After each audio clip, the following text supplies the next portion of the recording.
Ok, ok, khả năng là ok rồi đấy mọi người ơi.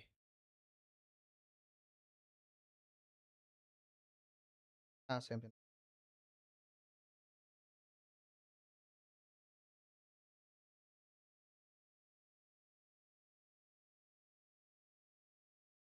Rồi đây rồi, đây rồi. Luồng rồi anh em ơi, lên luồng rồi anh em ơi. Chào anh em nhá. Nghe rõ tôi không ạ anh em? Không. Đó. Đây có EWC tiên của chúng ta có đó là gì? G2 Esports. Ui, đợi đây anh em.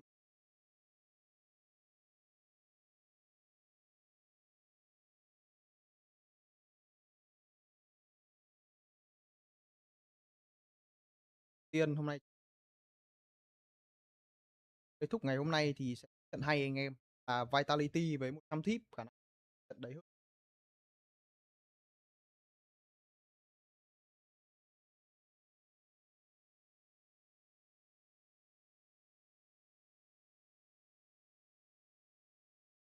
Lô anh em nha. Về vào khung chat mọi người chào nhau cái đi nhở anh em ơi. Bit of aggressive player, but first I Với want cả to implement into their system, đấu and then ta yeah, đang mong as chờ I said, we trong can buổi ping tối ngày hôm pong and nay I rồi. can try to bring my own stuff. Trước đấy thì Totally makes sense. We were cầm just thì talking about it as well. You've had a little bit of a có break Spirit prior to Blast Bounty. It bắn was all xong the way rồi. back in April that you were playing officials with the team. Theo chúng ta có Can you G2. tell me how you were staying fresh, staying in the zone between April and now? I was grinding a lot of deathmatch, a lot of faces. I mean, I was just really playing. I wasn't really taking break of CS. I started hitting gym because, like, you know, it's hard to sit 12, 15 hours at PC, so gym really helped with this. But yeah, I was just playing deathmatch, grinding, all I could do. Sounds like a very good balance you're striking there. Let's talk about your opponent here today. It's M80 up first here at EWC. How much do you know chưa, about them and chưa the cả nhà style ơi, they mọi người like nghe to thấy mình play? rõ chưa nhỉ? I mean, I Tiếng wouldn't hơi say to, about khả the năng style, mình it's sẽ just nhỏ xuống một we tí. shouldn't underestimate them. Tiếng hơi They're to good, anh em ạ. good players, good Nghe team. chắc ok rồi. Yeah, let's hope we can show good CS. Just in terms of being here in Paris, we were just chatting about it as well. You've only been Mọi người here nghe mình city chưa? Mọi once người before. nghe You're rõ very excited to be chưa? here. What are the goals for the Chào team Nhật Nam for nha. coming into EWC? I mean, our goal is just to enjoy a game and Hello Nhật Nam. basically show what we are capable of, show good Counter-Strike, and that's it. Thank you so much for your time, Wrinkle. Good luck versus M80. Yeah, M80 on the other side of things, which is where we can kind of pick this one up. Hôm nay thì trận đầu tiên anh em theo ai? Tôi đánh giá vẫn là G2 rồi. Không ai khác ngoài G2 rồi anh em. Anh em nghe mức âm thanh mà thấy có vấn đề gì anh em phản ánh lại giúp tôi nhá, để tôi có thể điều chỉnh cho anh em có một cái gọi là trải nghiệm mà ok nhất nha anh em ơi. Đó, G2 và M80, thực ra thì M80 giọng đây ok phết. No pun intended, be a wrinkle in somebody else's side. They annoy me. They really do annoy me, right? Yeah, kind of being a wrinkle. Why is that? Because it's a team where you look at the paper. Anh em có vẻ còn ăn cơm, đúng rồi. Mọi người chúng ta còn phải cơm nước chứ. Không sao cả, dần dần mọi người sẽ vào thôi, dần dần mọi người sẽ vào thôi anh em. It never really manifests. Like there's no consistency within the lineup. I was just looking up as well. Now, thank God this is a best of one, but they haven't won a best of three against a European team since. Trời đẹp trai quá. Có khen, có khen, có khen rồi, có khen rồi em ơi. Ý ra lineup mới này của M80 tôi trông lạ phết anh em. Anh em xem đúng livestream mà có gọi là có vấn đề gì thì mọi người hãy phản ánh lại nhá.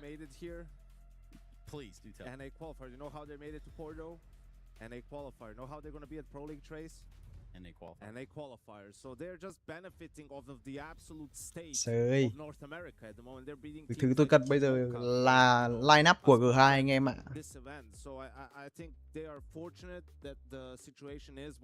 Rating của M80 cũng ok phết đấy chứ. Đa phần trên 1 chấm. Rồi 099 là cũng ổn rồi. Thế là cũng ok rồi. Chào vô danh Nguyễn nha, hello vô danh Nguyễn. Hello anh em. at EWC. Yeah, and for a team like M80 kind of like breaking that threshold. Anh em cố gắng là ở lại theo dõi với kênh co-stream đấy nha anh em, để chúng ta có thể săn những cái chương trình giveaway nữa nha anh em. Đó, với một cái cơ hội có thể nhận thưởng rất lớn đấy anh em ạ. Take Lake for an example, being labeled as okay, he's the next big thing coming out of NA Counter-Strike, and I like the way he plays on the server, in your face, aggressive, but he's very Symbol khi nào bắn á? Có nhờ symbol đợt vòng vừa rồi thua thì làm sao mà chúng ta nhìn thấy symbol được đây? Chúng ta cứ tập trung vào những trận thi đấu trước mắt. Còn mà để mà nhìn được thấy BC bắn thì tôi nghĩ cần phải một thời gian nữa. Nói chung là bây giờ trận thiếu trước mắt này thì anh em có dự đoán là ai? Anh em nổ tôi xem nào.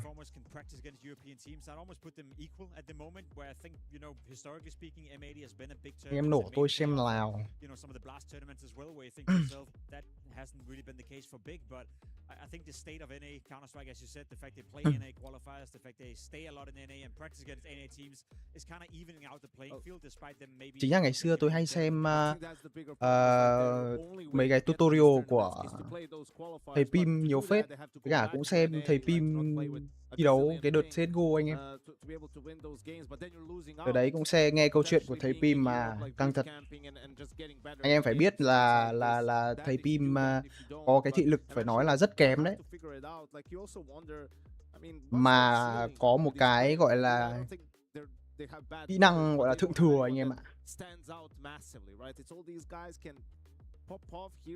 Khả năng là đối với anh em mới nhập bộ môn, mới gia nhập bộ môn CS2 thì chắc là cũng không biết đến thầy Pim. Tưởng F1 bị 100T đấm rồi. Đâu vẫn gặp mà. Cuối ngày hôm nay chúng ta sẽ có Vitality với 100T đấy, 100 tip đấy anh em. Được chưa? Đây rồi, chúng ta có ban pick rồi đây. Ban pick như nào?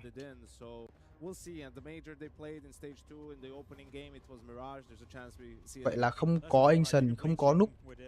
M80 có vẻ sợ Ancient của G2 à? Bananubit khả năng lại Mirate Infer rồi. Còn này Mirate Infer căng luôn.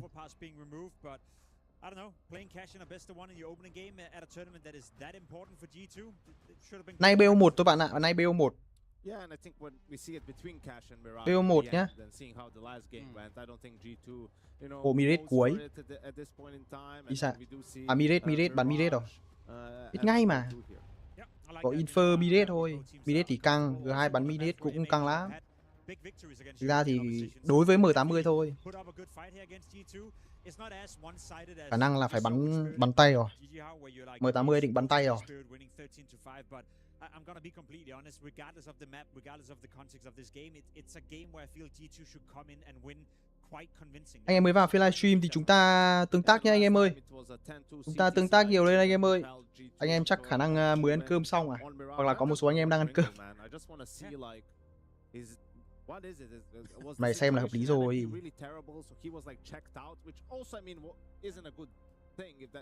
Đúng không anh em? Because G2 is like knocking on the contender level, right? Like they're right there, and you change your offer, which is such a huge position on any team, right? And you bring in a guy that hasn't really shown that much. Trời ơi, lâu thế, bàn luận lâu thế. Đây rồi đấy. Đang ngồi đằng sau đây hết này rồi anh em ơi. Trận thi đấu mà anh em mong chờ nhất trong tối nay là trận nào anh em? Tôi vẫn muốn xem Vitality bắn với cả 100T.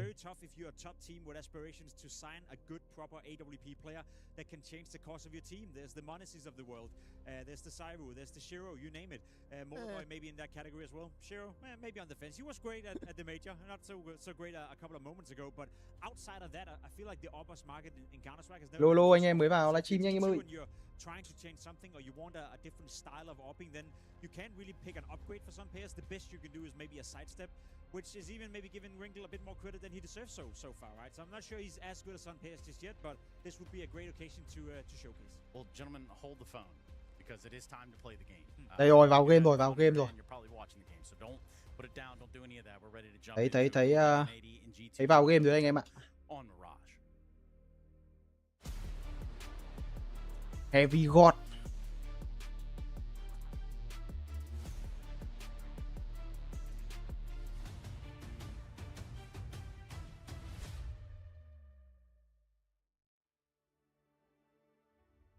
Chung là vẫn nể anh Hunter lắm. Uầy. Và xóa đấu.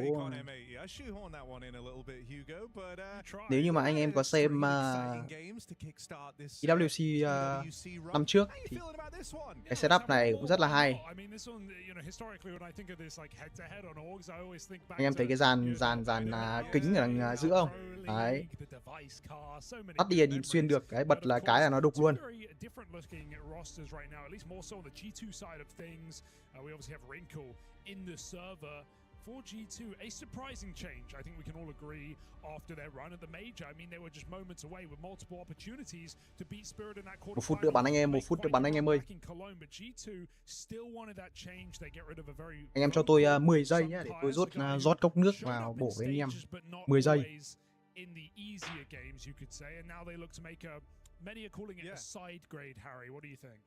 Well, I think it's a little bit weird because it did feel like Sunpius was on a bit of an uptick, you know. But if the kind of wheels were already in motion, if they saw something in Wrinkle that they thought, you know, he could bring to the table that maybe Sunpius lacked.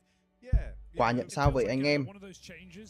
Cái này thì anh em theo dõi khung chat nhá, để chúng ta cùng có những cái gọi là tín hiệu đến từ admin nha anh em ơi.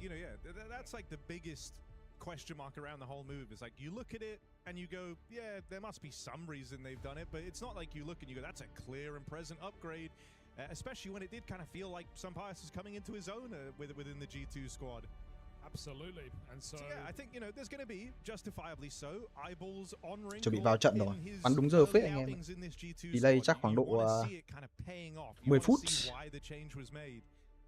Yeah, and so, you know, you want him in good form. For a while, he was a big prospect, right? He was an up-and-comer. Well, yeah, Super Strike. Hai con Super Strike. Very flashy, someone Đâu thích dùng phết anh nhỉ. Thought could be, you know, a household name eventually, but never really stuck the landing on that. 3 years in bait, a bit of an underwhelming time in NIP, but that was NIP kind of across the board. Yeah. And now, obviously, his biggest task yet, his best team yet. Heavy God thì khả năng vẫn dùng con Super Light 2 thì phải, màu hồng. Đây Hunter đổi sang Super Strike rồi. Tôi nhìn xem có mấy con Super Strike, đây như cũng Super Strike. Là đi nãy là thấy 4 con rồi.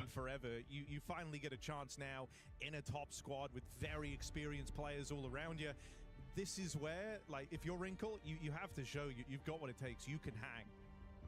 Yeah, and I think pretty forgiving opening game to play up against M80 as well. Obviously on the kind of upper echelons of NA right now, but that's mainly because NA is. Đây rồi, bổ rồi anh em ơi. M80, they had a decent major, I think you could say. They at least made it out of stage 1, didn't do too much past that point, but kept on going. Same roster. New goals. C4 vứt nhà. Whatever M80 got in store. Từ ai setup kiểu gì đây? Ai nhảy ăn được pass? Định bút à? À không. Đủ, bắt ăn được pass luôn. Ai à, đọc bài nhau kỹ nhá. Rồi xong lộ rồi. Two players ready to duel for the lower control, but they don't hang around. À, M80 đi lấy info trước rồi mới điều C4 về để đánh hai hay phết.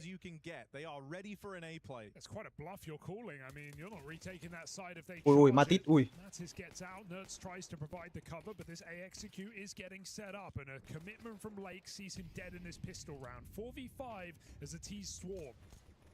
Ui. The German contingent to open up in this pistol. Ui, quả smoke. Quả smoke. Squad in behind the bomb makes it safely across. Jaber hanging out a little, gives one away to Hunter. Didn't elect to go for the bomb plant, still feeling that pressure with no one in CT. Ý là để kênh chat lấy GA kiểu sao á các ơi. They try to assemble a boost. Swisher doesn't like what he sees. Nerds has found one and a Đây. tag through the body. Anh em theo dõi thì anh em có thể vào trong tham gia Discord của Skin.Club Việt Nam nha anh em. Ở trong đấy chúng ta có những cái thể lệ và cái đường link để nhận GA nha anh em ơi. And end up giving it away. That's what happens when you don't take anything in a pistol round, right? Look at that round. They get the double entry on CT. They have smoke down jungle. You got to take CT control. Once they have that, they have a staging platform to plant. Instead, the whole time they're paranoid CT. All of G2 are jungle, and M80 don't know that. The smoke fades. They're stuck in default. Great push from Hunter in that 2v2. He knows they're both sight. Keeps the pressure on. No bomb plants. G2 played that really well, but I feel like M80 got a little bit too shaky. Cũng càng đét nhỉ. Thứ hai quả này khả năng ăn cao rồi. Trận này chắc bắn cũng không lâu lắm anh em ạ.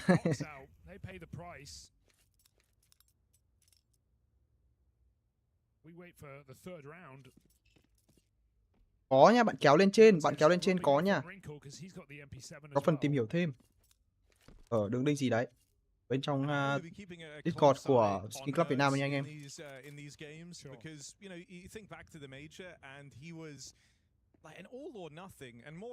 Round này thì cũng chả có gì rồi. Bắt đẩy rồi. You'd occasionally get like the old signs of life where you'd suddenly start popping off, but for the most part, I think it was a little overwhelming. And you know, now you're on the other side of the break. You hope he's kind of put some hours in, and a bit more time to adjust. Because you know what he is capable of. You know what Nerds can do to take over a server. Rồi. I don't think we've quite seen him at his absolute peak since joining the G2 ranks. Definitely agree. It's been a tumultuous time for him and his swap of này, để xem round này có súng thì bắn kiểu gì. But ultimately both looking at, I think, more comfortable in their new teams. Đâu nha, đây để tôi xem lại cho anh em. Underdrop, but with that smoke down, like he's going to be cautious. Ôi chết rồi. And you can spam notes out here. They look to just Có mà, có ở trong phần thông báo của chuyên livestream anh em ạ. Nhá.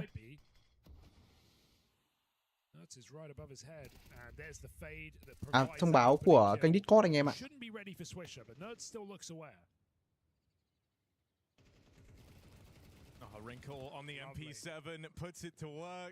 Ngoài rồi. Jaber and Sin don't get an inch of ground, and that's the bomb away from M80. AK bắn này chết. Swisher with one in the backline. Is that going to do a lot to change your fortune though? Chapuzio nhá. Bạn đợi tí nhá, chút nữa rồi mình sẽ chỉ cho anh em luôn, mình sẽ chỉ tổng thể thôi anh em.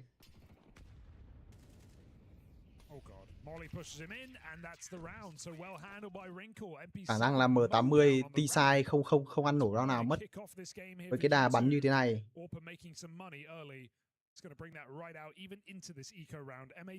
Đó, ở trên khung chat thì anh em ơi, có link nhận GA gì anh em ơi. Được chưa, anh em theo dõi admin nhá. Có ngay trên khung chat cho anh em rồi kìa. Ui, gì?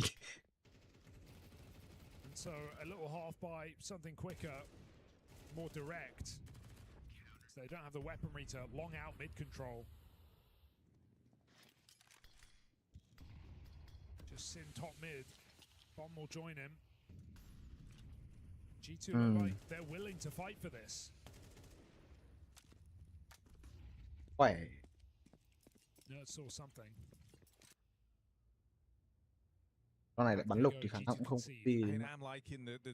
Chưa biết là M80 định đánh kiểu gì. You turn around a 2v4 in the pistol, and then they've just kind of been gun ho from that point on. They've been super keen to fight, down to try and scrap early.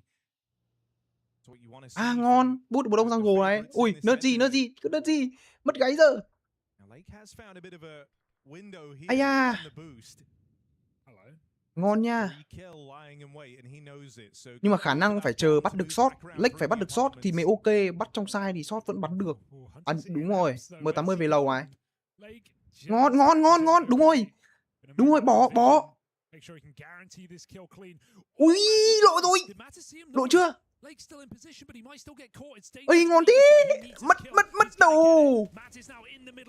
Làm gì? Ôi rồi ôi, không ai nhìn jungle. Ôi rồi ôi, G2 ơi. You saw a match that threw everything off for Mattis, right? Just didn't know where to go, didn't know where was safe. The entire setup in this awkward bit of uncertainty, and the Tech Nines are quick to move in. Ôi, họ bắn lục đấy, khả năng save rồi. Save. And G2 decide they want no part in it. It's fair, you know, you could argue winnable, but just Quả này gái về xem lại demo. They've already won the eco. Xem lại demo thì ối rồi ôi luôn. The percentages here. But M80 do get on the board. Lovely little window gap there found by Lake. I mean, they went for a high risk boost where he's just completely in the open boosting up, but who would do that with no window smoke down? Risk pays off here for M80.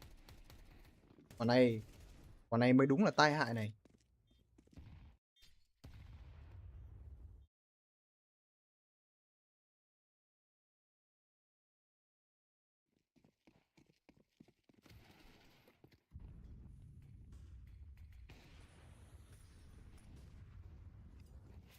Bởi vì nhau hay sao em Mitubi. Không smoke à? Ui rồi ôi. Rồi ôi, smoke đâu, chạy chay thế. Em muộn quá, đây rồi.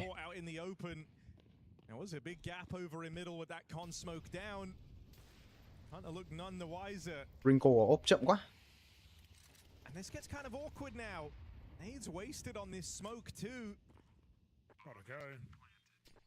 That's going to try and lead them in for it. Ôi trời ơi. They were all blocking each other there, just a traffic jam. Bắn nhìn di chuyển kiểu cứ phi vào nhau ấy. Hay quá, nơi gì bắn tay to.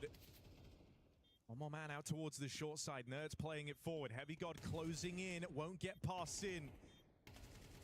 And Nerds is doing all he can on this retake. But left out on his own in the bomb site, he can go no further. Bóng. M80 back-to-back successful rounds at the B site. Dude, Nerds is feeling it. We wondered what form we'd get coming into this game. He's 9-1. He's hitting every shot. But even though Wrinkle got the 5v4, didn't seem like that fear that they could charge short was communicated across. He saw a player come through that top mid smoke, then the smoke blew. Nhảy được rồi. Felt like you've got to be motor mouthing the comms there, letting Hunter know. Phải tham out rồi. Hai bắn nhiều lần cấn vãi, gặp M80 mà cấn thế nhở? Pressure from the apartment, but doesn't even consider that they're up cat. So feel like the comms let him down in that position. And to be honest, all Hunter needs to do is either buy time backside. Hay là bắn như này để cho nó trông là lên 9 nó uy tín à anh em? Anh em nghĩ sao? Even down to something as minor like on the micro level of like both players needing the smoke open in market. That could have afforded you a whole second shot on the AWP in the first place. Yeah, didn't look like they communicated the gap in mid properly either. It's just so quick for a player to be doing that with the con smoke coming down as well.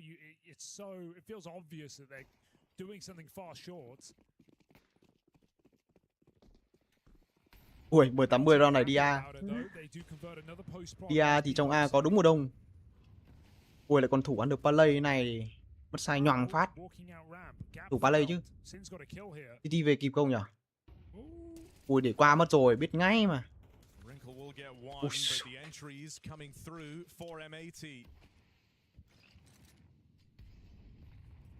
Chịu rồi, mà quả đấy 10-80 vào sai còn không có smoker.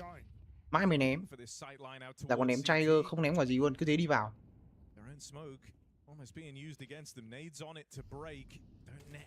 Khả năng chôn rồi.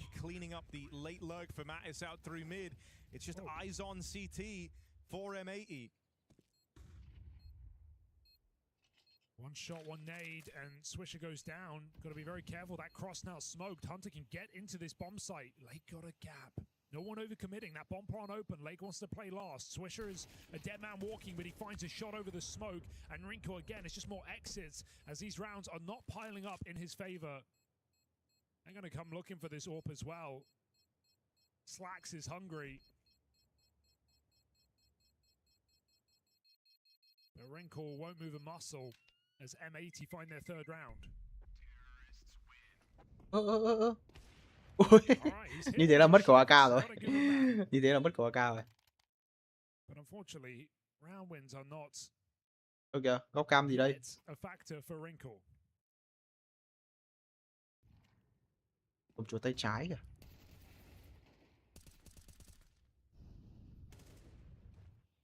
Chào Lê Quang Hân nhá. Hello.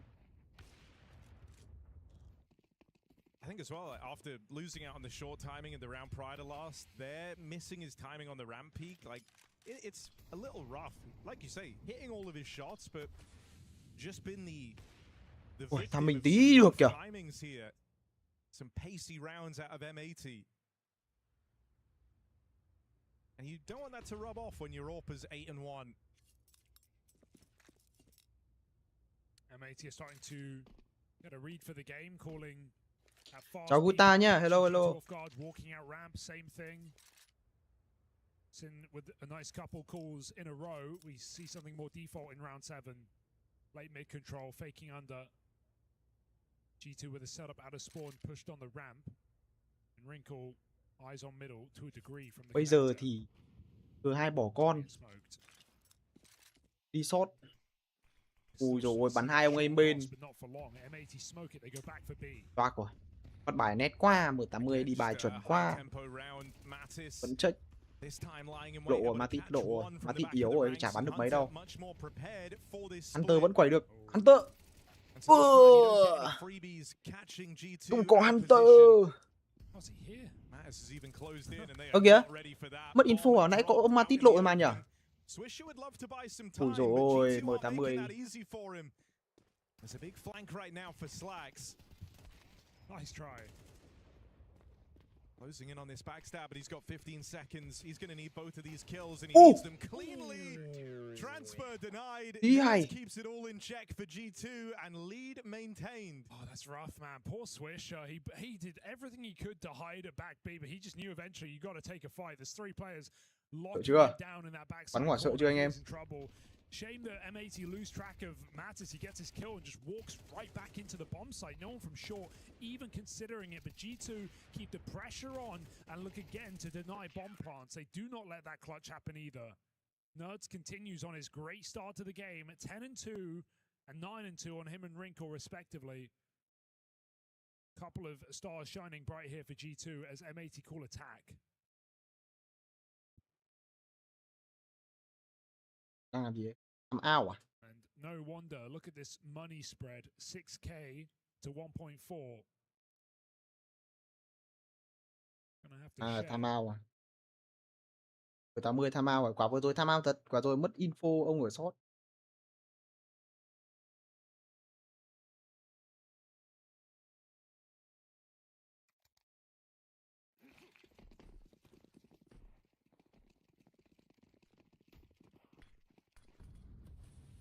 Đây rồi, đây là setup default của M80 này.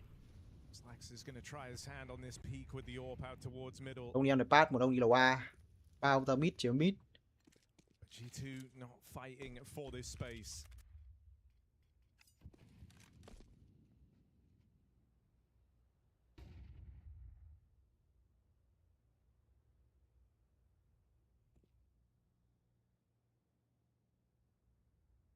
A bit of a B-lean here for G2. They've got Wrinkle holding on to the apartments. Double short setup for Hunter and Mattis.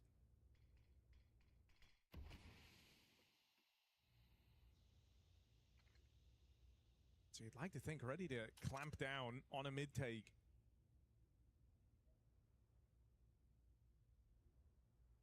Ready to pounce. Hunter's going to get his wish as the fight, but it's all a bait for Slacks on short. Or caught. Ui! Shot Lắc kìa. Shot will not stop him.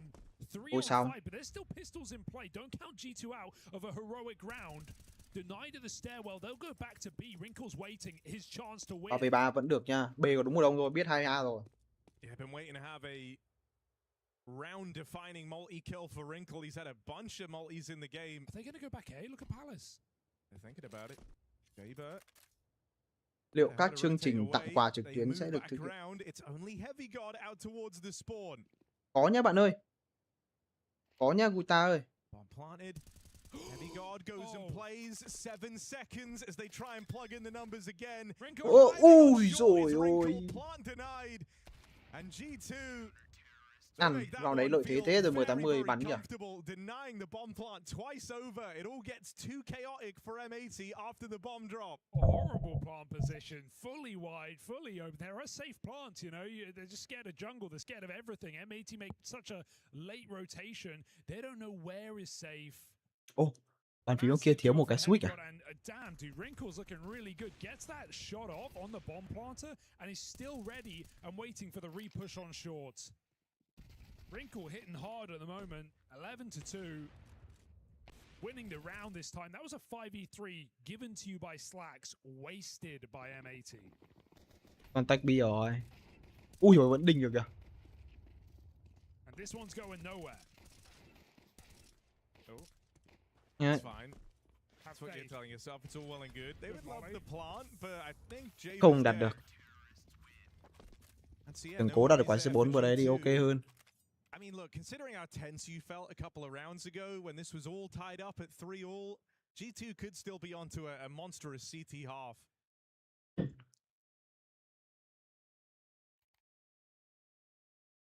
Have a chance just to keep pressing the advantage here, as it's all in for M80. And you're kind of seeing some of these gaps that they were able to find early on are getting closed now by G2. They've warmed up to the idea to watch out for these fast short takes. They know they're getting some very explosive rounds out of M80. Ngon. Đúng rồi, lợi thế rồi, về thôi. Cannot get out of the window in time. Wrinkle new position. Versus a pistol though. Gonna have to be quick.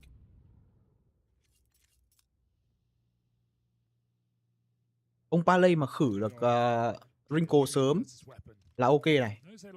Như này tôi biết là kiểu gì cũng đi Paley rồi, tại vì giữ một ông Paley không clear main được. Vào là phải vào từ Paley. Và một ông ụp từ Connect. Có. Hai ông jungle rồi, quả này không kịp rồi. Quả này khả năng là ông underpass bị bớ rồi. Ui dồi ôi, nhá lẻ thế. Biết ngay mà. Còn này Wonder kiểu gì cũng bị bớ. Ngon.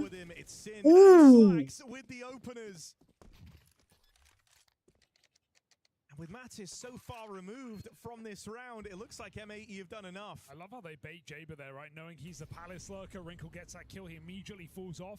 A connector player plays, cluttering the comms for G2, and he thinks he's gotten rid of the lurk, that he's not even begin to uncover what M80 are doing. There's been some awkward rounds in this game for M80, but I think they've also had some really well-called ones. It's going to put a fourth on the board. Xếp rồi, quả này xếp rồi. Xếp khổ tôi biết làm nào. À nhập xếp 14. Let's go mà xếp cơ.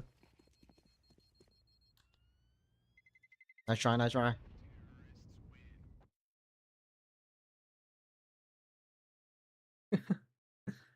Trời ơi. So M80 not going too cold on us.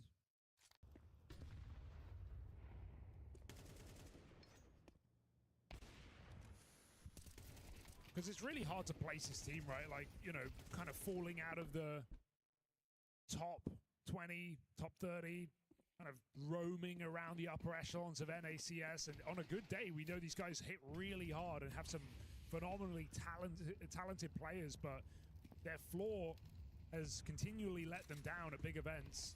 Seeing plenty of early group exits. Ngon. Pace behind this push, finds a 1-for-1 on Swisher, causes chaos on that B side, but that's not the objective for M80.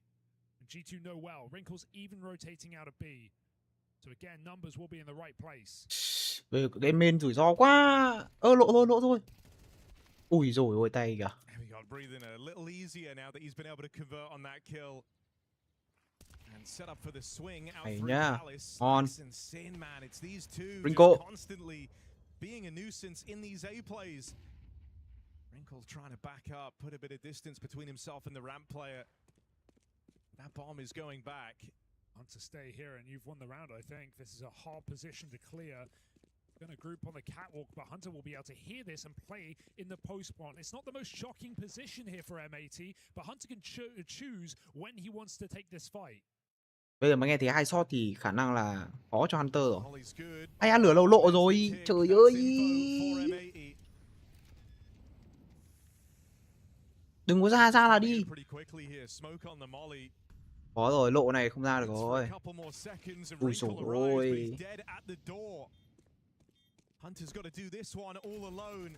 Swings out That's wide, right. it can't finish the job. And as the captains clash, it's Sin coming out ahead. M80 with a chance to split the half. A nice mid-round again, you know, they get out. Ở đây lâu không được lộ. Ui ông này để quả bàn phím 90 độ luôn. Advantages for G2. Chịu chết rồi. 4v3. Heavy God gets out, and M80 still decide to reset after seeing that open the A bomb site. Wrinkle clearly proving to be a bit of a threat, but well avoided by M80 for the most part in this game, despite his KD being incredible. It's not actually contributed to as many round wins as you might think.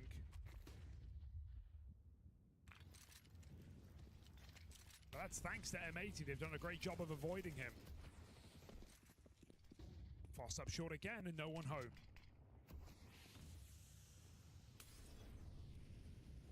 Khó cho anh Hunter rồi. Khó cho anh Hunter rồi. Quả nết phá smoke, trời ơi.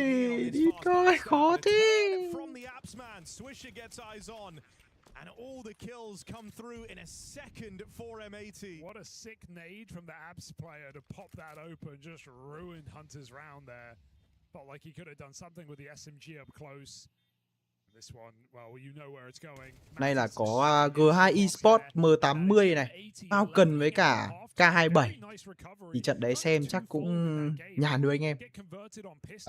BB với cả FAZE Clan là trận ok nha anh em. Đó, và NAVI với 3D Max cũng được. Vitality với 100T. Nói chung hôm nay cũng nhiều trận hay mà anh em. Hôm nay nhiều trận hay mà.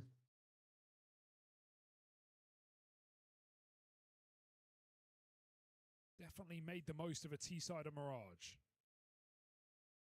I think also you just like how you're winning those rounds, right? Like whenever we spoke to M80 in the past, they always give Sin kind of credit whenever he makes like a nice read, a nice move, and there were a bunch of them there in that first half. It felt like they có những băng cướp áo vân em, áo vàng nha bạn ơi.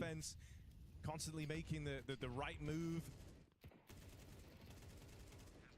And I think rounds like that just give you even more confidence going forward. You know, you were the guys kind of exploiting any minor gaps that G2 left open all half long, it felt like.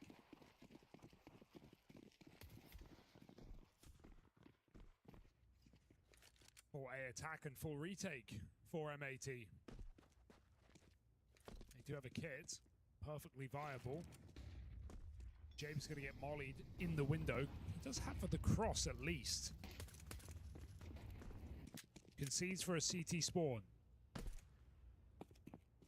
CT spawn, the G2 own. Box City. It's a nice smoke. And it forces M80 back into the jungle.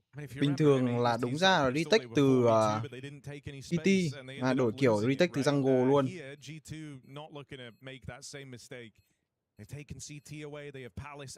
Nào, Wrinkle mấy mạng đây, Wrinkle, hay, được rồi.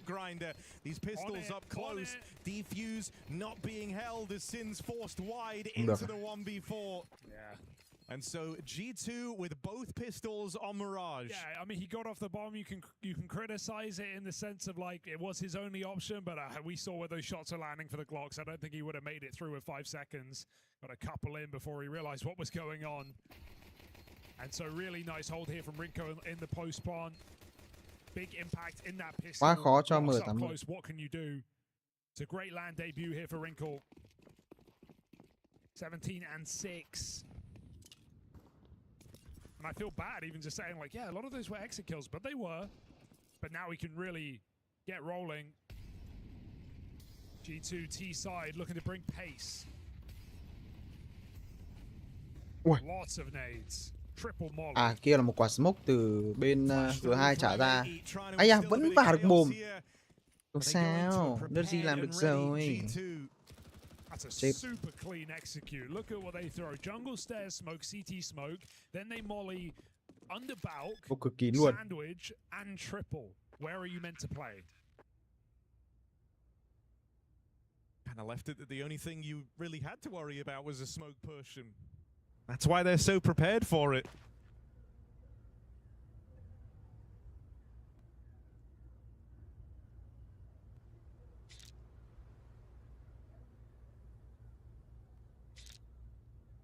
Really nice second round because, like, you know, if the CTs are forcing and it's those rounds are very losable on Mirage to CT force buys. Even an A stack is very common, but I just think when you molly that many positions and you smoke off that many positions, what are you dealing with? MP9s in the open on default on top out? Like, it's very manageable because G2 are all together. Yes, it's fast, but the trade potential is extremely high. So I think you're not even worried about an A stack when you run around like that. Good time to pull that out for G2. We're gonna have a full eco here for anh em theo dõi livestream đừng quên để lại một like, một sub cho kênh livestream nha anh em. Đừng quên nha anh em ơi. Anh em nào quan tâm đến những chương trình giveaway của chúng tôi thì có thể bấm vào đường link ở trên kênh chat nha anh em. Alright, little tower. See cat as well as con. It's util into middle. Gonna try something else.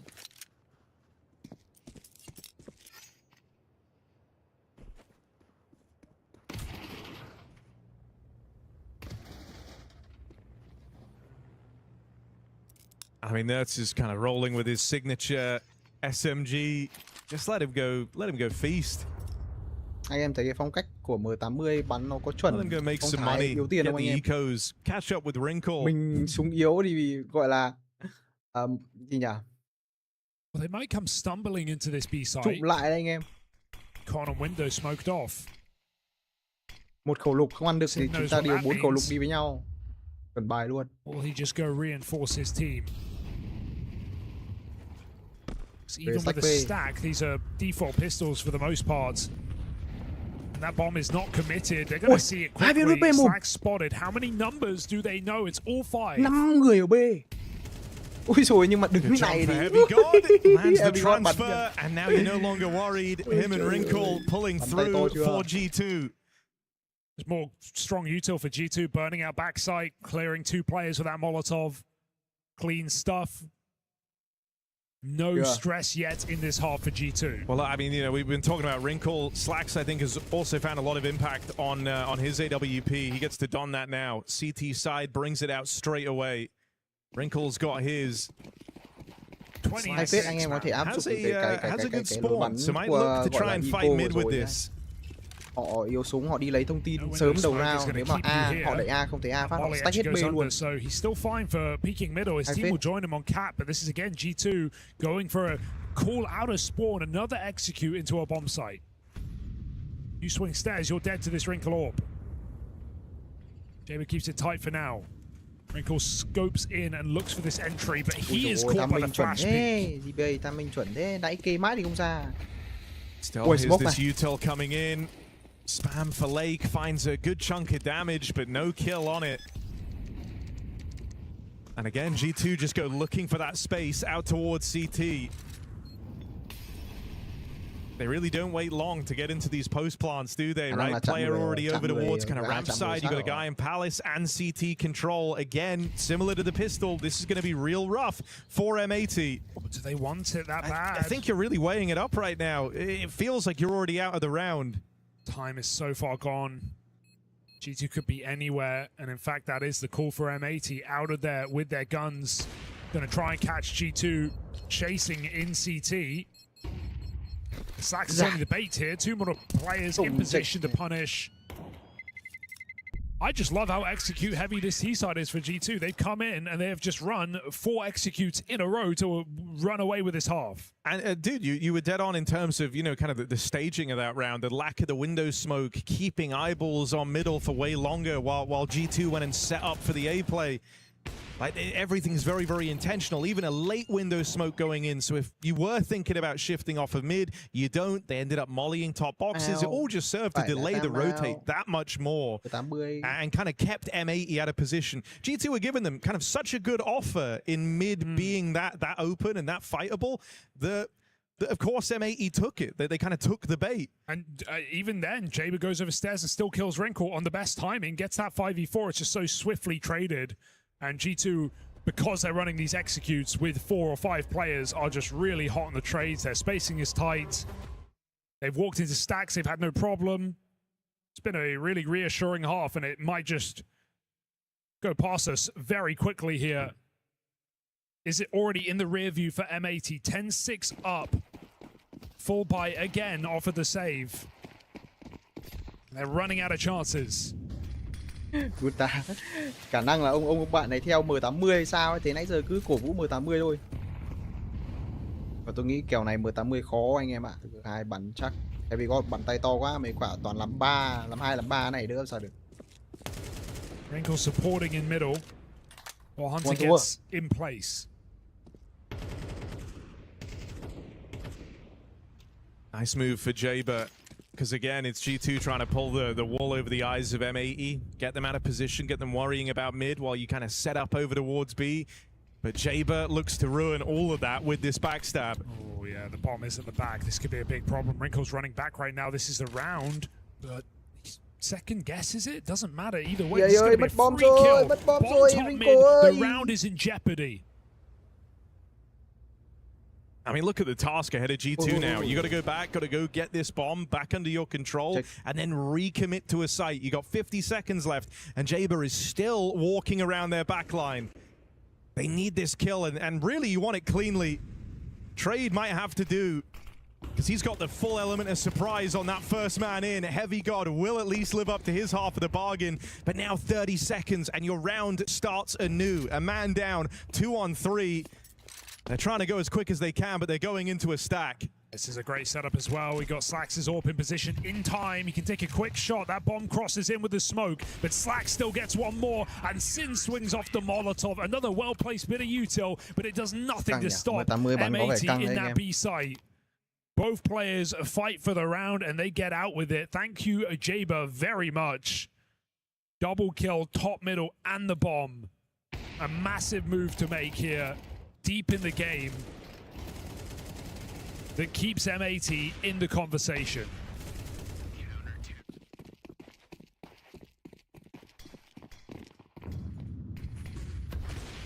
Ooh, we didn't bargain for that. Ai không khéo là để OT trận này căng đấy.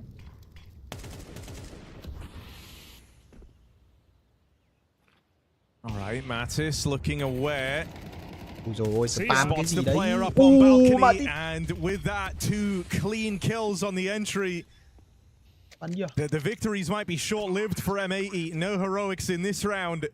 Just a contact play out the ramp side, and Mattis gets all the reward for it. I might be wrong here, but did Jaber get baited on Palace by like pre-fire, or was he playing that, you know, sort of smoke bug? Yeah.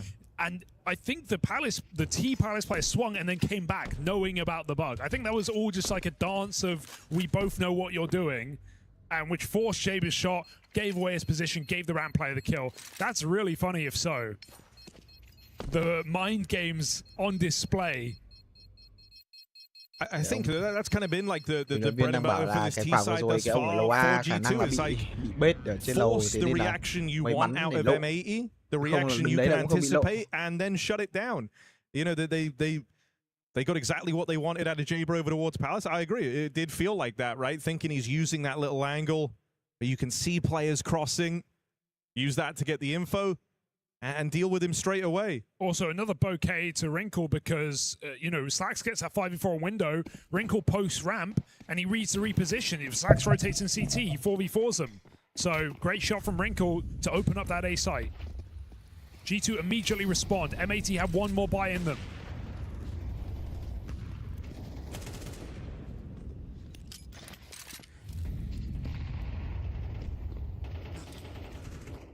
Mate, you know that their best round came from the info that Jaber was able to get, so feeling like they can't fly so blind here, they try and fight for this mid control, and Nerds is going to get dealt with first.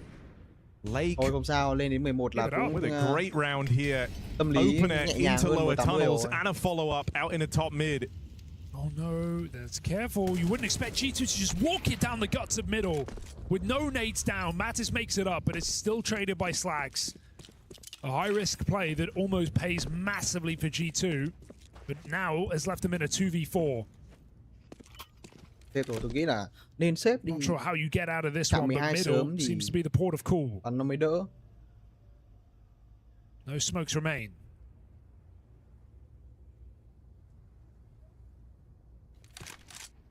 Này khó. Swisher out here in the connector, man. It could get a little nerve-wracking if he falls. Not like Jaber's in the best position to try and trade that. He'll just be tucking in and playing for later. Thankfully, Swisher, no worries there. Deals with them both. Ổn rồi. Tiền này thì bài gì nữa. Never get to find out what would have happened if G2 get that kill. It's a very out there position. I think that's why G2 don't expect it to be soloing Con in a 4v2. Khả năng là phải time out sau round này rồi. It's not going to offer G2 a way back in, so now they're broke. And M80 for the first time in this half get to breathe easy. Eco thì có.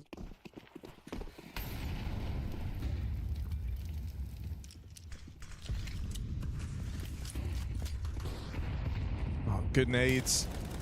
Kind of split the push here. And Lake just gets to dine on the pistols.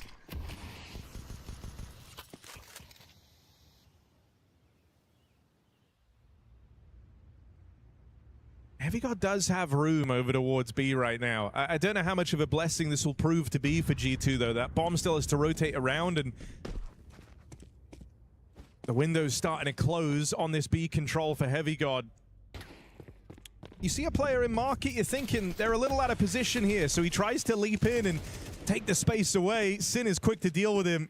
And so now that bomb is going into hostile territory. 3 players here. And looking for a clean finish up against the pistols. 2-round game. Suddenly this doesn't feel so impossible for M80. Yeah, and you're not breaking M80 anytime soon. Look at their money. We've got players over 10k before the buy.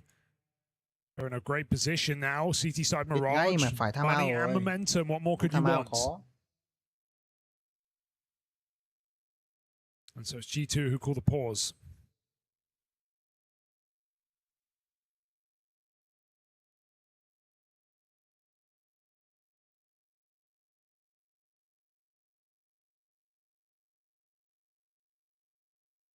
Feels like a game that has more twists and turns left.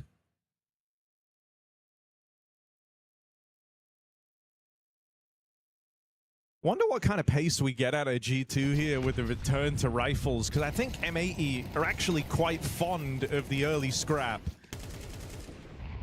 You know, they quite like going and getting the info, looking for these early engagements. Seen it out towards mid, seen it from Jaber on that ramp push. And so wonder if maybe taking the pace out of it a bit for G2, letting the unknown creep in. Nào để xem time out xong bắn kiểu gì. I'll do what they can to set up Wrinkle with the AWP, but the rest of them slowly with that bomb through the B apartments. They haven't really tested the waters here all too much. Is Sin ready for them so deep? Doesn't feel like it. Still able to recover with a bit of help from Swisher. Stuck on this line, but that flash gets him out. And Heavy God can't commit solo with the bomb. Hopes a kill gets presented. Even then, this is risky. Swisher looks keen to get involved, jump up on the van. Just info for now and misinfo at that. They're moving up cap. Bomb is still in the apartments. M80. Một nữa anh em ơi, anh em mà có đang theo dõi livestream này thì mọi người hãy để ý trên khung chat đang có đường link để anh em có thể tham gia cái giveaway nhé. Jump on B, the better, but double apps is getting scary.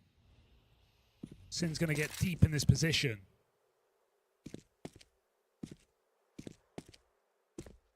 He's walking through the smoke. Uh-oh. Chưa biết được đâu. Chưa it biết được đâu. works. Chưa biết được đâu. I mean, that's the Anh em bomb nhìn tiền away đi. from G2. Nãy tôi không để ý get log it? bonus nhưng mà I don't think there's any winning this không đủ round. tiền You buy đâu. got 25 seconds. You'd have to already be moving in towards this B site. Bom rơi ở lâu And kìa. so yeah, they write it off just Phải on xếp that bomb rồi. drop, just on the risky low health push. Sin is a shot away from certain death as he plays through Thì the là bây giờ có smoke. bắt ông Heavy xin God nhiều máu moves đi off thì the cũng không vào smoke được kịp for B just a chứ. couple of seconds, and it's in that window, of course, that Sin walks Xếp vào cái through. chắc. Free kill for Heavy God if not. And free bomb site with only one player there, but M80 pull up the drawbridge. And now they reach double digits. They are in this game.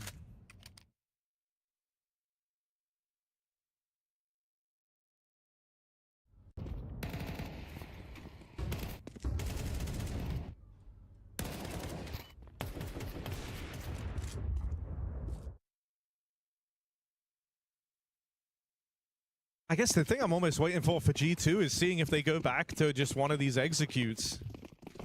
Right, like we were crediting them for how good the util was looking early on, how it was flushing out all the positions that M80 could hope to play. And as they've looked for kind of contact walks or been down to brawl with M80, they've been coming up short. Nerds, xong, that's a bây giờ big Nerds thì bắn opener láo lên, out đúng through rồi, the đổi nhịp đi, connector. anh em Hunter cứ takes ai it ơi. one step further. This Khả could năng be hôm a nay chạm match disaster. point này. Flax bailed them out. Đấy He'll rồi, get away là with a vẫn đổi được double. đôi. Wrinkle Nhưng mà provides the 2v3 trade. từ từ anh em ơi. And his Yếu heroics tiền might bây giờ not nhận be được 2 enough. khổ. More required still for Swisher and Sin. Rồi, And as hai. Swisher moves in, he's leveled the playing Phải là field. gì để Bomb núp will get đi. planted. Molly delays it for a couple of Ấy. seconds, forcing them out into the open. Ui dồi ôi. Oh no, Wrinkle! Wrinkle ơi. Oh dear. Cái gì đây? Oh dearie me. You're telling yourselves now, Heavy God, he's the man you want in these Tuyển thủ clutches. của đội tuyển G2. Whole team looking on Pha as thi they've got to đấu. put their faith in Heavy God. He could walk B. Đạp lửa. It's got to be tempting. Get Khả năng tí cheeky. nữa. So Trùng chăn many hội đồng options mất. available, and Swisher now is in the dark. He forego the fight on this A site. He reset. Ủa I think God rồi. will get this bomb plant. Nhưng mà về kịp B bom vào He's vị trí got đẹp a rồi. litany of options to choose from. Swisher tầm này vẫn A ở xa này random thì bomb plant, là giving chạm Swisher match no point rồi. Khả information năng chạm as to match his point rồi anh em ơi. position, and with an AWP, he can cut down the key point of rotation in market. Swisher jumps up cat, he hits it. Buys Còn himself a smoke, couple còn more kit, còn seconds with flat that luôn. move. Ui, chết rồi, Heavy God cầm ốp. But Heavy Họ còn God has smoke. heard him repositioning. He's looking for the Mày fight, thế, not quả đấy nhảy wanting shot to lộ play tiếng. around that bomb. Ui rồi. He ends it with style, outbrains Swisher on the Ý à? reposition. And the moment he gets into that post plant, he wanted to end it there and then. Người ta mới tham That's ao match point for G2, and they've got 2 opportunities to close this one out on Càng Mirage. Explosive A hit. We've seen many rounds like that for G2. The Không lật double kèo entry được, nuts chạm hitting match point great rồi. timing up connector. Biết ngay mà Again, kiểu này a M80 kiểu Slacks bị theo double cái in nhịp ấy. vain on the Tầm này mà G2 đổi AWP. nhịp phát là As đi Wrinkle luôn. trades him out, and sure he burns alive, but puts Heavy God in a very winnable position, and win it he will. I do just like it. The moment he's in that clutch, you know, you see why Heavy God is such a force to be reckoned with. He is not all aim, no brain. He's got both. Yeah. The reposition as soon as Swisher breaks contact, knowing có that mấy that's quả almost mà kind of the error hai there, bạn có right? vẻ Is not quá. taking the fight Đấy, straight ngồi up. mấy And lửa. what does Heavy God not do? He doesn't repeat that same mistake. Soon as he gets the info on Swisher, it's decisive. He makes his move. Khả năng round này And hết he's luôn just anh em ạ. given G2 a golden opportunity to try and close this here and now. Slacks and abs, something here in Palace. A shot though, nice jiggle for G2. We've seen a lot of AWPers catch players unsuspecting today in that position. Not in this round, Heavy God. Full execute, but they again wait for this under component. Mattis this time making a lurk happen. He does get caught by Swisher. Ui, Swisher đẩy láo chưa? Gotta do this a man down now. Heavy God, is he that man? Oh, Oi. caught on the ladder. It's messy. Bomb can go back, Có lẽ but thế Nerds mấy anh em. needs his kill. And I don't think you're clearing Sin in this position. So every step of this round, G2 hit their head on the ceiling. All right, Wrinkle. You've had a couple of kills saving this AWP. But if there ever was a time for a 1v5, it's now. Oh, okay. No, I think exits. I think exits will do. He's had a couple of exits. But M80 won't give him anything. Why bother? Go on, Jaber. Take the peek. You won't. You wanna? Mấy ông bình luận viên cứ dụ ông J3 giạt. Wrinkle ain't missing these. Tụi làm sao được. And so is overtime on the line because Harry, take a look at G2's money. Aside from this AWP, they have nothing to show for it. We've had back and forth rounds. They have a bit of loss bonus, but... Bạn sử dụng, bạn 77 ơi, bạn xem đường link ở trên kênh chat nhá. 77 ơi. I'd love to know what like the ratio of Wrinkle multi-kills to round wins is. He's had a lot of them in these saves, and it might be required again as he's got multiple players coming his way. Can't hold on to that AWP. M80 closing in on overtime. After time as well. He's got $400 to his name. Oh, dearie me.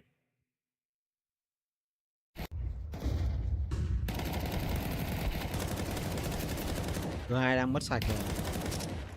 Khả năng OT anh em ạ.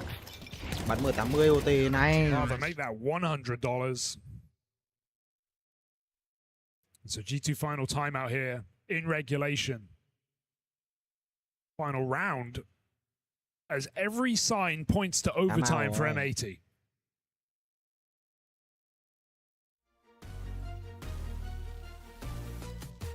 Thằng đét. Bên kia hết time out rồi. Bên này cũng dùng lượt cuối rồi. Round cuối rồi. Dùng nốt đi gì. Phải thực sự thận trọng đấy. You got one Galil to work with. A collection of smokes and flashes, but nothing really to write home about here for G2.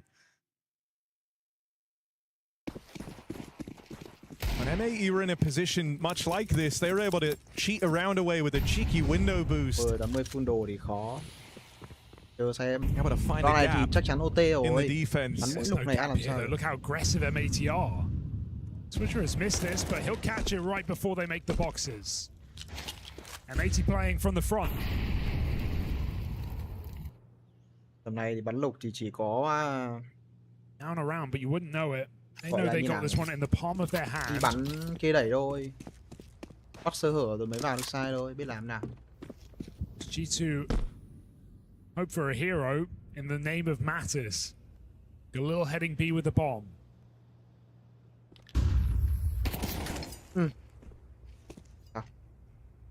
Just telling himself he can't die, he can't be the first guy to fall here, trying to keep eyeballs on middle. But it's a dangerous game. He's playing out behind the top mid boxes. Sai không có người. Nhưng mà Deck có đồ. Out towards the apartments. There is only one player in the B site. Swisher close by. Will take him a second or so to get eyes on. Now you go. Cat player spotted. They've got a charge. Ôi! This could be a catch. Xin! Sin able to hold on, low on health. Fighting to the dying breath here is Sin, and with a follow-up through the apartments. That's the bomb dropped and away from G2. Ôi, hai phải hot đây rồi. Hai phải hot. Stab for Nerds closing in. This is only pistols. This was meant to be the golden chance for nhanh lên. Nhanh lên Nerds ơi, nhanh lên Nerds ơi. Đây rồi. Nerds backstab is in. Jaber getting surrounded. Is the hết cả OT, trời ơi. Crumbles away. Overtime was right there, and G2 steal it with pistols with a backstab. Can you believe it?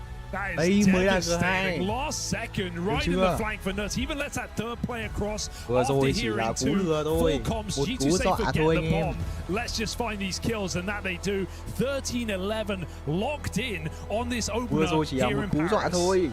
Yeah, great opener right there, and what was a great match, all things considered, especially when you consider just how toe-to-toe these two teams were going into this game itself. A best of one, though, does kind of give us what is a victor on Mirage. It's going to be G2 all the way down to the wire, 13-11. That was a close game, you know, maybe a bit too close for comfort for G2. Got to give it up to M80 for fighting their way back into that game. It looked like for the vast majority that G2 were in control, and at least in the beginning of the second half, I feel like. But M80 put up a good fight, and G2, as said, really had to fight for it. Nerds, strong start, nowhere to be found second half. Wrinkle, on the other hand, showing consistently throughout the map, and that's kind of what we call for Yanko. We wanted to see why they picked up Wrinkle, and I guess we got a glimpse of the potential that he still possesses. And I think that last round sort of perfectly shows some of the issues for M80, right? And having to play so much in NA. It's like when these rounds slow down, the pressure mounts is like when they can get outplayed. And I think it was just such a beautiful call from G2 in a very difficult round. Like, you obviously have only pistols and only a couple of nades. Wrinkle, you know, only went into the round with $400 left.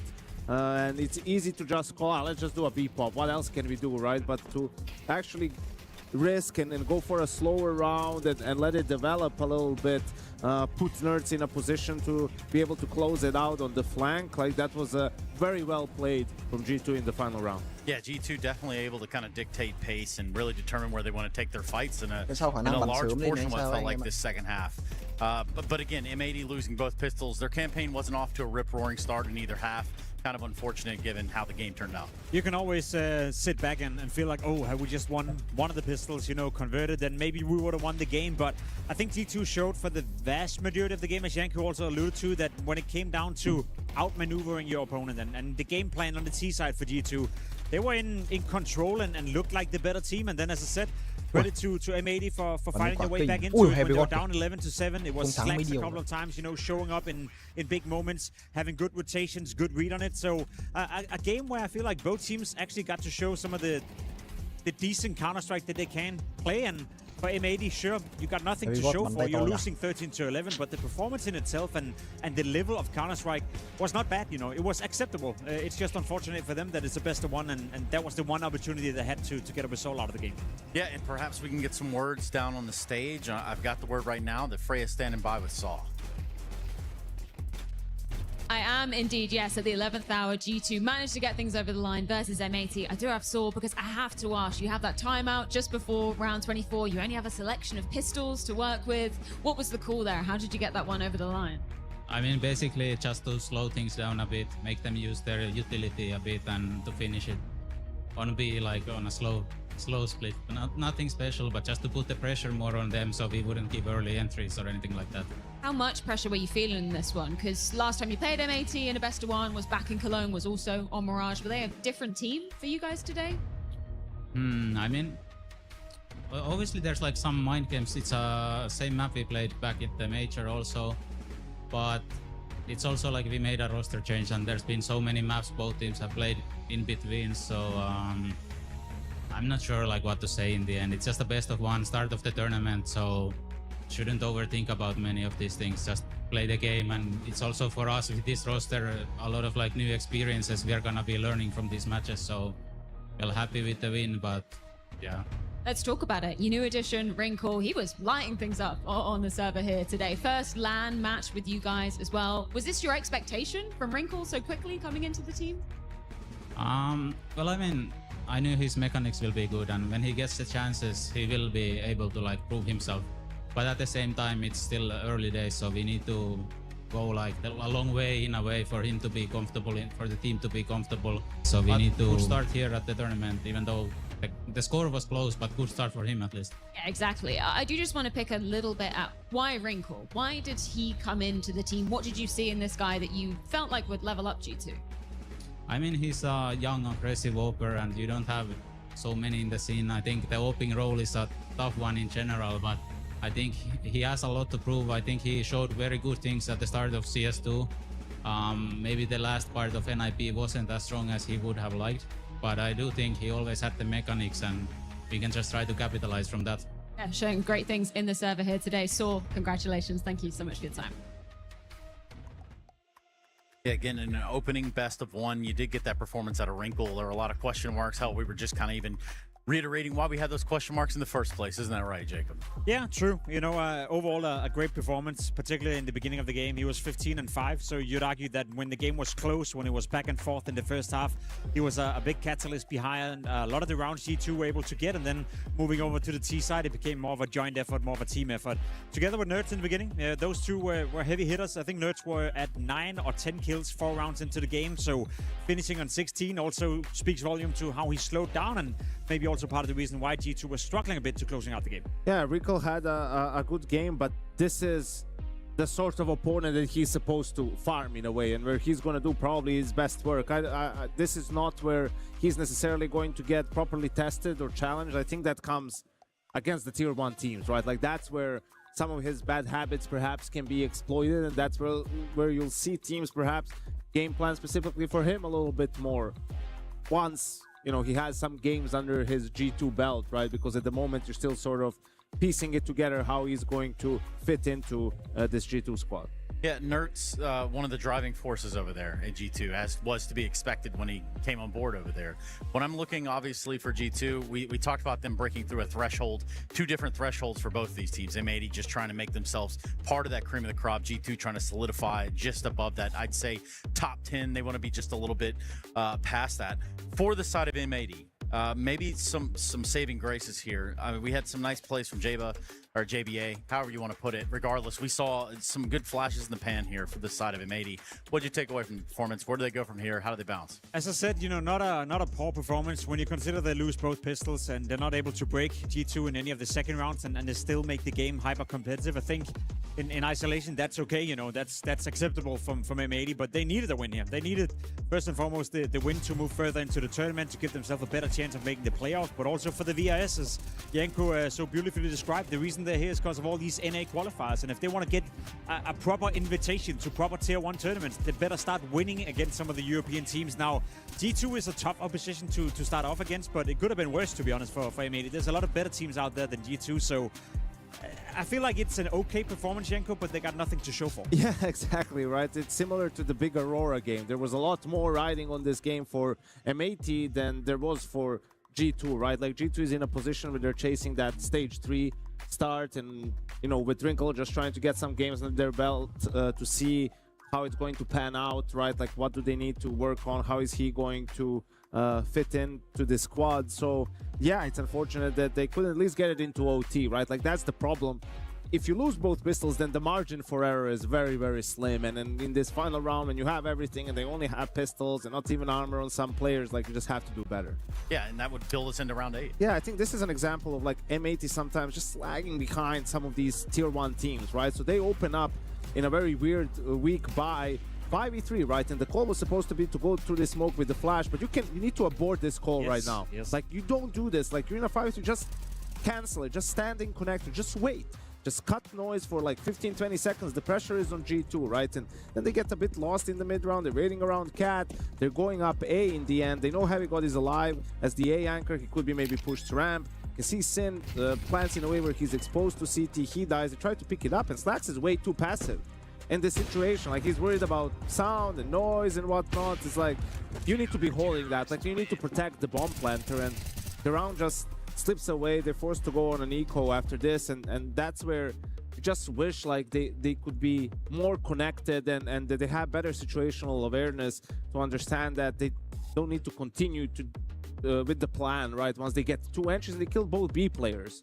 Like, I'm not saying you need to go B immediately, like Wrinkle was the Joker there as the 3rd guy, but you need to put all this information together to change stuff in the mid round. That second layer of understanding the round and understanding the game, I think, you know, in terms of putting it into context, we saw complexity when they were at a high, you know, NA team as well. They had all these issues as well, converting rounds, converting opening kills. It was always a great game plan coming in from JT back in the days, but once the decision making comes down to the individuals on the server, or once you're not, you know, necessarily playing after a strict playbook where you go A, B, and C, but you have to invent something in the middle of the round, that's where I feel NA teams, for some reason, struggle a lot, you know. And I think a lot of it comes from the lack of exposure from it in practice. You're not often put in these situations in practice, because I remember from my time in NA, and I remember from speaking to some of the players now as well, that it's always, you know, do or die in NA when you practice. You either go for the duel, you win the round. There's no second layer, there's no third layer, there's no maneuvering around or trying to play with the rotation. So once you get exposed to that on a higher level against European teams, you get screwed, Trace. Let me just tell you right now, it's not that deep, bro. It's not that deep. It's exactly that deep. What is very deep around here would be these brackets. You said A, B, C. Well, we also have D as well. We can kind of speed run this, guys. I know you love a quick bracket. Love me some deep brackets. Yep, that is D bracket. We'll start on A. Well, G2 versus Big in that game. In a best-of-3 game, I think that's a great test for both teams, to be honest. G2, naturally the favorites, but Big, the way they've been playing and the way they've been punching upwards, that could be an interesting game to advance into the playoff. Yeah, and if you're Spirit and you turn around the ship that was if you're this Luminosity, morning, you just go home at this point. I can't prepare you for a great time down there. But again, you will at least have a best of 3 in front of you, you know. I guess. Hey, we see it time and time again. These lower tier teams, they play their best against tier 1 teams. Sort of like they just the pressure is off. Tier 1 teams sometimes struggle to sort of get a read on how these teams want to approach things. Yeah, this one is actually what's coming up next. So we do have the Falcons K27. That'll be our next game that we cover here. But as you can tell, we're just getting Group B underway. A couple names stick out there. We'll see if Legacy can kind of piggyback onto where they left off. Switching over to Group C. Yanko, you like this group of C? I love Group C, Trace. We have that marquee matchup, like you said, for the day. Vitality versus 100 Thieves in a best-of-1. Zaiwu versus Device. That's going to be interesting. And yeah, already some games being played in the group. Foot, I think 13-11 over Tyloo. Very close game. And still have a couple more to be played over there. Yeah. Here's that D. There's that D. You love the D, Trace. We know that for sure. Magic, the Mongols have already played the game here. Say what? What? You love Group D. That's what you Sorry, said. because I thought you'd said something else over there, big man. Anyway, let's pick up with Group D, Yanko. What do you got? No, Jake was doing such a good job. I'll let him handle the D. I forgot for a second. Yeah, right, and just you know exactly what you're into. The Mongols versus Magic was a decent game of Counter-Strike. The Mongols ended up winning on Mirage. Wildcard to me against Furia. I think Furia right now, is the one team I have no faith in a best-of-1. Trace, tell me why Wildcard is beating Furia today. Yeah. Well, let me tell you. And why is it the Serbian IGL? That's not the one I was going to go with. That is definitely not the one I was going to go with. What I was more so thinking is that's probably not going to happen. Now, I would love to say, hey, Wildcard, you got a fighting shot. Furia, though, still riding a little bit of a high. I would like to believe that there's still some gas in their proverbial tank. I think Wildcard switched from ChatGPT to Anthropic, so they should be better now. Yeah, but I thought it was Claude. Everyone just keeps saying, like, Claude, this, that, or the other. I mean, what do you got, Jacob? I'm a Grok kind of guy over here, so... Grok kind of guy. Yeah, okay. Well, go ahead and illustrate that. If you're at home, go ahead and get your MS Paint open. Let us know what that might look forward to you. For us, though, yeah, we have Falcons K27. It's on the other side of the break, and you are watching the Esports World Cup live from Paris in 2026.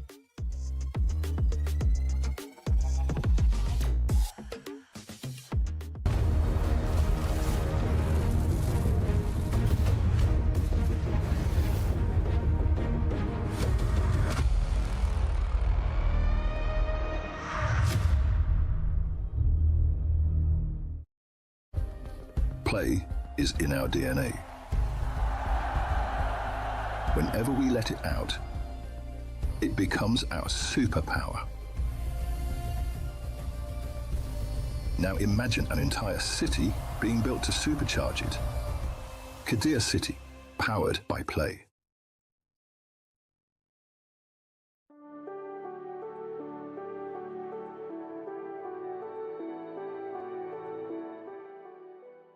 The human body was built to move, not trapped at a desk in one singular posture for 12 hours a day.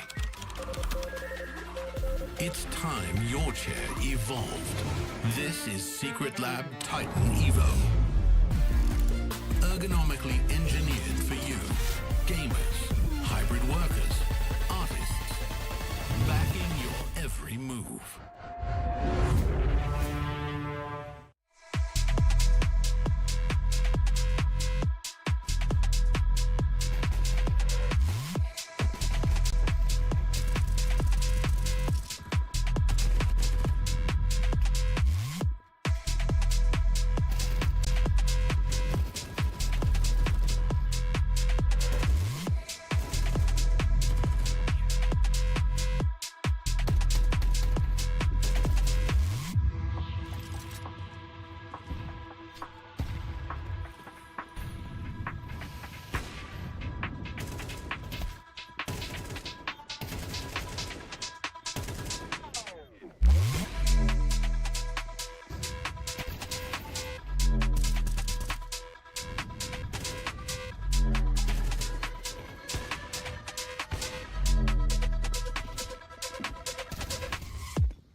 a global event, so we need to reach a global audience. Ils sont chauds, ils sont là, ils sont prêts, Barney.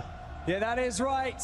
And so, with that being said, with Paris hosting, we're bringing the broadcast in multiple languages, including mime. Mime. People are being taken down. There's an Elam everywhere. Okay, he's down. He's down. He's knocked. Eliminated. Eliminated. Oh, that's a melee weapon. Oh, that is not going to heal in the more. What is? Okay, he has a grenade. And that's a team wipe. That's a team wipe. It's a team wipe. What are we doing? What is happening here? What are we doing? We have to meet the fans where they are and relate to them in ways that they understand. Okay, another one down, another one knocked, and he's been hit. He's been, wait, is he okay?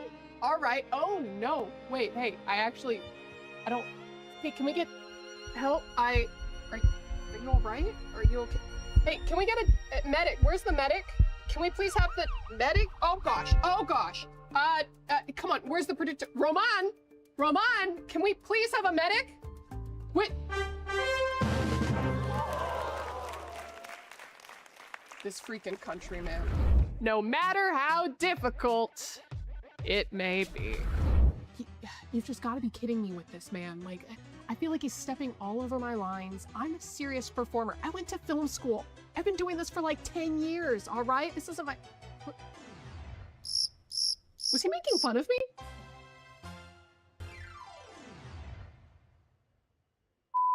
And with the finals coming to a close on the STC Arena stage, we are finally going to see some of these points and what the implication means for the club championship rankings. Therefore, oh, okay, I'm sorry, am I boring you? I'm boring you? Speaking of boring, you wear the same clothes every single day, okay? Please be perfect. Yo, you know what? Two can play at this game.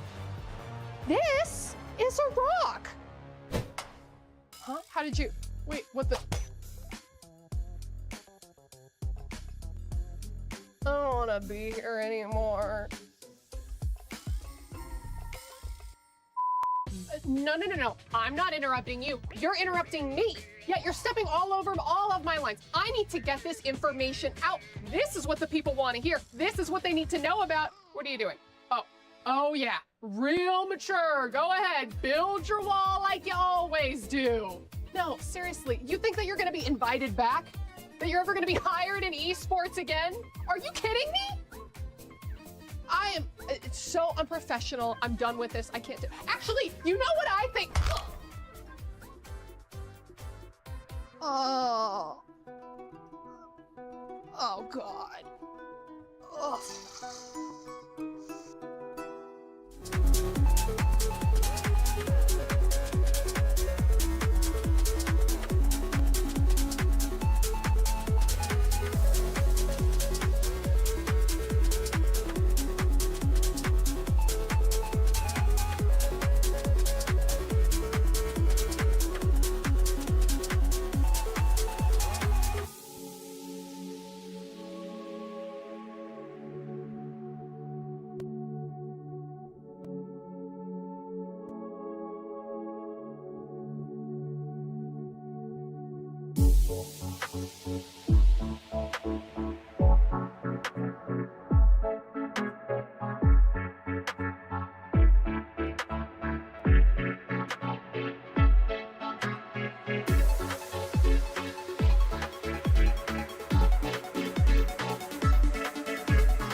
Well, today one of these teams joins us as a VRS rank number 33 and the other one is VRS rank number 2. Quay trở lại với cả trận thi đấu tiếp theo đây anh em. Falcons. Falcons join the server today. Rồi, line up Falcons anh em ơi. Được chưa ạ? Tôi ghi nhận là tôi nghĩ rằng là trong thời gian sắp tới này là Falcons là ok đây anh em ạ. Ở đây. Trong thời gian sắp tới tôi nghĩ rằng là Falcons sẽ ok hơn đấy. Với cái line up này. David. Tôi gọi là tôi có cái đánh giá cao đấy. What? Go on, you want to say it? Goliath or something? Oh yeah, Goliath. Yeah. So what we are looking maybe at a here trip is to a Paris pretty tough situation for K27 to come waltzing into. I think they're happy to be here, you know, Yeah, first and foremost. All of us are, you know, let's state that for sure. But K27, yourself, but yeah, sure. But for them to make it through the last chance qualifier was a big result for them. Netted some good victories, some good VRS points, you know, taking down teams like Fnatic in the process, Saw as well for that matter. Bây giờ mới xuống xe thì không biết bao giờ mới bắn just nhỉ? the fact they're part of this tournament is a massive step in the right direction for them. So they come in with absolutely nothing to lose. Okay, well, we can hold on to that for a second because losing isn't something that the Falcons did over the major, right? So where are they at now?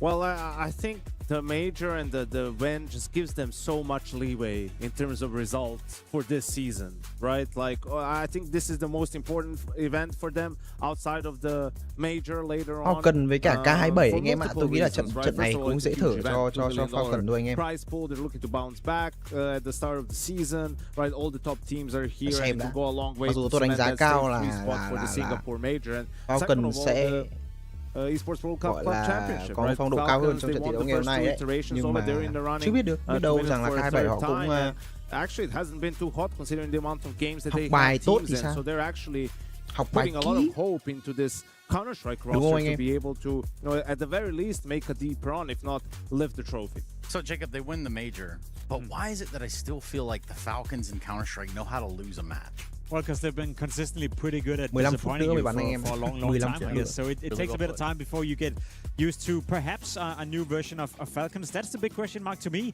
We don't know yet, right? I know the Blast Bounty online game where they didn't qualify for the LAN portion of the game. We'll excuse them that, you know. I'm not really going to put that into my equation, but we don't know whether the Falcons we saw at the major is the Falcons we're going to see for the rest of the season. To me, that's still something I need confirmation on. So that's why I'm very interested in how they do here at EWC. Yeah, this is definitely a new look Falcons ever since Kerrigan joined, but that new look is looking a lot like the FaZe clan of old, right? And what do we always used to say about FaZe clan? They want that BS. They could definitely disappoint you, right? And it's never going to be super clean. They're never going to be flawless going into the playoffs, right? Like, it's going to be messy, it's going to be scrappy, they're gonna go through the lower bracketing groups, right? But once you get to the playoffs, once you get to the big stage, Nico này mà games, cho đi đóng everyone would, you know, like Captain to America, you know, that's where they play their best Counter-Strike. So I think that's going to be sort of the identity of this Falcons roster, probably in the short term at the very least, until they have had enough time with Kerrigan where they're able to raise their floor. See, that's the fun conflict, because what you're describing is the exact opposite of what Falcons has always been, which were group stage warriors, and they get into the playoff and then they can get nothing done. They don't win the games they're supposed to, right? So if that truly is the case, that Kerrigan is now coming in and we're seeing a new look of Falcons, I wouldn't mind if they struggle a bit in the group stage as long as they show up in the playoff, whereas beforehand, they would be, you know, world beaters in the group stage. It would be like walking into the playoff, they hadn't lost a map, Monacy firing on all cylinders, Nico looking good, and then all of a sudden they lose to Paravision a couple of times in games where they're not supposed to. So I would rather have the Falcons you're describing than the old version where you get disappointed time and time again once you're at the playoff. Yeah, none of them probably hurt just as bad as that Australia run there by the Falcons once upon a time. Yeah, that's back when Kixon was playing. But yeah, that was what real heartbreak feels like if you're a Falcons fan. For the side of the Falcons, though, finding that rhythm to their rhyme at the major, surely we talk about teams building confidence. What more could you possibly ask for if you're these guys? I mean, it was a magical run, really. You look at it, arguably the hardest run ever to a major trophy when you look at the level of teams that they had to face, starting with hôm nay là NAVI, to make it into the playoffs, then anh Cardigan Vitality, cho into chúng ta Spirit, into những cái Fury bài in gì that grand final, which they, you know, swept 3-0. It was their easiest game, arguably, during the whole tournament. And just the performances that we saw across the board from individuals and as a team. Kyosuke in that quarterfinal against Vitality, right? Nico in the semifinal and the grand final. And honestly, the entirety of the tournament, right? With of course Carrigan, despite everything, having some key USP rounds and Tessus being the glue that makes it all stick together. So, yeah, it was one of those runs that, you know, no one really expected in a way, but everything seemed to have come together for Falcons in Cologne. And every single time Carrigan got a USP, I'm pretty sure he was landing unnecessary headshots. Like, things were working out for the man. The young, sprightly player, you know, the up-and-coming, budding player that is Carrigan. Isn't that right, Jacob? I'm not sure about the young part and up and coming or basically any of the things you just said right there, but it is an interesting conversation, and I know it kind of splits the waters. You know, can Carrigan continue to be the arguably worst fracking in-game leader the game has ever seen at this level, and for Falcons still to be successful? I'm not sure. You know, I think that's another question mark to me. I guess the main argument in regards to that is that Carrigan came into Falcons to fix a million things, and one of those things were not necessarily himself and his fracking capabilities. Now that they've shown they can win tournaments, now that they've been playing together for quite some time, there's been some practice under the skin as well. They built up a bit of a map pool. Maybe there's a bit more time for Carrigan to focus just a tiny bit more on himself and produce a little bit more productivity on the server. Because I do think that we are in an era of Counter-Strike where you need 5 players on the server who can shoot back more often than not. And it's not a secret that Carrigan has been struggling from an individual standpoint. Go ahead. Qua cam không, hình như không nhìn được. Where I don't care if he has 3 kills per Francisco, map, you know, like, as long as they win, no, but not even if they win. It's like there's other things that are more important for him to put his focus on, right? Like, they're not going to be losing games primarily because he didn't get enough kills. Like, it's for different reasons that they will lose games. And after that, and now you said, okay, now you had plenty of time. You had 6 months to set the floor of the team, to set the foundations and everything. Like, now, you know, you need to focus on yourself a little bit more and just raise your floor, but only by a little bit, honestly. Yeah. Katsuki on the screen, but really, I'm going back to the clip of Carrigan in the locker room, so to say, where he's talking to the guys, and he's basically laying out flat, hey, I need this from you, I need that from you. I think he's bringing a leadership characteristic to that team that it desperately needed. It's like people just talk so much about Carrigan's stats. Look at the stats of everyone else since he joined. Yeah. And look at like how much you lose on him and how much you gain on everyone else. Like, trade-off. I mentioned the Vitality game. Like, you look at the 2 maps that Falcons won, and you look at Kyosuke's performance, especially on Anubis on that first one, like, it was lights out.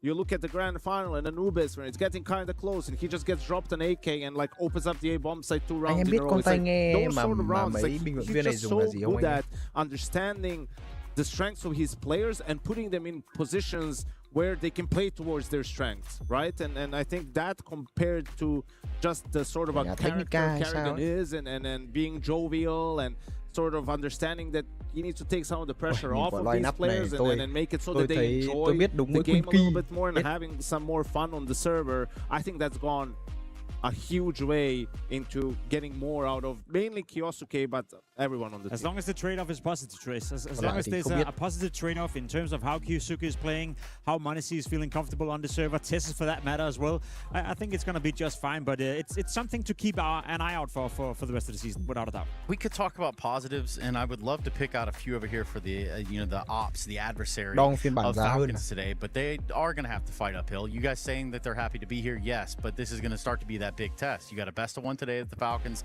BO3s thereafter.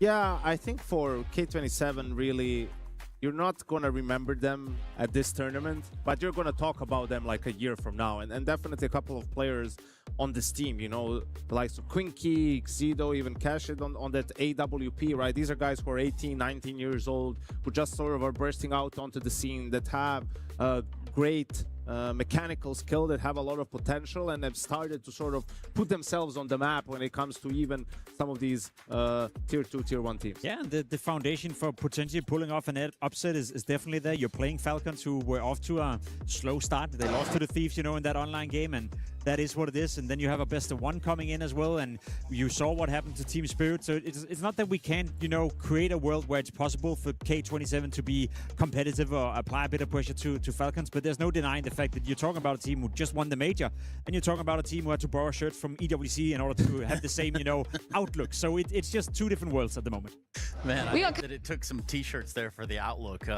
Yeah, I heard Freya just kind of screamed, I think it was. So yeah, let's go ahead and get some insight. Maybe Freya caught up with the side of K27 before we got started. Tôi cứ tưởng bị đưa âm thanh, hóa ra là We do are luồng Cashlid, của ready to take on the Falcons here at the Esports World Cup. But you've already been here for a number of days. You guys came through the open qualifier. Can you tell me a bit about that from your perspective?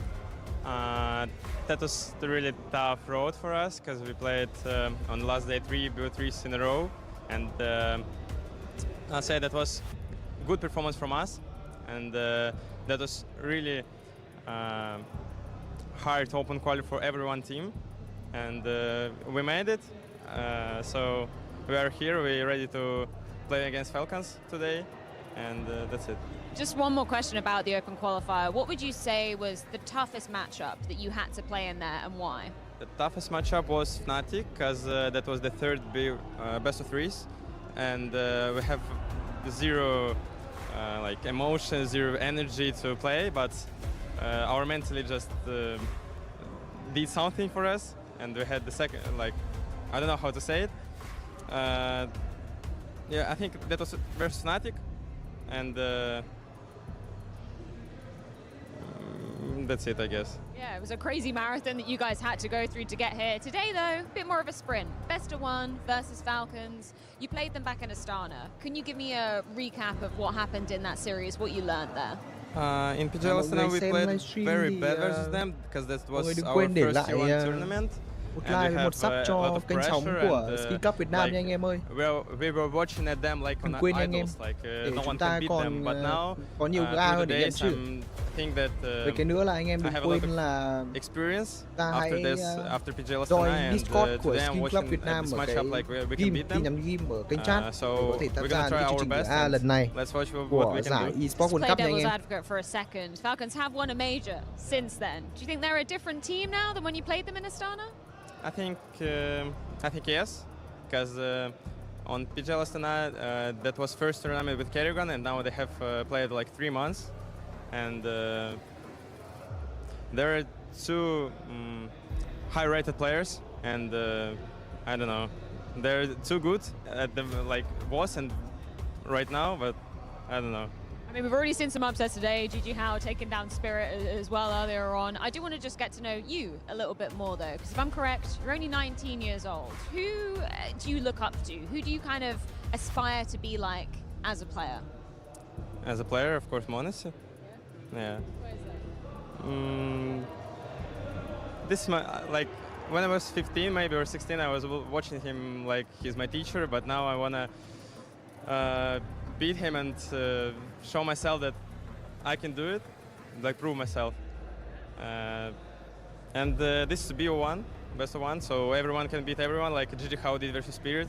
So truly, anything can happen. Thank you so much for your time, Cashlid. Good luck. Anything can and truly will happen here at EWC. We will have these maps, or rather map, because this is the best one. Có thể xảy ra ở EWC. In just a second. What do you take from that, Yanko, now that we know players are looking up to Monesi? How do you feel about that, guys? I know you were talking about how old we were. He's talking about like 3 or 4 years ago, you know, when he was 15, 16, like Monesi was 18. Back then, you know, like he was just starting out in G2, but yeah, I think it obviously tells you the times are changing. Yeah, they definitely are. Yeah, and they changed so much that we got another best one. We got another best of one, you know, and we got to figure out what map that is going to be played out. And I think the trend so far has been a lot of Mirage, you know, not only here on the A stream, but also on the B stream. Kind of in the pack map, Dust 2, you know, in contention for these two teams as well. It's at least up there. And right now, if Falcons want to play it, they can. And the map will be Dust 2 again. A map where Falcons are going to feel very comfortable. It's a map they really had in the pool, and Kerrigan has, you know, integrated into Falcons. hugely part of their success of the major as well. Was for K27, at the very least, you get to express yourself in that T side, and you get to dictate the tempo of the game. Whether you can make something out of that or not, well, we're about to see, but it's a map that offers opportunities. Yeah, it's the most played map for Falcons by a large margin. I mean, they played it 17 times already with this lineup. But hey, on the other hand, K27 did 13-0 Sinners on it. So we have that. There's a chance. And so a 13-0. So there is a chance. Hey, this is also a chance for me to tell you all at home, do you think you know more than these guys? That wasn't a trick question. I mean, like, there's a real chance you might. But if you do think you know more than them, or even any of us, let's go ahead and get those pick'ems going. That's right. It's my time to tell you about go ahead and pick out who you think is going to be winning the big prize here. We're at the World Cup, the Esports World Cup at that. Counter-Strike is just one small part of this. So, yes, you can go through there, and you can get your pick'ems done. That'll be a little QR code down there. Gentlemen, we know where we're going. We're going to Dust too. Anybody want to take K27, or am I crazy? The trend so far has been that every game has been close. Every game has been up in contention and been up for debate. I think Falcons is going to come in and make it swift and fast for the first time today. Yeah, it feels like we had our upset of the day with the GG Hao over Spirit. It would be a bit too crazy if it happened 2 times on the same day. Yeah, it really would be. Thank you very much, gentlemen. I think it is time that we get on the stage. Let's play the game. Bổ anh em ơi, bổ thôi.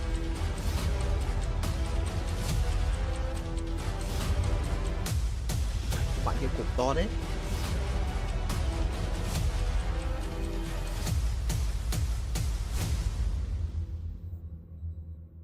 Ôi, trông cái trái. Không như vậy.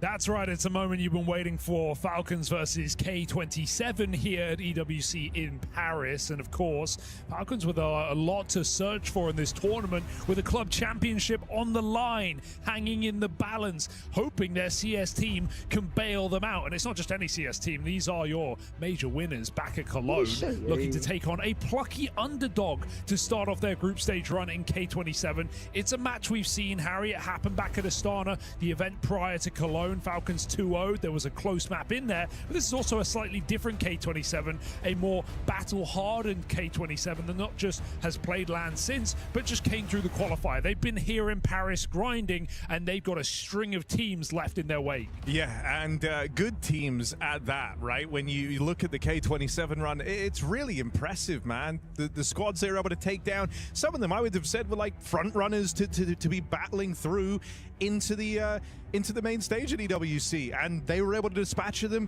fairly cleanly. So yeah, they're coming into this feeling red hot, feeling confident. Falcons can't get caught sleeping at the dawn of this tournament. Definitely not. I mean, we've seen games like these where Falcons have, you know, in the previous roster, I think more so struggled, right? Like some matches versus Bait, some opening BO1s, BO3s, games where they get punished, picked especially. So yeah, there's definitely opportunity in a match like this, especially when you consider that this is, you know, Falcons who came off at the start of the season with an immediate loss online to 100 Thieves. They've already lost to an underdog.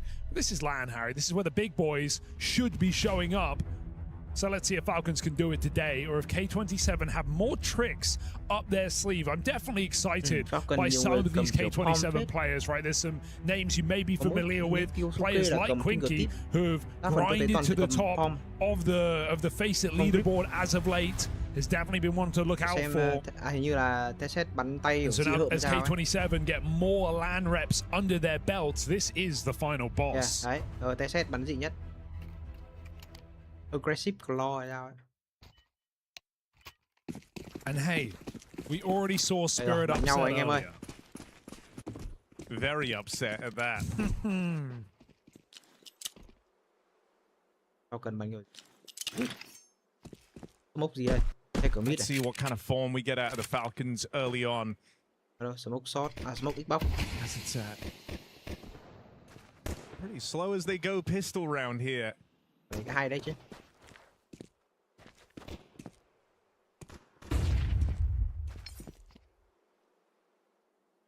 Không để lộ info shot sớm. Looking like a B finish. Mid to B still waiting in the tunnels. Split B chứ nhầm, đánh split B rồi. Util out for this mid to B. Mà smoke mid to B hay chưa? Quinky doing what he can, but he's getting split on. Zito with the cover. Quick drop down into the bomb site, skewing himself from this mid-wrap. Won't get away from Odyssey. Just a triage of headshots there. Tess's still waiting down here in the tunnels, chance to come in on the backstab as well, and that would put a bow on this pistol round. Trời ơi. Ui, TZ bắn đằng sau lưng rồi. Thôi xong rồi, bộ đôi còn lại của K27. His time to play is now. Wait for your window player as Monacy looks for his fourth frag. Phải đợi window ra nhá cùng thì mới dám bắn. Tessa steals it away. No complaints here from the Falcons as they come through with a pistol. It was an admirable behold from those two players in the bomb site. But a little bit of freeze there allows Falcons to come through doors and window together, and Monacy collects both those crucial kills. Hay chơi anh em, căng chơi anh em. Dust 2 bound to be explosive. And the force buy comes straight through here for K27.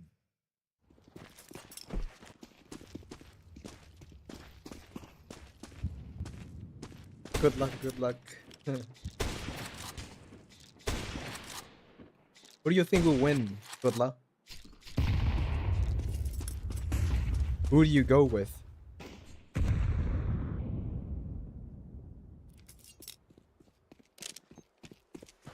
Khả năng tôi nghĩ là game này 20 phút. Nhưng mà chậm này khả năng cũng được. Ái chà, họ stack 3 long cả. Falcons, you want to see them on the other side now. The player break post the major feel like they're still progressing. You don't want to feel like it was kind of a lightning in a bottle honeymoon phase, whatever. To thế. Monacy bắn phát một. So want to see them looking even more refined on the other end of the break. This is a force buy from K27. They might have netted that opening kill, but Falcons still get the long control they were looking for. Honestly, swing and a miss, but Nico there to help him out. Quite a pace in these 2 rounds here for Falcons. Confident start. And enough pace to push these players out of the bomb site. With that short smoke, it will be a save. Keeping the scout for later. Khả năng double eco. Round này force buy này thì double eco rồi, xếp for scout round sau bắn rồi. Round sau khả năng vẫn một scout và full look. Bắn cầu yếu rồi. Scout khỏe. And I mean, yeah, sure, the major was it was so Carrigan, wasn't it? Come through, the master of the stand-ins, being essentially the new stand-in, the new piece of this team, and leading them to a major victory. Rounds away from losses in multiple of those playoff maps. Still managing to take the trophy. But yeah, let's at the same time remember that Falcons still had problems prior to Carrigan joining. And one golden run doesn't undo everything. So definitely looking for some consistency and some reliability out of Falcons, especially when you consider the field right now, Harry. Like, look at Vitality and the news they've announced for the rest of the season. Yeah. You know, multiple stand-ins, players taking time off. You look at Spirit, well, they're not exactly in consistent form either, even losing a BO1 today. So the field is open. Nào. Em scout đó có tìm được một mạng nào hay không? Yeah, I think if you're the Falcons, you got to recognize kind of the massive opportunity, the idea that you could look to emerge as the new dominant team. Là Falcon phải chạm đến 6 bên phía. Từ. Yusuke, flash hay. Nico able to withstand it, at least trades that out. You know, a lot of the stuff we see at Tier 1 is stolen from, you know, upcoming teams that grind, teams that play a lot of online games. You have to come up with a lot of plays, and little moves that they can make. And you know, K27 are one of those teams that have a lot of really cool setups. Don't know how much you can get away with on Dust 2, but it's nice to see them, even on an eco round, have a little flash push like that, get a 5v4, but it's traded and Falcons take the space right back. So longing out the round doesn't seem likely here for K27. Xếp luôn rồi, chạy rồi. Would love to grab a couple of AKs on the way out. Yeah, I think, you know, one of the worries that always comes to mind with Dust 2 is just how it can feel by nature at the map. You sometimes say, you know, it can feel a little 50-50. Don't often see teams kind of lean into it in a BO1, but I think for Falcons, for the reason you just said, it's actually a good place. Like, there's a little less in terms of gimmicks you could try and get away with here. You've seen a lot of it before. And I think that also, you know, I agree, but I think the higher up the ladder you get, the less true that is, right? When you actually look at, you know, the best teams in the world in the past 18 months, and you look at a team like Vitality or a team like Spirit, well, they've just proven that consistency of Dust 2 is extremely viable. Vitality were like 44-4 or something on that map. Spirit had a pretty close record as well, just with less maps played, but essentially the same win rate. And so, at the very top level, you can find consistency on this map.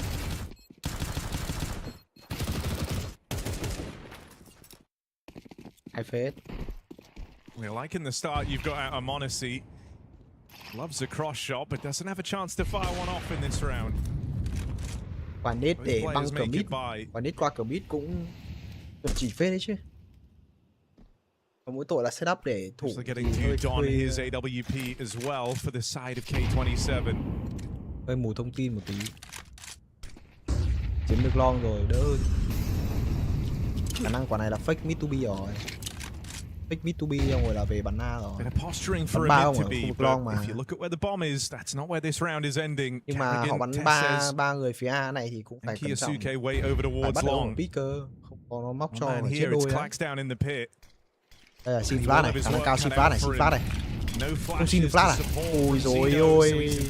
Ô! Thôi xong. Mày nhá, Cardigan chưa lộ, Cardigan chưa lộ. Cardigan. Ôi nhảy á. Ôi ôi nhảy ơi. Cardigan chơi. That would have been a double kill with the bomb control. Now it's the opposite, they've lost it. Dropping back for the fight, Monacy in middle, overwhelmed, and Orb has the cover as well. So it's going to be K27 on the board. But to be honest, Carrigan should be the double. It's the jump scroll that lets K27 into the round. Tao AK27 tao chứ không phải. Awkward moment indeed. Nhảy. And that's going to cost you. Khả năng là tâm lý. Monacy's Orb is not cheap. Nico cannot buy an AK, nor can Kiyosuke. Ở Kiyosuke mua rồi, yếu tiền.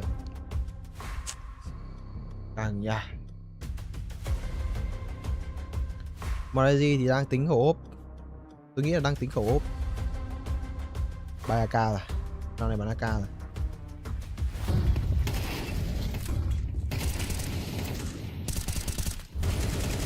Quả đấy ông Clark hên. Đấy chết sau số mốc của đông nữa không thì thôi. Hay rồi.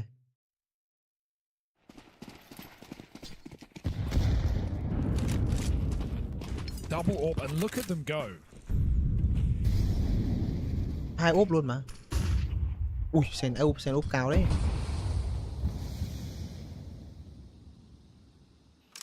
Cito and Quinky taking risks. A little tense though, right? Off on the line, don't want to miss. You hear him burning in the volley. That's two players cleared out through lower, and a big problem for K27. Falcons don't jump the gun on that lower control. They throw all the util to make it real easy for themselves. Rồi, check kỹ. Ui, không check. Mày thế, họ không trigger discipline. Able to trade that out. Thôi. And a chart-topping performance right now from Ilya sees him up 9-1. You got to hold that shot as well on B, right? You're essentially 1v5 and B. If there's any way you're going to win, you just got to hope Falcons make the mistake of not checking your position. Good spacing from Falcons allows them to trade, and that feels like a really awkward round to go for that double lower push setup, right? You know Falcons have low money. You know they're likely going to have the weaponry to deal with that. There's a bunch of pistols coming in. Of course, it's still well called to get that molly in. I also think, like, what you don't want to happen here is, like, kind of the stress of being the underdog. That was, you know, you trying an aggressive play. You can argue that the timing for it was wrong, right? I think you're dead on knowing that Falcons are low money, trying to take lower tunnels control. What you don't want to happen is for this to kind of shrink the CT side as a whole. Sure. I hope we still see moves made by K27, just at better moments in the game. Yeah, it's a risky move to make when your money is on the line. And now look at the response. They've got nothing left on 3 of these players. So we're talking about 3 rifles max. They save the orb. You're certainly going to put something in here. But yeah, they will save for later. Falcons looking at 4-1. And we're hoping on 2 players to carry K27 through this round. Thế này bao giờ không? Boost up could be denied. Cashload waiting. Yeah, they just hold the catwalk. Can't wait forever. Let's go, bro.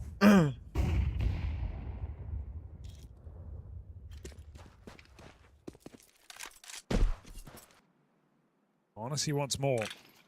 It's Util in middle. Gets his players out lower. Nice shot. Ashley was waiting for that exact fight for what feels like the entire round. Finally, Monacy shows his head the second time around, and he will get the better of him. And honestly, you knock Monacy out of these rounds, you feel real good about it. He's been the guy thus far for the Falcons. Cardigan định điều Kyosuke ra để ném smoke. Start moving mid to B. Could see X5 activate. Smoke lands behind him from his teammate. Tự ra bắn. Very tempting to make a move here. This is a pressure call, right? Do you want to take the risk at this point in the round? 50 seconds, still time for Falcons to pivot, but as we can see, they are all in. 3 in the tunnels, mid to be smoke coming out. X5 wants to move. It's now or it's never. And as soon as he gets this info, hoping we see a bit of movement out of K27. Họ bắn lục thôi, vào kịp được. Phải trả đồ ok cơ. You know, you have all the info right now from this long doors push, but you're not in a position to react. There's still only 2 players over here at B, and now it's reduced down to 1. Quinky's Beagle doesn't find a thing. Carrigan's even got the spot there through mid. K27 with a decision to make. This B site real tricky to break back into. And you feel like a lot of it going to be hinging on this early fight from X5 back in the tunnels.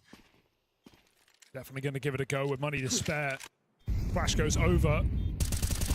A shot from X5 on the flank. Nico holds it down and now they walk away. Well, Falcons let them. Fearing a last second retake with low HP on 2.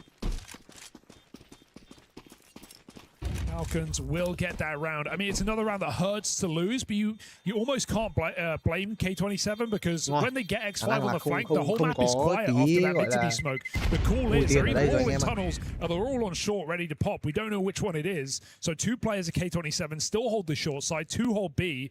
And yeah, okay, Falcons flash through the B smoke. It's a round that could look silly if they get massacred, but it's all they had. They had to go.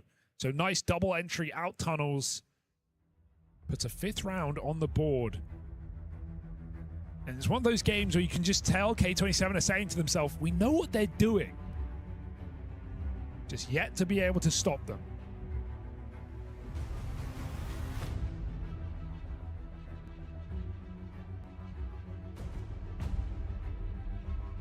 I just think, you know, when you're up against the Falcons, you have to try and walk this very fine line where you're looking for info, you're making your plays, but you're simultaneously, you know, not feeding the beast.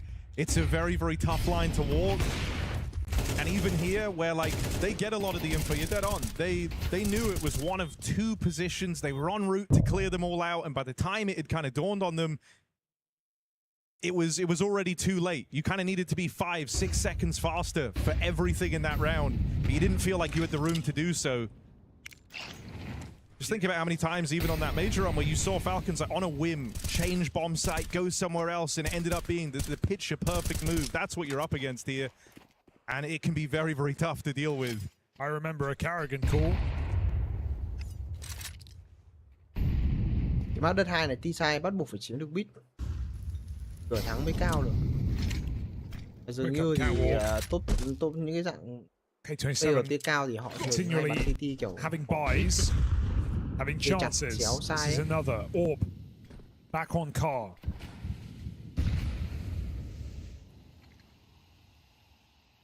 Some fear of the mid to be, but as they re-clear this, Falcons get ready to pop. So what timing do we see? X5 coming back up to hold A.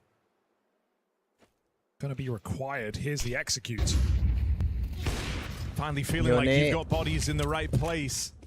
Orb able to get the ball rolling, and X5 gets involved as well on that rotation. But he'll hold on. And Zeno concealed in this smoke. They don't know about him. Decides not to play on the back of that flash. 4v2 right now for K27, and they're going to hand off, leave it to the retake. I like that, but it's Monacy and Nico. It's meant to be the duo. Nice gets it done. Monacy dead right away. Nico, that's clean. We're gonna need 3 more just like that. K27 Cứ tưởng bọn này chết cả ông kia nữa thì ngon. So finally getting something else on the board 5-2 for the K27 squad. Nice to see them not overheat, right? Super tempting to brawl in that round. You have that player ready to jump up through the smoke in a 2-on-4. Very tempting indeed, but give it up. Play the post-plant together. Sure, you give them, you know, chances to get into post-plant positions, but then you just trade your kills out, and that's exactly what K27 do. So, no overheating indeed. Some really nice shots coming out from this AWP. Last 2 kills being headshots. Cứ tưởng là Monazi còn phải làm được nữa. Chance to put Falcons money down. I mean, the 2 rounds that K27 have are both them repelling these attempts from Falcons to get into A. And so I think now the onus is going to be on stopping one of these mid to Bs, stopping one of these B hits.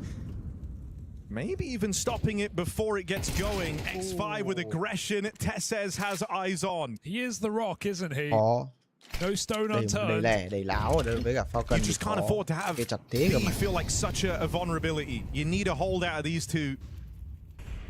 That kill tempts you back the other way. They go clearing cat. They're in no hurry. The push is actually going to come through from K27 in the dark. They push into upper. Nico and Monacy side by side, ready to swing. This surely won't go wrong, right? Nico swings the trade. Not even needed 2 kills from Falcons. Có cái góc vừa nãy Monazi đứng là góc of angle hay phết anh em nhé. Anh em đừng cái góc đấy bắn kiểu nó đi ra nó sẽ không đặt tâm vào đấy ấy. Mình cũng sẽ có một kill dễ dàng ấy. Hay phết. I mean, I think we're in danger of learning very, very quickly how brutal Dust 2 CT sides can feel when one half of the map is just under so much scrutiny. Yeah. Even there, like that's you looking for a solution. You're a man down, it's 4v5, you're feeling uncomfortable. Screw it, we're going to try and bring the fight to them. Come in with the upper tunnels push. We know that they just killed our A player. We were expecting them in kind of a bit of limbo there, maybe moving around the setup. Try and finally throw down the gauntlet on the B site, and actually you end up doing what we said earlier. You feed the beast, you give them the way in. You're looking for the weak half, right? Maybe it's 1 player in upper and 4 coming out on mid to B. You kill the bomb or you kill a player in upper. Now you have more control. The alternative is you sit in B, and you just know that, you know, you're going to get a try run. They're going to split you on perfect timing. Maybe you could multi-kill, although they've been unable to do so yet. So another patient round paying off for the Falcons in a 5v4. Good check from Tesses on that cat push. That's where it could have all gone wrong. And almost like the mind game that's being played is, look, every time you've got an aggressive, it's ruined the round for you. So rely on some gambles. And I think that's exactly what Carrigan wants. He's very, very good at piecing those together. Yeah. That's not even something you've really had to worry about in this game. Monacy's not been super involved on these cross shots, not with the usual frequency, but now a tag down range, softening up the B defense even more. Any more? Monacy looks long, but Ashlet on an orthodox angle. Đục đi. Đục đi để chứng tỏ mình hack đi anh đi. Đục đi. Đục đi. Stalemate for now. Cat control taking it for Falcons. Good grenades. Hit Carrigan hard. Don't you just get tempted by this mid to B because it's just gone so well for you? Đục đi. Honestly, still considering it. If Tessis walks in, this might be bomb spotted. Okay, hands it off. Still, Cashlid needs to hit this, and he needs to hit it quick. Shadow. Connects. What a tag from Tessis, but Cashlid's still here. I mean, getting the kill is nice. It's just how do you get out? Double flashes through the doors. Yusuke sent in. Now they've got the long control. 2 players over here on short. And this A split taking shape. Think down range brings Nico low on the spam. Feeling a bit of pressure now. It's a great reaction for K27. They go, they clear out short. Now they've only got long to worry about. It's not an easy clear either, but they're going to keep sending it, fighting for this ramp. Another kill from Clax with the bomb drop. Kisuke's going nowhere fast. It is K27 back in the game with a very important rifle round. This could have edged on Stomp territory, but now they've saved their CT side and they have put Falcons in quite the money trouble. Nice retake of the catwalk there from K27. Even though Falcons have numbers, it doesn't feel like it. They're boxed in, smoking behind them. So pressure on as Falcons force buy with 3 AKs.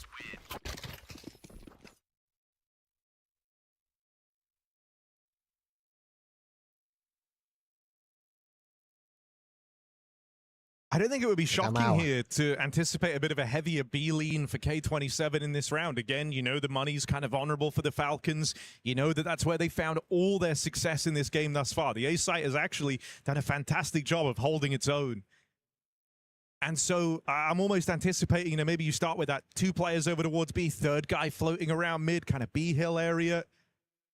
I hope we don't see them play for the tunnels again. We remember how that let them down at the first chance they had to break the Falcons' money. Yeah, no gambles on B yet. So would now be the time? Would they? Should they? Falcons going all into tunnels.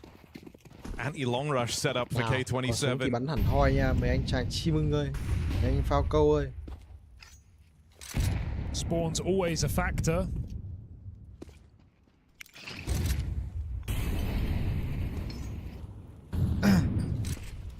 Falcons are going pretty quick into this solo B site. Quinky. Chịu Quinky. With the A4 here, it's not easy. Chắc gì A4 lắm đạn mà, bắn được mà. You would love an AK. Đây rồi, smoke dưới, rất khó phát hiện. Đây rồi, một ông. Biết làm sao được. Đây giờ kill suy khôn chưa? Hay, chịu rồi.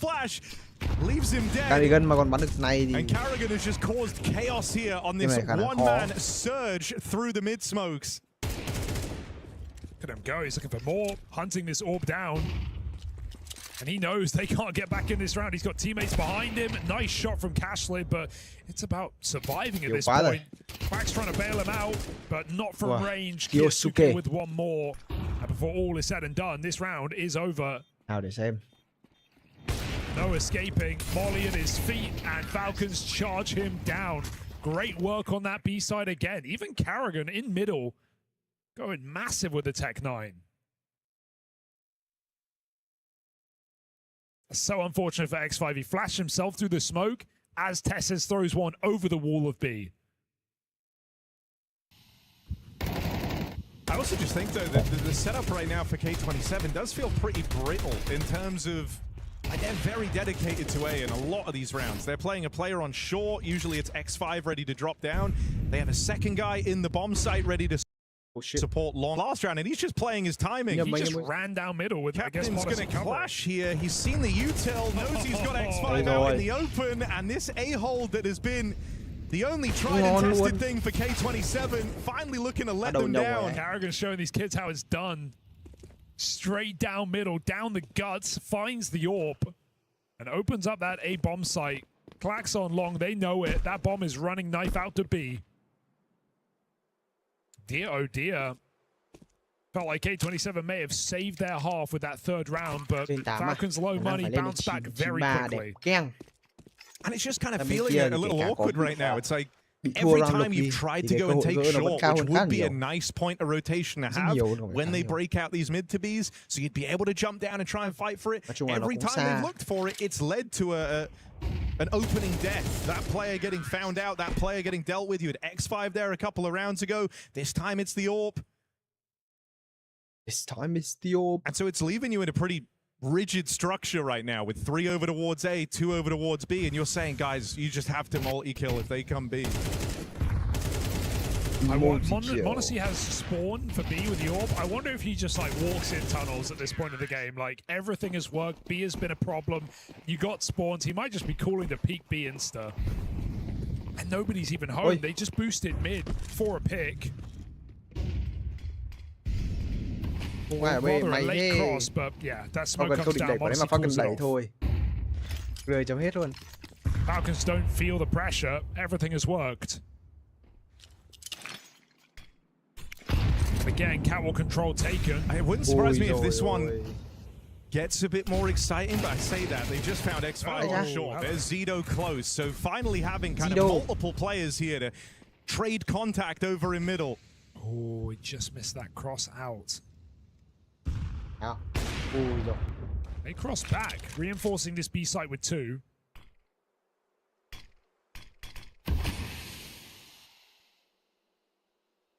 I mean, it was the right adjustment for K27. It's just come very late in the day. Is he going to hide deep pit?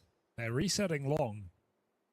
1 kill would be massive from Zido here. 13 máu phải khó. Oh, but he's thằng mình kìa. Still gets his right as Tessez goes to check the corner. Mày thế vẫn bắn được đinh vào mặt Follow up, Monesi and that is the bomb spotted. So wonder if Monesi and Nico want to get tricky with this. Được chưa? Khi nào luôn? Ôi, 8-4 rồi. They split up. Nico bomb long. Monesi hoping for a fight in middle. Nothing getting given. 25 to the clock. Cashlid can win the round with a single shot. He's just cleared long, and now Nico walks out. So I got bad news as Monesi fakes it. Nico holds his part of the bargain. How are you going to cross with that bomb? There's only 10 seconds. He needs to run. The smoke comes down, and they can't stop him. Nico makes it in. Nice shot up close, and that feels like that's that. Quinky 1v2, he's got the nades and an AK. Khả năng biết Quinky đâu rồi. Không có kit này thua. Everything they have. Just a round that spiraled away from you. You almost can't believe it's fallen onto the shoulders of Quinky.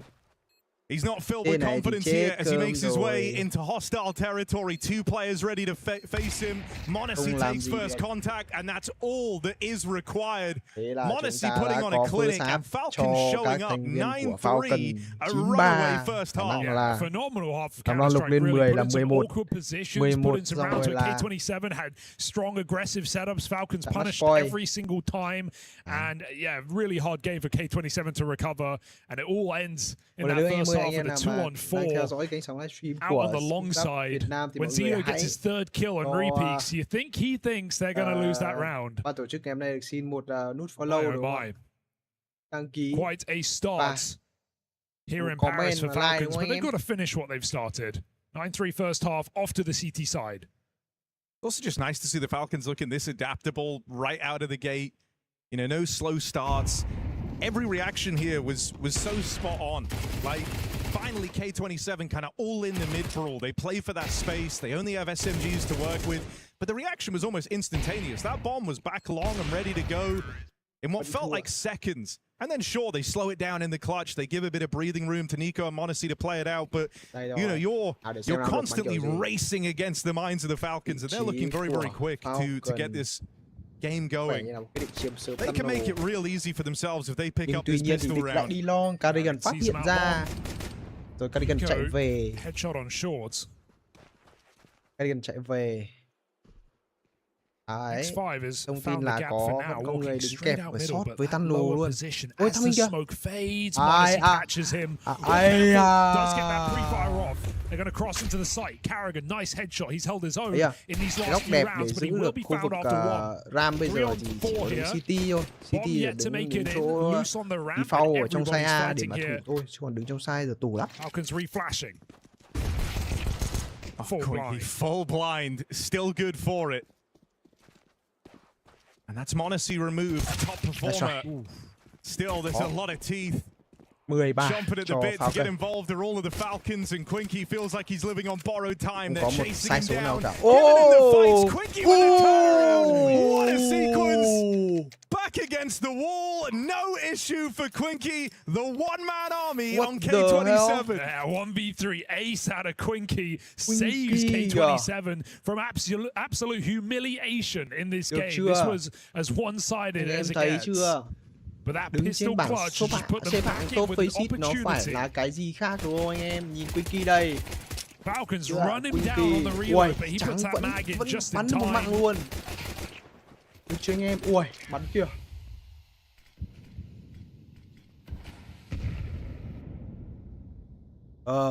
FALCONS first buy round này rồi.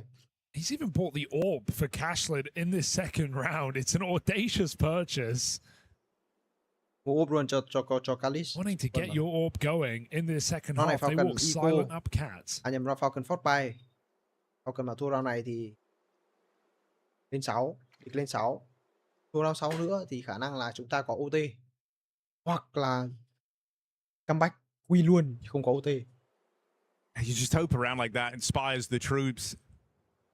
Được, hay. Technique.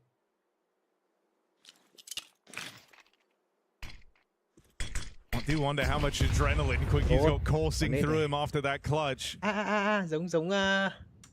Giống Magic ở Just Spirit. testing the waters over here on short. Ôi Seeing if they ôi, like what they see. Chuẩn chưa? Khả năng còn không. Does have a smoke to 40 block giây. this. Timing này nhá, timing này là sẽ úp sai này. Úp sai vụ là sẽ có sai số anh em ạ. That's not a good smoke. Chắc có mạng Manezi. Ôi đừng có đẩy. Đây rồi Sidu. Nico đổi một. Nào, Nico double kill. Nico makes it Không được rồi. interesting.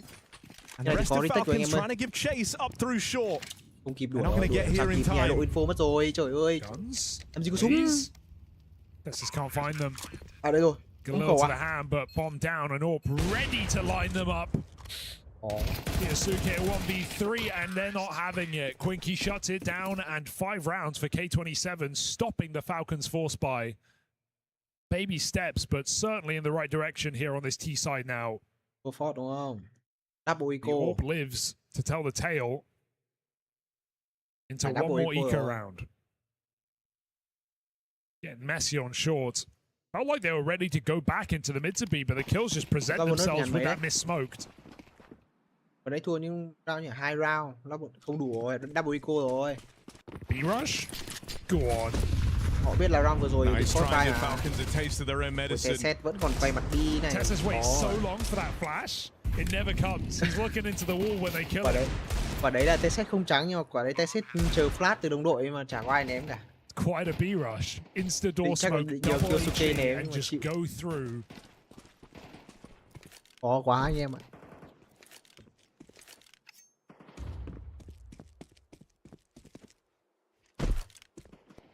Ship thôi. Ship đi. Cố làm gì? Rồi. Ê nha, bắn này rất ê nha. Thể thao đừng có không ngừng lên 9 này. Cứ tưởng dễ thở đâu.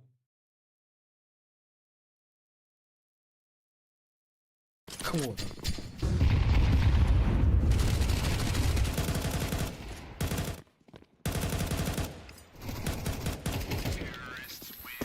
Alright, Cashler's got his match here. Monacy's AWP as well. Nào. Spotted. Bên hướng B đông đấy. Tầm này mà đánh shot là chặn được này. Hoặc là smoke một quả mid to B xong đánh shot đẹp keng. Không có chuyện đấy. Bây giờ chờ đi. Dangerous game that, but X5's live to tell the tale. Boom.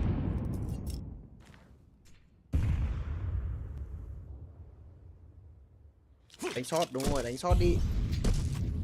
Boom. Good nade. Here from Nico.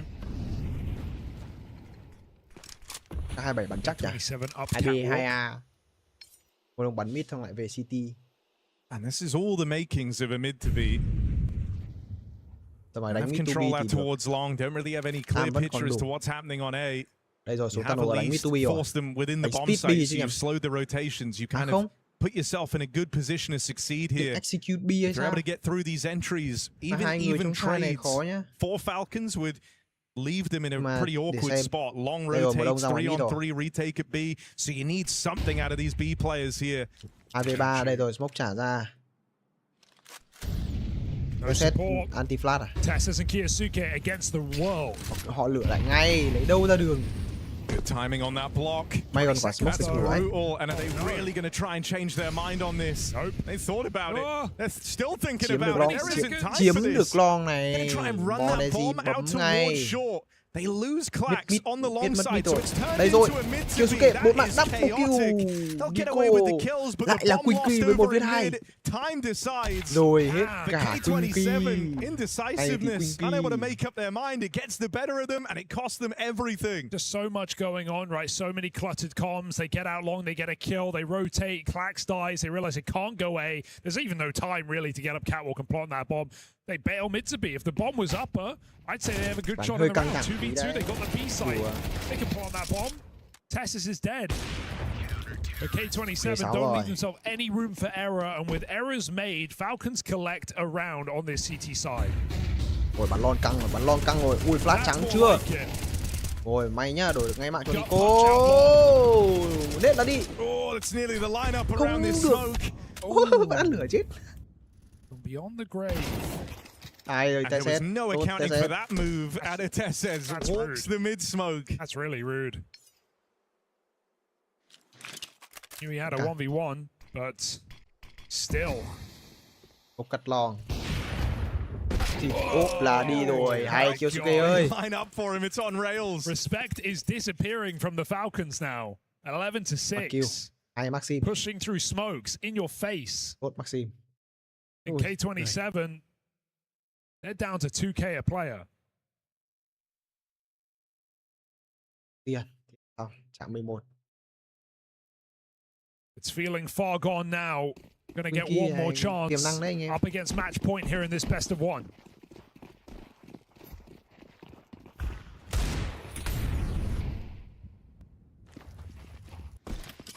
Con này chỉ bớ ngay rồi, Winky hết cả chơi game luôn, xem TV sớm luôn. Con này khả năng cũng dễ thở thôi. You're seeing Falcons take a lot more liberties. Anh They già have Carrigan. left Carrigan all on his lonesome out here on Bắn long. lục sợ gì đúng không anh? Đúng rồi. Hay nào. Easy. Flash gets there just a second too late to help him out, but it will get contained, and now you have 6 chances for a dominant close. Yeah, some signs of life here for K27 in this game, but I think the takeaway is Falcons have come to play, right, with all the pressure on the shoulders of the club championship, second place team, relying on their last few competitions, CS being the main one. I mean, it's also just the case that even though Falcons as an org have always done well here at EWC, the CS division has struggled. Yeah. And, you know, Carrigan already came in and kind of cured the major woes. Now they're hoping he can do the same here. Này thì khả năng là K27 đang định câu đồ. He went on to lose the final. Đang định câu đồ. Match point rồi mà khó lắm. Chả làm được mấy. 62 comeback cũng khó. But let's be honest here, looking at this group stage, there's no clear threat on paper for Falcons. 2 wins and you're straight into the playoffs. Yeah, I think it's one of these ones where it felt like, you know, the greatest opponent was almost themselves in a sense, you know. You've seen slow starts from Carrigan-led teams in the past. It's very reassuring to see them coming in, looking polished. It's K27 that have had a legit run to get to this point. Đổi mạng luôn. They were in good form. Falcons playing like the favorites. Ui ôi, nửa cây. 4v4 and the map goes quiet, bomb out long. 2 players on Cat. Cedo waiting for re-aggression. He's getting exactly that, but teammates Monesi collects a kill. Monesi mất Nico, còn Monesi 3v3. Feeling invincible on this orb. Missed flick and the bomb crosses in. It will be a retake, but it won't be waiting around as they line up through the smoke. Kyosuke closes. Simple as that for the Falcons. 13-6. K27 are shown the door. Yeah, dominant stuff, man. It's the Falcons you wanted to see from the get-go in this tournament. No messing around, straight to the point, running circles around the underdogs in K27. That's exactly the start you would expect from the Falcons, who are coming back off of a major win. They start their campaign off here strong in Paris. Yeah, Nico and company looking primed, looking proper right there. Nico and Monesi really tag teaming to give K27 a little bit of a taste as to what's to come. Can't really ask for more, can you? You know, I think that was the first time today we see one of the clear-cut favorites also playing like a clear-cut favorite. Credit to K27 for, you know, a brief moment in that second half, you know, stringing together some rounds and maybe...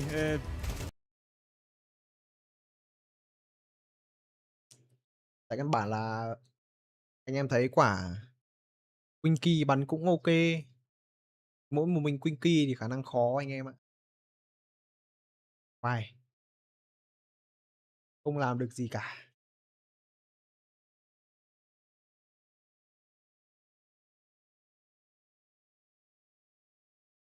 Một lần nữa anh em ơi, anh em có mong chờ các trận đấu tiếp theo không? Trận cuối có quả Vitality 100 tip, khả năng là sẽ là khá kịch tính anh em. Và tôi nghĩ là anh em sẽ xem nhiều đây anh em. Một lần nữa anh em xem phiên livestream ấy, đừng quên là hãy để lại một like, một sub cho kênh sóng này nha anh em. Và tham gia link Discord đăng ký ở trên kênh chat để có thể nhận được gọi là những cái GA đến từ chương trình nha anh em ơi, đừng quên đấy.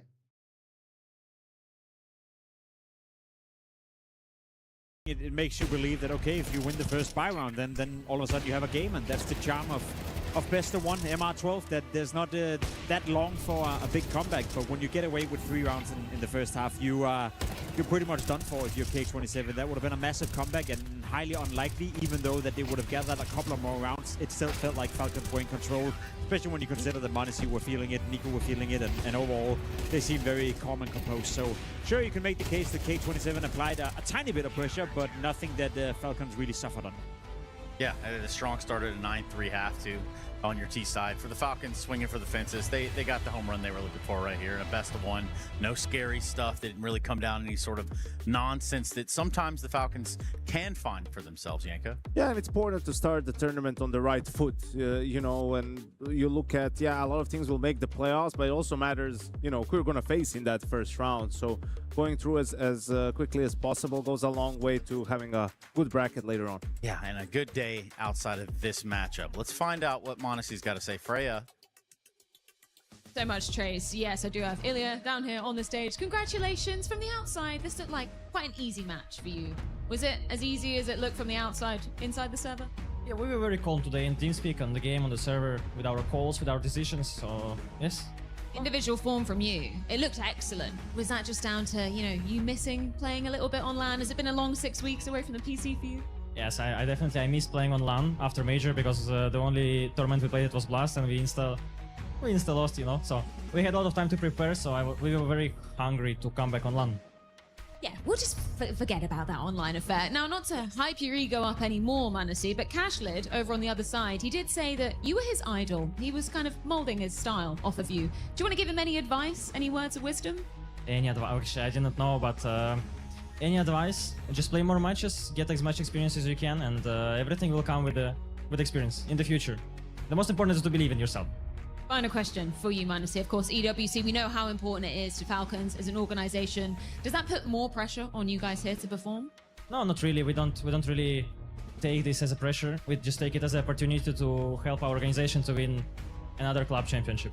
Pleasure, as always, to get to catch up with you, m0NESY. Thank you so much for your time. That's Falcons 1-0 up here in Paris. Yeah, m0NESY ending out at 22-8 there in regulation. Otherwise, quick, easy work for the side of the Falcons. m0NESY looked like he had a good time. Yeah, and obviously he had a good time in Cologne as well, got his major MVP there, and I think we're seeing that a little bit more in recent tournaments with m0NESY, you know, and some of the interviews, especially in Cologne, those post-game ones, like he has just found the joy again in playing the game, right, in this team, and I think he shows on the server. I think he's a guy who needs to sort of have that to be able to perform on a high level, and if he has found some consistency now, like that's going to make Falcons even more dangerous. Yeah, it goes without saying he's a massive win condition for Falcons in pretty much any game they play, whether that's group stage, playoff, you name it. As you said, a bit of a breakthrough through the major, getting the MVP as well. And if anything, if you want to zoom out a bit, maybe he's also able to close a bit of that gap, that Saivu and Dunk as of late have opened up to him. I think m0NESY being the MVP of the major, playing like this as well, maybe it is a three-horse race for the best player in the world after all, if he continues down this trend, and especially if Dunk is showing a bit of that inconsistency that we never really seen from him before. Yeah, and you look for where those weaknesses are going to be within some of these top-tier teams, some of these high-caliber teams, especially with the side that we've already seen, the Donks of the world. They've taken their L earlier today. How do they bounce back and remain some of those top-tier teams? The things that separate them from the pack, the ones that keep them up there. For us, at least, putting a ribbon on such a performance, or at least such a showing from K27. They're in the building. You guys said they were excited to be here. Is there anything else you can put on their plate? Yeah, I think we have an example from the first half, like some of the sort of discrepancies between, tier 1 teams and some of these lower tier teams when it comes to the macro understanding. So in this round, another reset round, Falcons go with this fast sort of down mid play from Nico. Kerrigan did it as well, so they're quick about this. See the nade combination, right? And then Kerrigan is just going to throw a deep molly and they want to go B, right? But X5 is in front of it and he just wants to play now, like understands maybe he has some space here. Unfortunately, he's going to get punished by Tessis, right? And Tessis is the long player So now that should signal you that they are heavily towards B on the side of Falcons. The Falcons know that, so they slow it down, throw some utility towards B, mid to B, smoke. Kerrigan wants to put some pressure. It's important he got the upper off of this angle, and then after the smoke, like that prompts a reaction from K27 in upper B, and this is exactly what Falcons were waiting for, right? Like they're positioned perfectly to punish this. That was probably just the call from Kerrigan. I'm gonna put some pressure. They're gonna push B. You guys are gonna kill them, and that's exactly what happened. And you know, it's an example of just manipulating some of the rotations, and maybe K27 being a little bit too naive, going for that B push when Tessis was spotted in lower B. Kind of forcing them to where you want to have that fight, like forcing that reaction. I think, Jacob, you know, there was a little bit of a suffrage here when it came to the second pistol round. You know, I think it's unfortunate. Yes, you get an ace out of it, but it is a bit rough around the edges when it's in vain, right? Yeah, sure. But then again, you showed a bit of that individual quality that K27 also possesses. As Janko said, it's not a team that we're going to remember here at EWC, but perhaps in a year's time from now, some of these players will have found a way to make a big mark, you know, on Counter-Strike, whether that is within K27 or if that's in another team. But, you know, small glimpses of, you know, good potential, good individual playmaking, especially considering they came from the LCQ as well, where they won 3 best-of-3s in a row, that they kind of distanced themselves from teams like Fnatic, Eyeballers, and Saw, for that matter, who they beat. So it's a team to look out for, and maybe players to look out for the future. Yeah, they're accruing experience at this point in time, right? Like when you're a young team, you sort of don't even necessarily realize maybe how these teams are beating you, right? And then you see things that happen. It's like, this is what they were thinking, right? And then you sort of learn more about the game. You evolve your understanding of the game, and that's how you improve. Yeah, I mean, just as a testament, you know, how fast was your guys' first LAN game, right, in your own head? I'm sure it might have taken a long time, but that game goes by pretty quick. You start to learn to break that down and compartmentalize. But even just practice. Like once you start to practice with tier 1 teams, and you're like, all right, like this is what these guys are doing, and then obviously even more so in officials. But that's why it's a process, right? It has to be a process for every individual player, and then also you as a unit need to be able to grow.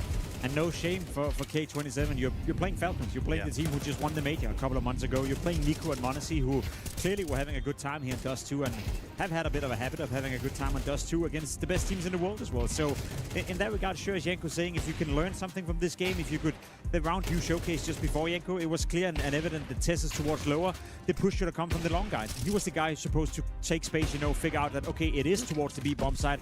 Then you could have kept 2 players on B, you know, and maybe be ready for the hit that was coming in for Falcons. They look at that, they learn by that, they maybe alter the way they will play around like that next time around, and who knows if that means the game then finishes 13-7 and not 13-6. Yeah, and it could be as simple as a change of numbers, obviously, Jacob. I don't know why you have that big smirk on your face. Makes me a little uneasy. Yeah. Luckily, the people at home can't see that. We actually have Nico smirk instead, which I know that you guys are big fans of here. Do you agree, Janko? Is Monacy, can he still be part of the conversation, you know, best player in the world? Or yeah, absolutely not. What if he's the major MVP in Singapore? There we go. Like, how can you, a guy who's won 2 major MVPs, not make him, you know, potentially put him as #1? Obviously, depends on a lot more tournaments. And I think what's important is it's wide open still, in my eyes, right? Like, we don't know how Vitality is going to perform moving forward. A couple of events, they're going to have a stand-in. Yeah. You don't expect them to sort of win events with a stand-in, right? What if Falcons are the one, or Spirits is the one with Dong to do it? So I think it's a lot more competitive this year than last year. Which, you know, it's only fair. We talked a little bit about Kerrigan, so your boy Tessis, let's talk about it. I know that there were some question marks about, yes, okay, this is what Tessis brings to the table here, and now they won a major, so we quelled that still, right? Did he show up today? Was he the best support in the server? Yeah, I mean, it's hard to judge from this game, to be honest. I think Tessis is best shown when the game is close, you know, when he needs to find impact. Today, it wasn't really needed, to be completely honest. I think Tessis is also benefiting from Kerrigan coming into the team. I think Kerrigan likes to have a player that is a soldier for your team. I think Cadian even labeled it as a soldier finally winning the major, you know, in Cologne. So having Tessis on your team in the role he's in, I'm sure individually speaking, he could probably get more out of himself in a different team, in a different role. But personally, I would rather be Tessis, you know, playing maybe not the best roles and then winning majors and winning trophies, playing next to Monacy and Nico than showcasing my individual skills. So I think both sides are happy on that one. Yeah, he'll have his moments in Kerrigan's system, right, where he'll have to play, and he has the right personality for that role, right? Like, you always need to, you have a finite amount of resources in a round, and, you know, some players have to make do with less being allocated to them, let's put it that way. And Tess is a guy who can do that, who is not uncomfortable, who doesn't have an ego in that sense that, oh, he has to have the numbers or he has to have the opportunities, right? He'll just do whatever the team requires of him to help the team win. Yeah, and for us, still tons of more Counter-Strike to go. Gentlemen, thank you so much. Yeah, we can put a ribbon and bow on this one for K27 and Falcons. That's a done data. And as it shapes up, we've got Paravision V8, BB Team, and FAZE also to look forward to here. MIBR, Strauss, all the fixins here at the EWC. That's the Esports World Cup live from Paris. We go to a break, we come back, and it is going to be that BB Team versus FAZE.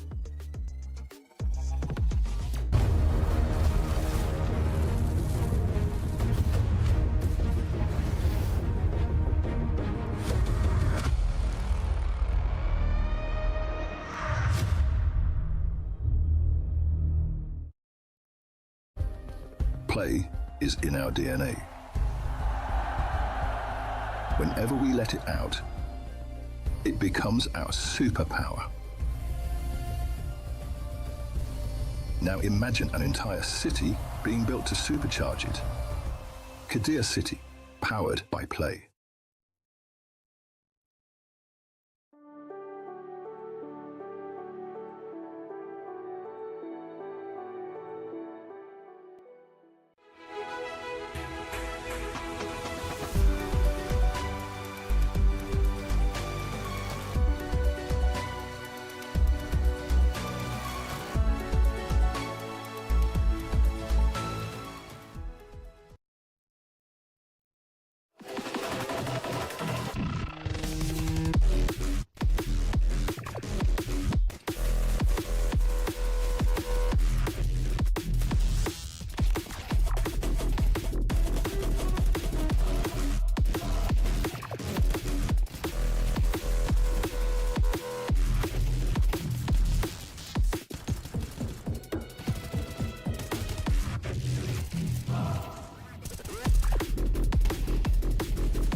Đây rồi anh em ơi. Đây rồi, chúng ta cùng quay trở lại anh em ơi. Và trận thi đấu tiếp theo chúng ta có gì cả? Ta có gì? Bad Boom với cả FAZE Clan anh em ạ. Trận này có vẻ ngon đấy. Trận này có vẻ là ok hơn đây anh em ạ. Anh em kênh sóng có ngóng chờ trận thi đấu này không anh em? Bản thân tôi thấy là trận này với cả trận cuối ngày hôm nay có Vitality với 100 tip là khá ok anh em ạ. Đánh giá là đáng mong chờ đấy nha.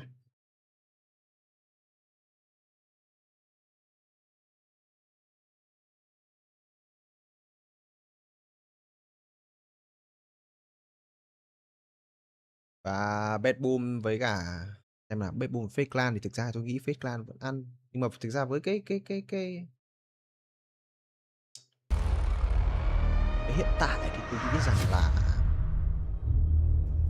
không ăn thua. FAZE Clan có vẻ It's the Esports World Cup live from Paris, and we've got another banger coming up here as we continue our best of ones within the opening stages of this Counter-Strike 2 tournament itself. I say that this FAZE are entering the building versus BB team, and in a best of one environment, anything weird can and probably will happen to you in the server. Of course, we had to get rid of one of our analysts so we could bring in a totally new one here, an up-and-coming talent. We could call him that. Five-time major winner, Dupree. And of course, we've got his friend Jacob here. So, Dupree, how's it been today, man? How's the game? Yeah, it's been good. I think we've had a little bit of everything. Like, we had some slaughters. We also had some games that were very close, but we also had games that, you know, just was dragged out. So I think it's been a good start to the tournament. We've had that upset with Spirit losing to GG How. So I think that's the biggest upset we've seen so far. Yeah, safe to say there was a big upset. I feel like all games apart from the FALCONS K27 have been hyper competitive, you know, so I can't see a reason why we shouldn't expect this one to be the same thing, Trace. It might as well be, yeah. BB team versus FAZE, both in their own ways. Very, very unique storylines. We can start on the BB team side of things. The team that seems to have found a footing at this echelon of play, even though most of the time it seems like they have what we call a stand-in or a substitute. Not ideal if you're trying to play in a server with 5v5 parameters. No, it's super frustrating because I think all of us have seen what they can do. You know, even playing with a stand-in, having Boomich as a leader, what they did at the major was very impressive. What they did in Atlanta, I am Atlanta leading up to the major, equally impressive. So we definitely see the potential of BT team, but I would just love to see a bit of a stability coming out from them. You know, I would love to see the same lineup play 3 tournaments in a row so we can start to evaluate whether or not this is a team that is punching upwards, stagnating, or maybe have to look down in the rankings in order to manifest themselves. I'm not sure at the moment, but I think a test against a FAZE right now who's seemingly looking better and better could be a good little indicator of where we find BB. Yeah, there's definitely a chance here. Also, the fact that it is a best of one, but I think the whole storyline for BB team here is obviously the run at the major that, you know, saw them coming in with a stand-in, and that's really been haunting them throughout the season, right? It's like a team that's only played, I think, 9 total games on LAN together. So at this point, you know, it's a team that still seems to be, you know, finding their footing with the full roster. Well, even some of those LAN games that got in there and some of that success, hell, we roll the clock back to Atlanta a little bit here. We see a BB team that's poised to find their way into playoffs pretty expeditiously. So, yeah, that is still a team that didn't play with the regular 5 or the 5 that was planned. No, and that's been the big issue for them, right? But I guess the positive thing is that it's been the same 4 players, you know, circling in and out and around. And now that you have Dillard back, you have Siren back to the lineup as well after the major. It is players who's been practicing a lot together. Unfortunately for them, these stand-in issues are always coming last second with visas not being acquired, etc., etc. So you'd assume that behind the scenes, they played together quite a lot. The problem is, as you described it as well, Peter, is we haven't seen them play too much together in a LAN setting, in a LAN environment. So that's the question mark attached to them. That being said, though, I feel like whenever we do see a BB team play, they always surprise us. They always play well. They seem to be a coherent team. So I don't see a reason why we shouldn't expect them to do well here in Paris. No, it's the stand-in situation, and that seems to be coming back to them. But they seem to be doing well every single time they get to that point, right? It's like the fundamentals of the team, and they lower their expectations, and they have the fundamentals in Boomy to just call the things on the fly, and people seem to be slotting well into their roles. And I'm just curious to see if they can ever find back to a level that is going to be as good when they had stand-ins, right? I think people are probably thinking, why wouldn't they keep Flammers once they played so well at the major, right? But at the same time, you know, it's a given time where the team still needs to be finding their footing with the team, and you know, this is a great opportunity. This is a great start, and the best of one. I think it's definitely an opponent that they can be taken on. It is an opponent that can be taken off, but also, I guess, with both of these teams in their stumbling point, right? Because for FaZe, it's not like they're necessarily not a revolving door currently, as is. I think this is a massive test for FaZe Clan. We saw at the bounty that, sure, they're looking better. You know, I think Twist as an in-game leader have done a great job. NAVI has just been signed to the team now, no longer officially a stand-in, but he's a full, I guess, full-blooded member of FaZe Clan. So that's the direction they've been deciding to go. I think it's very important for us to get some reassurance where FaZe is heading right now. Because what I saw at the last bounty was positive. It was definitely trending in the right direction. When you have players like Twist and Frozen on your lineup, you feel like you're almost guaranteed to be competitive at some level, but that wasn't really the case when Kerrigan was still in the lineup. So it's a question mark to me where we kind of set the expectation for FaZe. Are we looking at a team that is trying to break into top 10? Are we looking at a team that is just trying to stabilize around 10 to 15? Are we looking at a team that has to fight Nathan Tools to be 15 to 20? I don't think the jury has been set just yet, but I think this tournament is super, super important. And when you consider where these two teams are at right now, if you're FaZe and you want to be considered a top 10, top 15 team, well, then you got to beat BB team. Oh, yeah, for sure. And I think it's the question marks that's been revolving around FaZe for so long that it's good that it comes a bit of a clearance also signing NetEU, as you mentioned, but FaZe has already hit rock bottom, right? You know, when they didn't qualify for the major, that's kind of rock bottom for them. So they could only go one way, that's forward, right? And now the fact that they've picked up players like Jabone, they've luckily kept someone like Frozen, right? Still sticking on to Jacob, but also the fact of signing NetEU now for the full roster. You know, they're also moving in a direction now where they seem to be picking up the young players, but at the same time, it all seems like a team that doesn't have like the leeway to actually approach the right players they maybe wanted. So they have to go with it sort of B option. But I kind of like that approach that they decide to go with like the more talent pool instead of going for the ones that is already established, because we've seen how that one works out for teams that is already established, that they go for the names instead of the ones that actually wants to prove them there. And then there is obviously the fact that Progi is not in line anymore. I think that paid off very well for me. That's my issue, right? Because I don't disagree with that. I like the fact that you're going for some of the young up-and-coming players. You give a bit more time to Jacob as well. For me personally, I'm not sure he needs more time. I think I've seen what I got from him, and to some extent he's doing a decent job winning FaZe Clan, but he's not a player that is going to make sure that you're top 10, you know. And then you look at J-Bone, okay, you're benched in big, and now you're coming into FaZe Clan. Are you supposed to be a player that is elevating the team to top 10? Maybe. I think he's the one who's shown the most potential and shown glimpses of what he can do. So I like the direction they're going in that regard. To me, it's the communication, because when you then listen to some of the upper management within FaZe Clan talking about how they still have a lot of money and they're willing to spend and they're invested into Counter-Strike, let's be completely honest, and this is not necessarily a negative thing, but that's a budget version of FaZe Clan right now. This is not an expensive team in terms of acquiring J-Bone, in terms of keeping Jacob. The salary these players are getting, NetEU as that, for that matter as well, they're relatively cheap players, you know, so that's not a big roster signing where you're saying we're going to spend the money, we're going to buy some experience, we're going to back up Twist and Frozen to build a team that is most definitely going to be top 10 or top 5. If anything, they've taken a step back and now they're trying to I guess, build a team on a smaller budget, but also where the potential is hopefully what's going to carry them through. But realistically, if you are FaZe Clan, you know, who are you going after? That's the thing. Who wants to join the team? Around a Frozen, around a Twitch, like that, there's such massive gaps in the whole plan there, the whole structure. But I'll tell you, that's exactly the issue, right? Because if you're FaZe Clan, and I've said this a couple of times in my podcast as well, your most important job now is to make sure that you're competitive enough that players want to join your team. Because this iteration of FaZe Clan is not going to be the final one. If it is, then Frozen will leave, Twist will go somewhere else. As you said, the gap between those two and the rest of the team is just too big. Your most important job now, Peter, is to make sure that you're competitive enough that other good players want to join you, and then we'll see if they're all, you know, talking, if they're willing to spend on some of those players, because they cost money and they're expensive to give salary to. But if FaZe want to be a top 10 team, top 5 team, if you want to back up Twist and Frozen, you got to sign better players. Question is, who of the other 3 are you going to keep for the future? And it's not even that they've gone there. I mean, we're talking about a FaZe without Neo now. We're talking about a different look FaZe and a different approach seemingly to how they want to take things going forward. Academy teams, this, that, or the other. Where do you find the FaZe conundrum right now? I actually think the swap of coaches was very needed for the team, and I think also the fact that Neo was maybe more of a, I wouldn't say like a soft coach, but maybe not the guy that would go and, you know, just, you know, do maybe like, you know, take things and then, you know, wrap it up a little bit instead of just going straight honest to the player and saying you're not doing good enough right now. And I think that is also the case with Broky, and that's why I think he's been removed now, that there's new eyes now on the block, and he came in and saw that Broky was an obvious issue for the team in terms of his performance, but also probably his, you know, the way he functioned together with his teammates. So I think it's nice to see that it's a little of change of scenery that a new coach comes in and dares to make these moves, even though that the FAZE management also had something to do with it.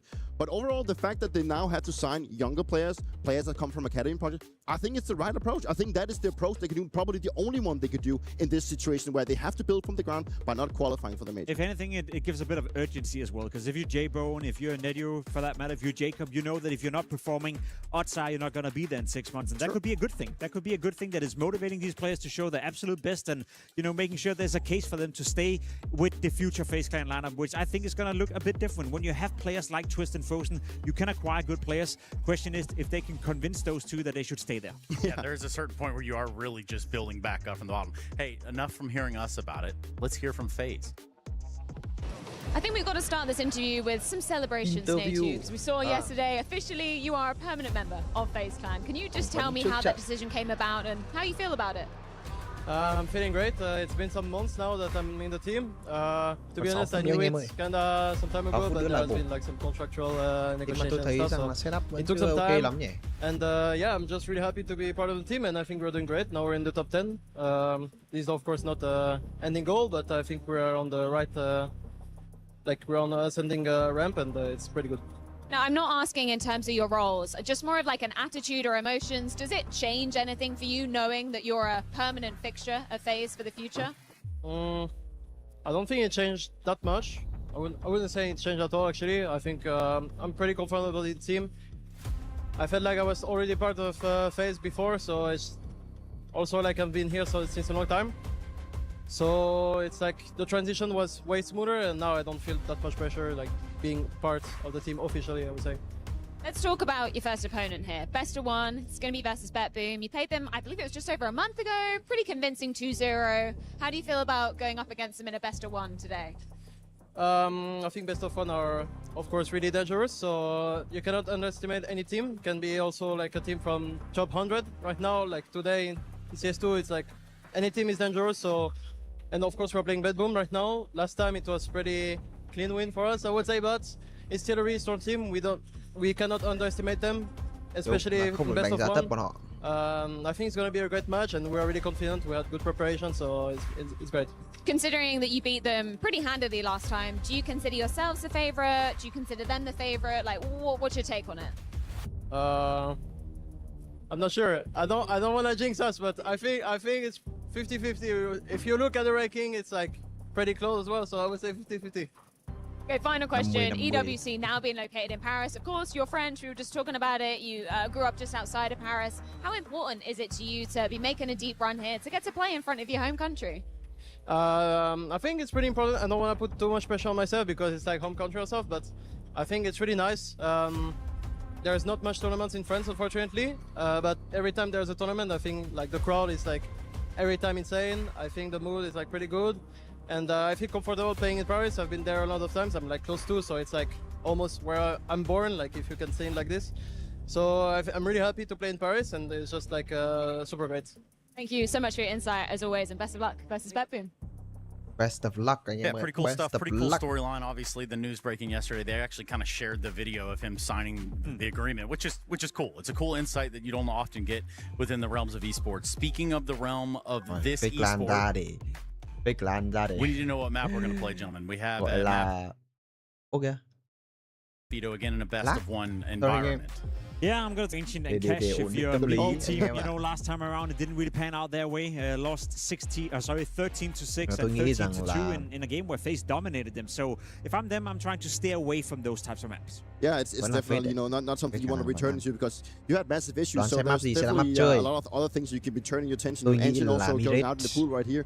And Noob is also false for the fact. So now we're left with the likes of Mirage and Nuke, and then we also get to have Cash in there. Oh, sorry, Cash will be banned out. So I feel like Nuke is a great middle ground, and Nuke is exactly where the game is going to be played out. A map they haven't played against each other, a map that allows for a bit more of a tactical approach, which I think for Boomage, especially during the major, when we watched BB team play on Nuke in particular, very impressive. The way they played on the T side, very aggressive, very fast-paced Counter-Strike, and constantly mixing it up between inner executes to a default to a yard-focused execute as well. A yard-focused default. So it came in a lot of different variations from BB team.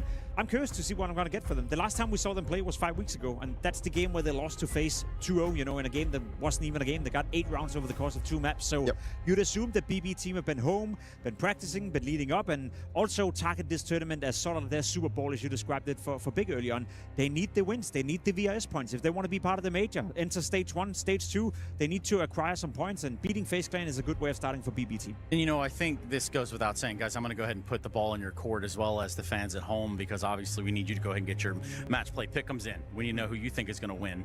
And in doing so, that QR code will pop up. For you guys, I want to know where your pick'ems are in this one. What is it? Could be considered an even keel. Dupree, you seem to be sweating around the brow. What is it, bud? I think, you know, Netio said it himself, it's a very open game. It's very 50-50, right? I think Nuke will play in the hands of both teams. It is the best one after all, so it makes sense for Team Trend in a sort of even ground. But I kind of want to, personally, I want to see FaZe do better. Like, I've been around for a long time, you know, I've seen FaZe, how good they can be, and also the success they've had in Season 2. So I want to see FaZe do better, right? I want to see this rebuild. I want to see it working, even though that I do think that BB team also deserve to show that they can continue their stride from hôm nay khiến cho cái trận đấu có một cái there you go. I don't know, man. To be completely honest, I think FaZe have the upper hand right here in the matchup. I always put my faith in Twist and Frozen, but in terms of the overall, I think BB team have a higher chance of being the team to look out for the rest of the season. Okay, well, let's just see if you guys are right. Let's just see if you guys know exactly what you're talking about. Let's get this game. Đây người ta cũng có rất nhiều những cái bài vở. Tôi thấy rằng rất là độc đáo đấy, không phải đùa đâu. Họ cũng tự tin, họ bắn láo đấy. Vẫn phải cẩn thận. Đủ lắm rồi, không thấy 9-1-0.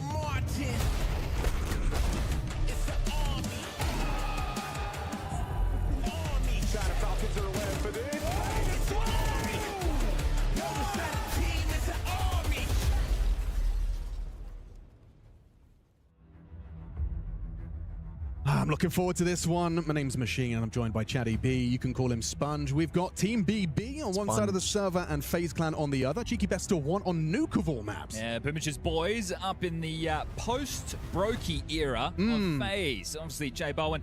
Natu, interview with Frey a little bit earlier.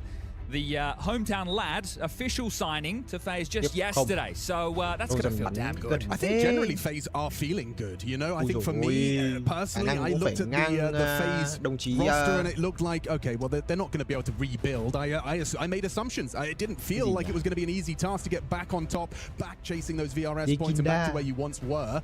Of course, top 5 at their peak. Yeah, so right now you have the HLTV World Rankings coming in at 10. That's FaZe, that's not too shabby. 11 in the VRS. The VRS is the one that matters because that's going to get you the invites to all these tournaments. But for the season coming up, their goal is going to be either Rivals or the Major. It's the Major. But the point being that the invites are out for all the other tournaments and FaZe just missed out. So this is going to be a tough one.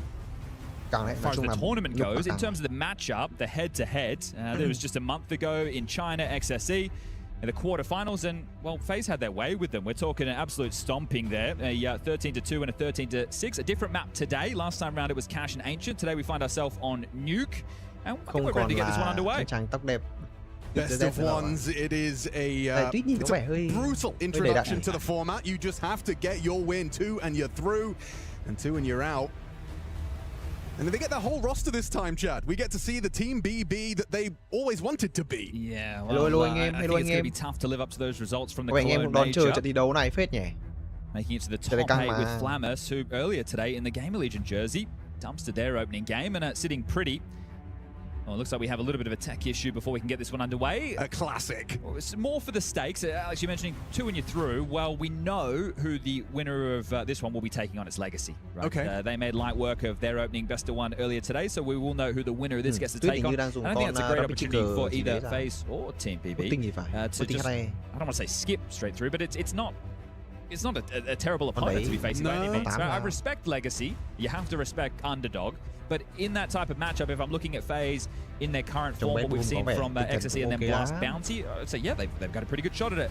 But Team BB, I'm a little bit more worried. Right. I think they're on what I would consider a very, very slow downward slide. Now, I guess when you set the top of the mountain, they're top 8 at the Major. XSE, they lose to FaZe in the quarterfinals there. And now here, we have to see, are they the team that can deliver the same level of Counter-Strike?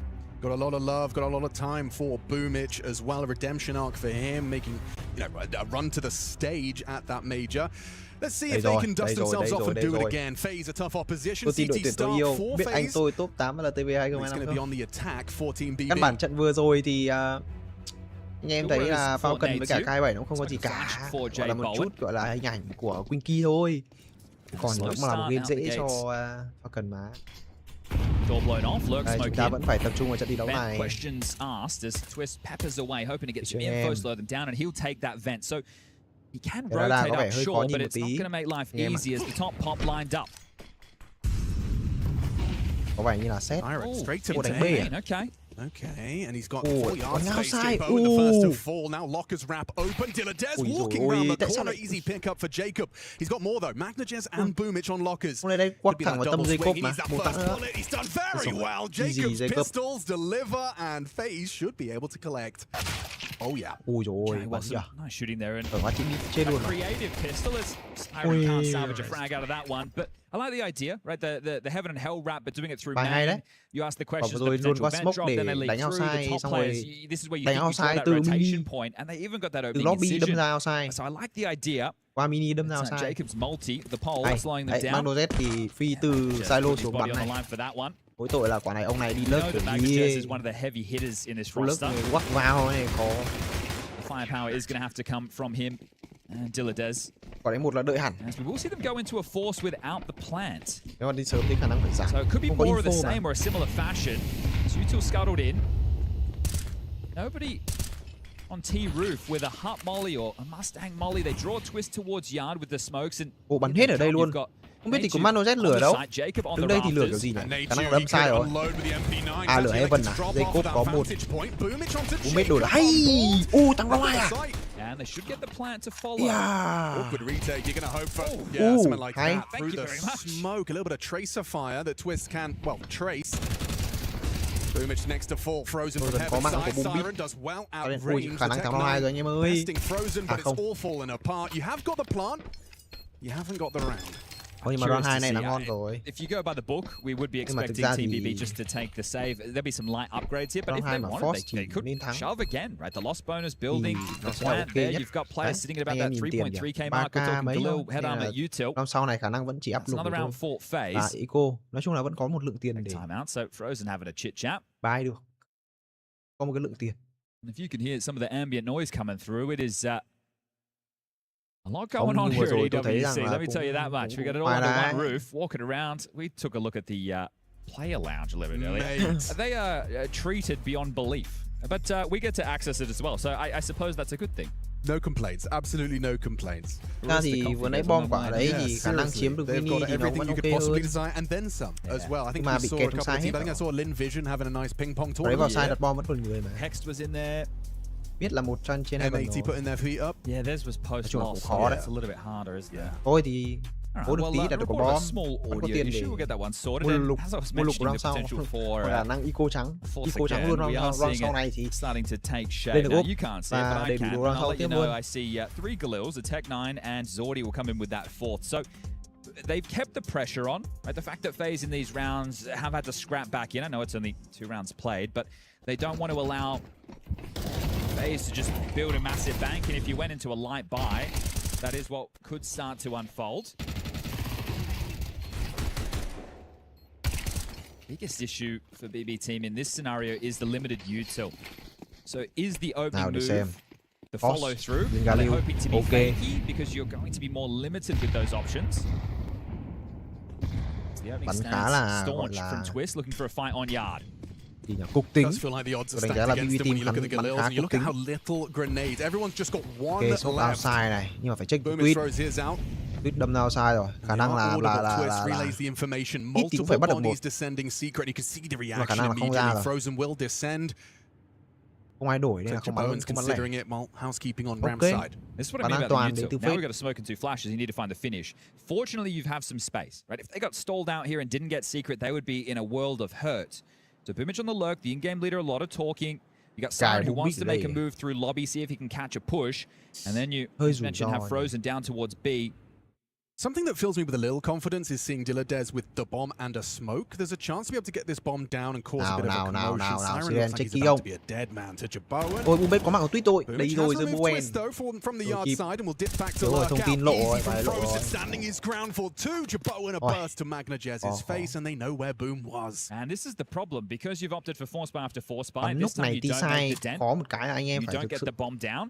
lùa được And now you might be đối considering the phương save, cơ. and that's if Tức it's là phải allowed. đưa You've got đối phương Jacob vào một down the cái tình ladder. If thế you poke rằng your nose là in you low and you'll remove khó from đoán play đấy. 3-0 spotless start Thì mới from ăn được. FAZE. And now the most comfortable and easy round coming up next because PB team have to respect the finances. They have to just take a light buy.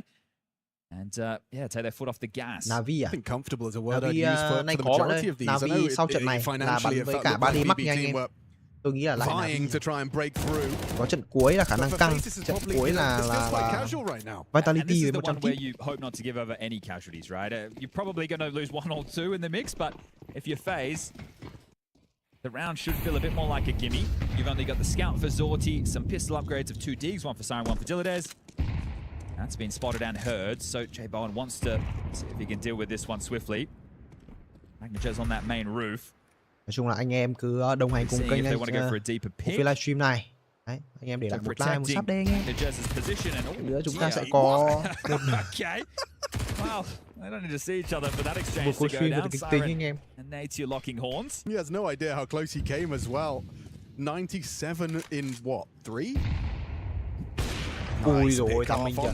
Đấy, thấy biết boom bắn cục tính chưa? Anh em thấy biết boom bắn cục tính chưa? Được chưa They're ạ? not giving him anything here, Chad, and understandably so. Like you said, trying to minimize the casualties. Next, you should probably just be hiding. And Twist has got Yard on lock. Unless he wants an upgrade, and then go and offer yourself to the gods Cứ thế and thôi.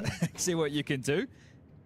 Hold on to that MP9 for as long as you can, huh? Okay, well. Excruciating these rounds now. You've got the disadvantage. You kind of know your chances of getting the bomb down are minimal. Oh, especially now. Dilladez has just been removed. Được đi lật đét luôn. On the smoke. Thế thì bây giờ làm thế nào nữa? Magnajez still on that roof, by the way. They did hear him drop, so under the impression that he's probably still there. Nice pick off, drops into main, and he's out of there. Okay, all 5 staying alive.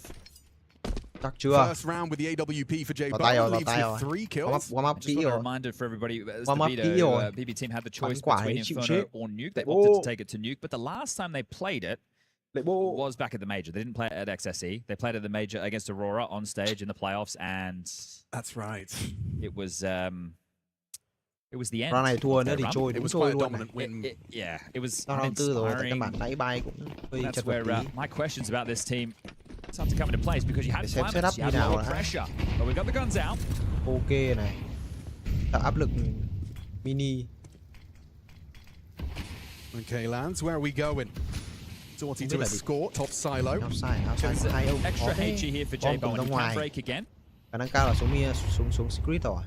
Ui đừng lộ Oh, bom. Zorti Trời ơi, did Zote not làm cái gì thế? Twists. Tracks him as he dismounts. Another HE break. Có vẻ như là bí bài anh em Flash bắn the kiểu này garage giống bí bài lắm. control, confirming no Hai one's ông pushed outside too far đi forward. kiểu không And this is really vô định nice from hướng. Twist. He didn't just relinquish control. Sure, Siren's gotten down the vent. There's no rotation for that right now, but he doesn't have the bomb. So there needs to be an avenue to get there. Do they want to go ramp and try and pressure that are frozen right now? Do they want to try and go down squeaky door? They could scuttle a smoke, drop down the vent, try and join up with Siren, and then breach into that bomb site. I think they'll be held at bay for a moment longer. Smoke này bao giờ mới vào được side đây, còn 50 giây. Lands at around the 50-second mark, and that might force their hand to either just sit back, wait, Gặp or position nha, again, try hello. their luck at ramp, and appears to be the hurry up and wait option. Check in on Siren, just maintaining that vent rotate. Obviously has to make a sound if he wants to progress further. Okay, so Boom's just going to molly top Heart. Spotting one and nearly has Natew dead. Should finish him with the flame. Natew, 12 HP and alive Natew không and chết kicking. kìa. Awkward in a Trời 5 on ơi, 3. cái này đi vào sai kiểu 20 gì? seconds Như này là một thông tin rồi. Jacob. And that is clean from FAZE. Còn biết dây cốp đằng trước mà, ông sau biết dây cốp đằng trước không bảo à? And that one is a little bit concerning for me because Boomich also had the smoke. So if he left the smoke with a lobby player, they comboed the smoke, vent, and then the molly at the same time. But a squeaky door walkout, that's pretty common. Đấy, quả này là tôi nghĩ rằng là bị bí bài. Thử hai ông đi outside xong kiểu lưỡng lự ấy ra đến red trong rừng. Xong ông Zote nhảy xuống. Kiểu what the fuck. Out there for Team BB. Like they're in the darkness Chắc chắn là with some of the decision making, but still, with the buying pattern that they chose to go for early with back-to-back 4 spies, that's their first rifle round, and we're already 5 rounds deep. You have, through this buying pattern, definitely dug yourself into quite a nasty position. Fortunately, you have the max loss bonus. Em nhớ là hãy tham gia Discord của Skin.Club Việt Nam để có thể theo dõi được những cái chương trình giveaway cho phiên ngày hôm nay nha anh em. Cho giải thi đấu eSports World Cup này nha, rất là nhiều cái giải thưởng vô cùng hấp dẫn đây anh em ạ. So they are getting some upgrades going. Magnajez with a Galil Kevlar. Zorti will be saving for the AWP. Magnajez up Galil. And fast smoke or yard. That's going to nullify J-Bo, and he gets 1 HE to have a sweep, and nothing spotted. Poor Brain. Nhơn, J-Bowen vào tay quá. J-Bowen. Just a shooting gallery for J-Bo, and every time they go yard, they leave with missing teammates, missing limbs. Magnajez and Boomich sidelined. You have got down there. Zorti's got the bomb lọt on được his hai back. người xuống dưới khu vực bom B. No CTs yet to rotate down. You know Vence is likely off limits. Như là FAZE Clan họ vẫn đang rất bình tĩnh. On his way. Biết rằng là Bad Boom chỉ căng được đến cái lúc vào gần trong sai đâu. Đến lúc vào sai là họ sẽ chậm lại. Độ bom rồi. Hết đâu ném đi. Một quả bao. Ui dồi ôi, để cho đặt bom. Mission accomplished as far as BB are concerned. Với cái lượng tiền trận này thì đặt được quả C4 là ok đấy. Đấy C4 năm sau bay ok. Still worried about this lurk. Ông Delidet với cả ông Zote này, hai ông ăn chay 5 round liền. Perfect camera to highlight the timing on that one. Ây da. Ba mạng cho J-Bowen. Well, they all had kits. You know, they're doing it together, which is a really good sign that communication's on point. Rất chill nhưng mà rất kỹ, không mất một ai cả. Roll him over. Được chưa? And now we will get the guns out again. So second full gun round. Going into round number 7. But very, very comfortable stuff. I think the lack of kills is the most concerning part of this right now. You've got 0 on Zorti, 0 on Dilladez, and 2 apiece for the other 3. So that's only 6 frags and 6 rounds of play. Yeah. And J-Bowen alone has none. He's been a fun addition to this roster.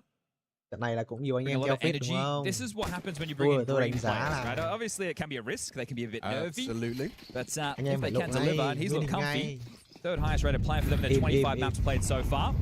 Anh em nào theo BB mặc dù từ đầu tôi nghĩ rằng là BB với FAZE Clan trận này khá là 50-50 ấy, nhưng mà and that Zorti all won't get a chance, and it's been consistent and persistent with these smoke ball breaks, right? They've funneled a bunch in round after round.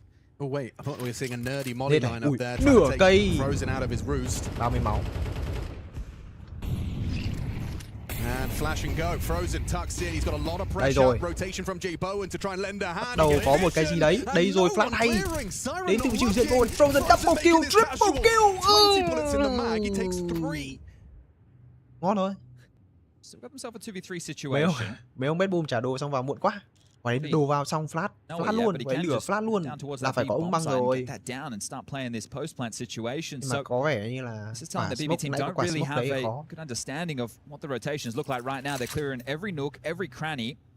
That's giving time for FAZE to go on a scouting mission of their own. Natu takes lobby. Jacob paired up now with the boss man Twists.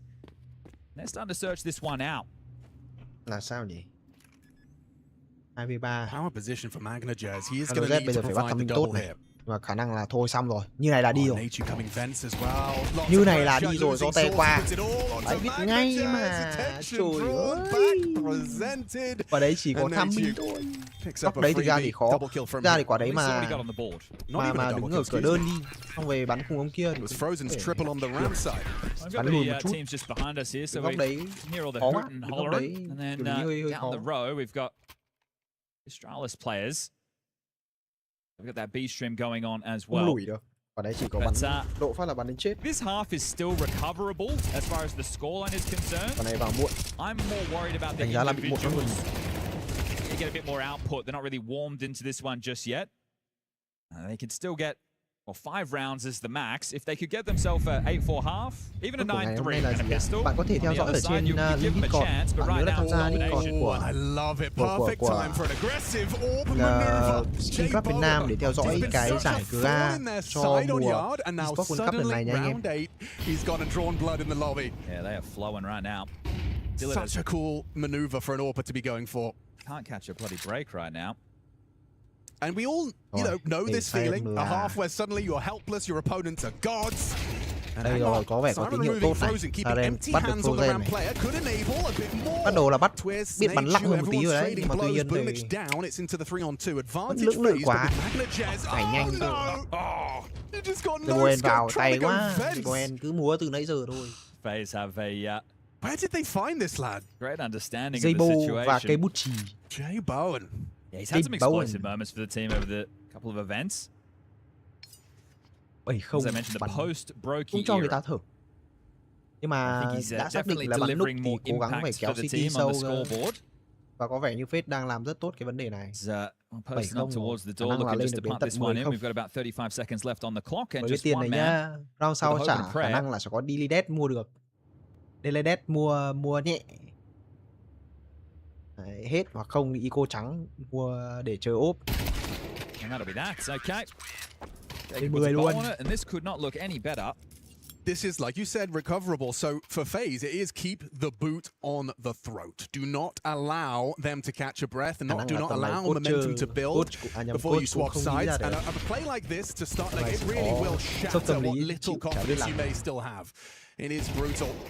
I think it's key right now for that to be the vibe in the FaZe camp of don't let up, right? You're not aiming to win 13-0, but you know that this is CT side nuke, and sure, you've had a great start, but you don't want to have one slip up and let them back in this game. Là một cái setup this one's a bit more of a yard-heavy focus from the T's. We're going to have đầu cửa lobby. The silo play as well as the move coming out the lower deck, and an extra smoke ball lines vẫn là setup smoke kín khu vực outside, xong cuối cùng là chưa biết đi đâu về đâu. Đây rồi, có hướng di chuyển vào mini. Nhưng mà phải có sự collab đến từ lobby. Mà may Manozet có một. Ui rồi, bung bít bò vào trong gara. Ui, nhảy dậy. May Frozen vẫn bắn được. He should be dead to Magnadez. I say that as the Dez is having a nightmare. You can see him reclining in his chair. Every time he goes near Hut, someone on FaZe is blowing his brains out. And that's with the opening as well. They've been very, very hard to come by. That's the second opening kill for Magnadez in this one so far. It's the third in total for the T-Hall. Who was that on silo trying to track Twist's toes? That was a funny exchange. Lucky to get away with his life on this one. This is the entry I'm talking about. Bang! Great shot. Exactly entry ok rồi, nhưng mà căn bản phải có người vào. Đã có người entry sau cái mạng entry hoặc sau cái nhịp entry là phải có đồng đội ụp từ những cái hướng khác vào luôn.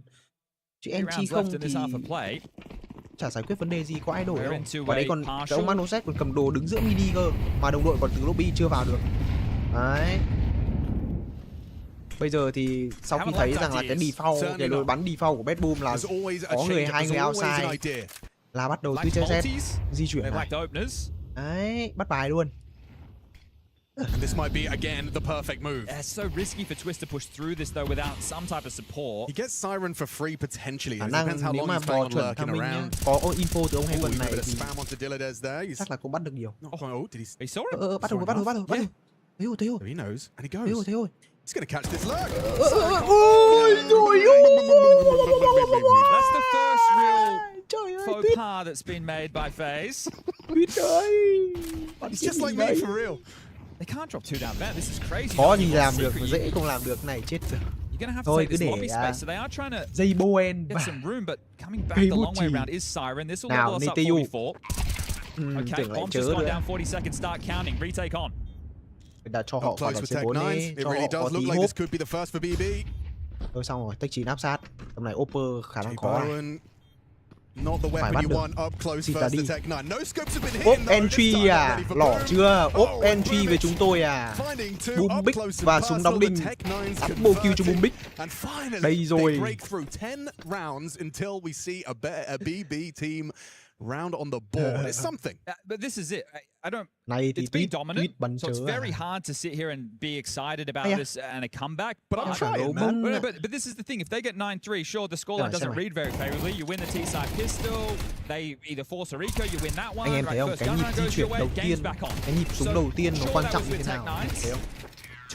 Nó có một cái gọi là first bullet accuracy. Cái đấy của anh em, cái tỷ lệ, tức là cái phần trăm cái đấy của anh em cao ấy, thì anh em là một tay súng cưa khôi. Còn nếu như mà cái đấy của anh em tệ thì Khả năng là cả turn sấy của anh em có thể chớ vì cái vấn đề đấy. I'm gonna wall up again. They want to try and pressure ramp of Frozen. Seen this a couple of times. Nade in the pocket, decent damage Ấy done. da, hết đầu đấy. Mình được đấy. Mà lại bắt đầu đẩy. Đừng có như anh Tuyết nha Frozen ơi. Frozen! Một mạng cho Ziboen. Không có double kill. Nhảy xuống.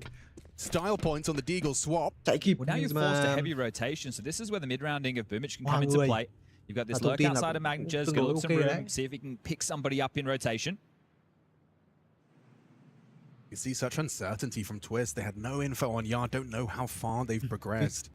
Là Boomich lại đẩy this is a 2-2, so this is very tough if it does turn into a top play.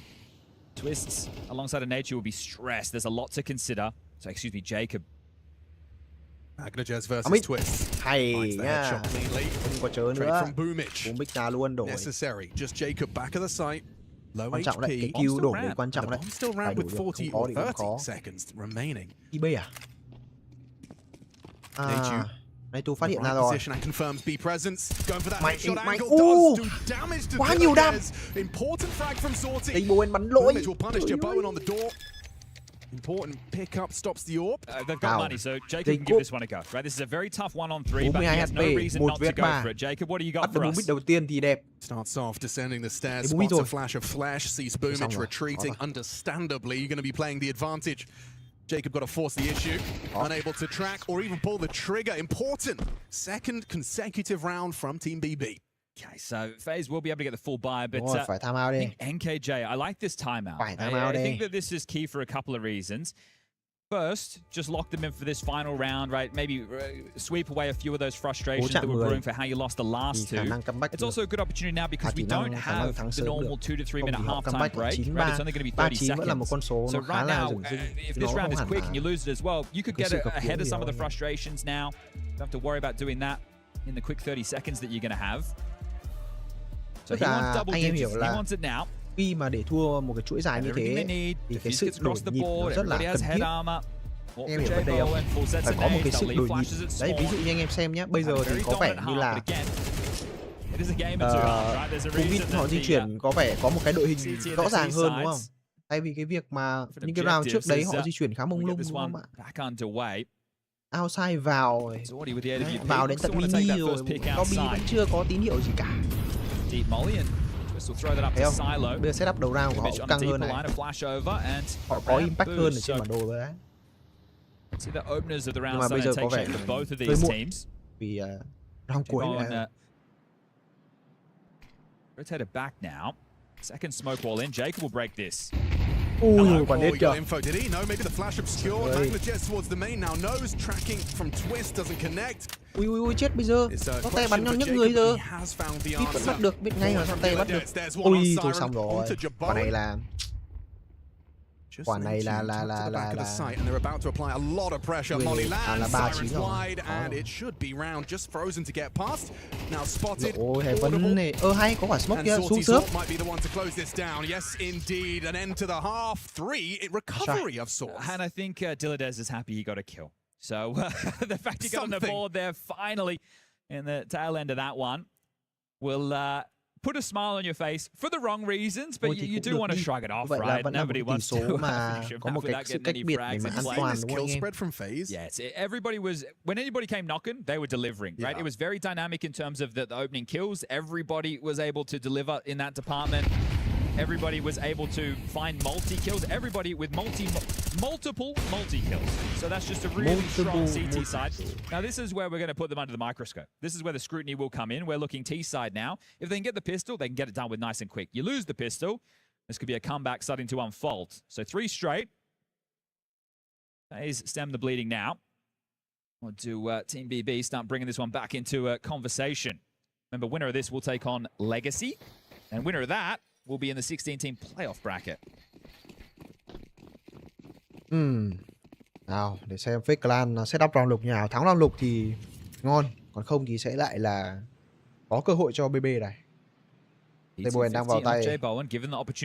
Cho đi trước à? Main smoke scuttles in. Đấy chà. Dây cúp, nào từ từ. Đúng rồi, chờ flash đi. Đẹp, phát hiện này, boom bích không có giáp. Ui, đinh nhẹ thôi. Này thì boom bích này, boom bích. Ui trời ơi.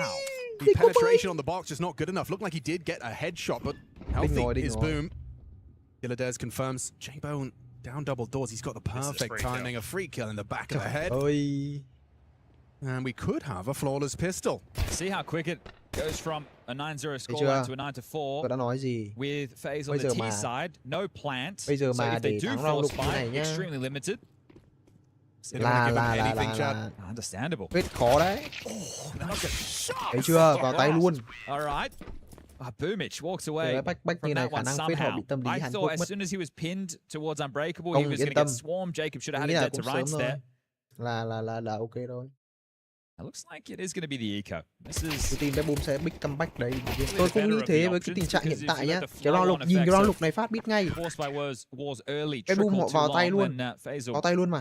Deep before they start getting the guns out again. Remember, it was round 5 in the first half before we saw bắn chớ. Team BB fully strapped. Nghe chừng có vẻ nhanh luôn mà. FaZe are going to want to get there a little bit quicker. Now it is going to just be 5 Glocks, so we're going to have a tough time discussing the possibilities of even a plant. That would really help out. We might see some Galils come into the mix next round for FaZe as opposed to the AKs because they're going to need this util. Well, we get to see, the difference in comparison of the philosophies. We saw Team BB go for a second round force in the absence of that. I think when you look at these type of rounds that take shape, this is a good opportunity for educating the viewer, I guess, Alex. Eco trắng như thế này. Had an anti-eco set, right? Thực ra vào sai chả biết top làm and you had one passive outside. Mày chờ xem họ có đẩy ra không The worst thôi. thing that could happen is we get deagled outside in this Chờ họ round. đẩy So bắt let's được make thì sure that we vào. lock down these sites. Tầm này khó lắm. And lock down the sights they shall. Very comfortable for Siren. Ui giời, có bắn 3 viên mồm Siren luôn. Double headshot out of Jacob's Glock at least puts something on the board for FaZe in the full eek. But we are on our way to a very real comeback. If they can find themselves something on the first gun, FaZe will start feeling that pressure. That pressure that was completely absent in the 9-0 round này phải triệt tiêu luôn. Còn nếu mà thua round này nữa thì anything possible, doesn't matter what the scoreline is. Đây nhá, anh em nhìn nhá. Just ask NRG. 5-9 này, bây giờ thua phát nhá. Thiếu They'll tiền. never live that down, will they? Là lên 7. Và với cái nhịp như này là khả năng thua. Đúng rồi, bắn nhanh lên. Đổi nhịp luôn từ round này. Nhưng sao ạ? Nhưng đúng rồi. Đổi nhịp là có vấn đề về tâm lý cho đội bạn ngay. Bắt ngay. Ui, không bắt được. Hơi loạn tí. So you've got ramp, but what else? Đây cốp yếu lòi. A lot of damage done to J-Bone and Jacob here. Thế They are rồi. just going to hit the pause. Và đấy phải bắt được người cơ. Now they have the Nhịp issue, đấy they're không hoping bắt to được force người, that bây giờ chớ rotation, see luôn. if they could catch anybody, and they're rerouting now heavily back towards lobby to join Frozen. It's forced 2 players down, util being left and juggled. Hoặc là bây giờ phải làm một quả. Cắt tiếng. It's still very, very tough for FaZe. I know they got this space ông đi early, lớp but rồi they lại haven't offside overplayed kiểu their bắn láo hand như yet. đấy. Thì khả They're năng sẽ starting to make a ok. move. They could get caught here. Còn không bây giờ thì khó.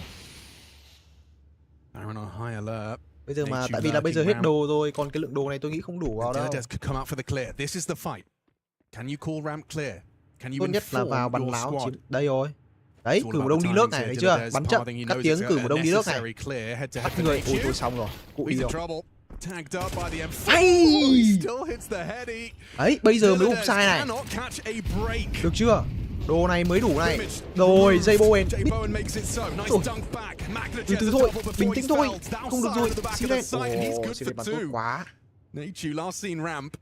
Feels unwinnable. Siren confirms it and swings on in to secure it. High impact. Harosh says Boomich, and he's right. They are going in the right direction.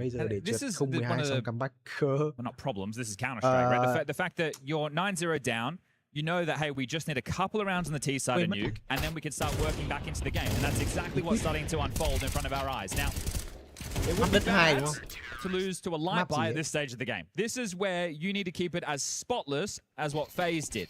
And this is where twists in combination with NK are going to be tested in the calls. Because I like that call, because either you did it because you know Gilades is having a bad game and you want to explode him, that's fine. Or you know that your boys can be rabid dogs. Once you get them out into a bit of space, you use the pace. You're unable to find what was necessary for the finish. So you can just see Deagles are plenty. J Bowen saving for that AWP. We'll watch FaZe put their aim on display if they want to have a crack at this one. Round này thì BB lên 7 rồi.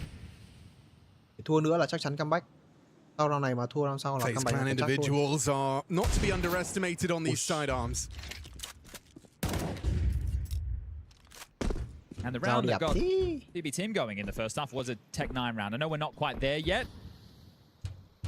It's a bit more util in that one, but taking their time. Just give them the fight, you know. Magnajez flirting with death every time he does go for a little jiggle. Hey! Onto Twist through the smoke, very composed. Striking that perfect balance between overextending into a Deagle headshot, but not playing too scared and giving too much space to just a pistol. Anh em thấy chưa? He's played that perfect. VCT bao giờ nó cũng có một cái sự gọi là tốt hơn về mặt tâm lý so với T-side map lúc. Còn hiện tại thì Bowen hoping he could get a little something. He's going to continue to run down the clock, but we're at the 20-second mark, and he needs to get that loss bonus. So we'll have to start searching out a fight. Has the bomb, so he can always force that. Bạn có thể look at the minimap. There are 3 players. Yeah, you ain't getting that bomb down. Link Discord ở trên kênh chat. Đó, tham gia link Discord của a very competitive scoreline all of a sudden. Việt Nam. Và xem ở trong phần thông báo sẽ có đường link để bạn có thể tag cho When did the nerves kick in? So out of the 4 rounds played in this second half, they managed to get the opening kill on 3 of them. Obviously, this one being the easiest. Actually, the second round was the easiest. That was full blocks. Dilladaz just got his 3rd. He's working back up. He's coming back. Never give up. That's the mantra. That is the mantra. In Counter-Strike, you really must show resilience. So easy to be put on tilt in this video game.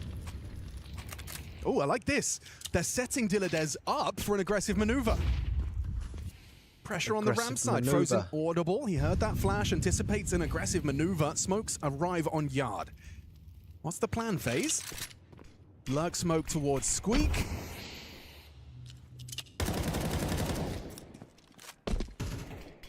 Another layer of this smoke wall, but khả năng là sợ bị nết mấy quả sợ mất hết smoke. Bây giờ tí smoke vào sai kiểu gì. Tầm này chỉ có gài mùa đông lại thôi, xong rồi chờ ông kia bắt đầu mới xuống sai được. Khả năng cài tweet rồi. Ui ui sấy kìa. Cài tweet rồi, cài tweet cho tweet bò mini rồi. This could be one hell of a HE if he times it right. There are 3 members of FaZe just behind that smoke. On the fade, he throws it in, and right on the money. Bleeding out, Jacob down to 32. Boom on that jump spot is going to be eventually thwarted. They're going to go for a boost. The AWP can catch him. He's a bit quick on the trigger. Problem now, 30 seconds, and they're still fishing towards secret. This call is going to be tough to make. Hang on. Yeah, Twist's position could enable a pivot, but time so sensitive, and Dilladaz is locked in on that heaven position. Lên ven là kịp này. Hoping he can catch that perfect distraction frag. 17 hay seconds, ơi. down goes Dilladaz. Siren spotted. Boom's on site. They mess up the doors. He double used. Too easy. Slammed the door in his team's face, and that's going to be another BB round. Yeah, the pressure starting to get to them in that one.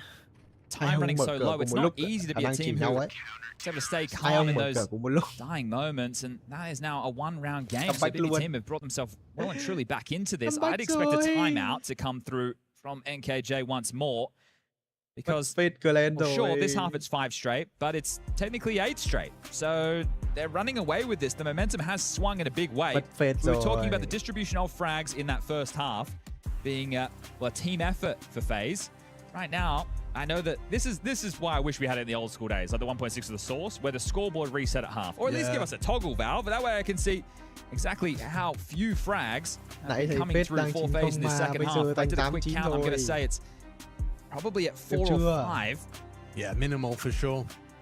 I mean, when we swapped sides, everyone was between 10 and 14. Hasn't moved much at all, has it? So just a lack of anything, and well, that's been the story of both of these teams' T-halves in the early stages. Can't have been 14, I'll tell you that much for free. 13 max on J Bowen. Let's get it in with the guns. HE providing the smoke wall. Twist going to be leading the pack. Might even boost the AWP up for a little bit of presence early towards the yard side. A boost for Dilladaz continuing their plan of setting him up to succeed. Anh em thấy bắn CT nó cũng dễ thở hơn đúng không? Anh em thấy BT sai vào sai mà không có smoke, không biết di chuyển đội hình, không biết ném đồ có vào được không? Có vào mắt. những cái lối đi vào trong side nó bé như cái phễu ấy. So they're setting Twist up for a play. This is going to be interesting. Up against the orb. Mày, ui dồi, This xì rồi. shot, you can't afford to be missing shots like that. Zorti gets jiggled out. Twist makes it across safely. I don't think anyone else is going to try and cross. I think this is to force the rotation, and then they're going to play back towards heaven, hell, or into a top split with just the staunch setup right now that we're seeing. Boost Red could catch Zorti here. Not an easy shot. Don't you dare repeat that. Bắt đầu Ziboen phải bắt đầu xịt. Again, they've got room, but bắt đầu xịt là maybe team are happy to give it over. Here we go. Anh em theo dõi cái livestream thì cô stream thì mọi người hãy để lại một like, một sub cho equals that fight. Cup final đi anh em. Takes down Twist. First blood drawn, feeling like 9-9. Nhiều những cái phần thưởng GA hơn chứ. That's what NKJ's saying anyway. Nhà đây rồi, Ziboen. Có first kill. Frustrated. 25 seconds. This is just perfect for Magnajez. He just has to hang out. He can take the bomb carrier down. You have to find and force him out of heaven. Not a favorable duel by any stretch of the imagination. He peeks in, catches Jacob. Needed that. 13 seconds, but caught with his nade out. No, you don't stand a chance. The flying siren. Xong rồi. Okay, well, Jay Bowen, if you go down after... Oh, you've been spotted. They might try and kill you after time. This is nightmare fuel right here for Jay Bowen. They're letting him have it. Fair enough. All right, well, that does mean an AWP is brought through, which will be partially purchased behind now. You've got max loss bonus, of course. Maybe some Tech 9s coming into play for FAZE in this one. Bắt đầu có vấn đề rồi đấy. Nhìn mặt Jacob có vẻ tâm lý rồi. I'd like to call the next timeout if I was NKJ now, potentially, because Jay Bowen's not going to get an AWP in the next round. No way, no way. No. Of course, yeah. Unless, 100 bucks. Right? Unless they save it again. So... Lên AWP đến từ vị trí của Ziboen. He needs to find some impact now. This is a chance to make a dent. Otherwise, you get swept. Zorti going for a hut play. Yeah, a similar moment in the half that we saw from Jay Bowen in the first. Frozen. Biết đâu, may mắn thì sao, không có may mắn rồi. Real liberties now, aren't they? I love the proactivity there. And if you go hunting for him, you're going to be walking into Zorti's crosshair. So now what? Well, looking for a bit of revenge, BB team, from that match a month ago back in China, and this result much closer than last time round. A reminder, that was a best of 3. It was a 13-2 and a 13-6 on Cash and Ancient. Ui, Zorti bật ship kìa, họ ship mà. He was walking as well. It might actually cost him here in a big way. There's 2 players down towards B. Okay. Should be fine. Boom. Should be fine. Dilades. Should be fine. Dilades đang chớ. Dilades đang chớ. Tí thì chết Dilades nha. Perfect. Jacob's gone. Nature, you've got the bomb. Làm gì đây? Fakes it out, draws the doors.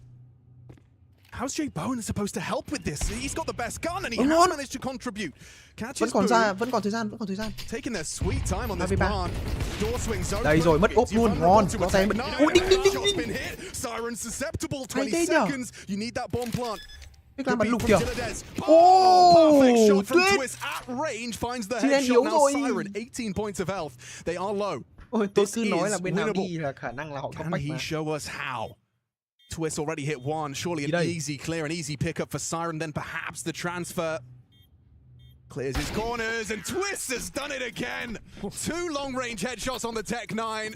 3 in the round. Big from Russell Van Dolken. They pushed lobby. They had full control. That Zorti miss at the time doesn't feel like a big deal. Okay, you missed the shot, sure, but you've got the man advantage. They've got some ramp control, but it's because the rotation in, right? They were banking on Zorti getting a kill and slowing this down, because look at this, the rotation point. That duel, I understand Twist does not have the best gun for that fight, but caught out of position, rotating in, and Twist makes a massive moment of that.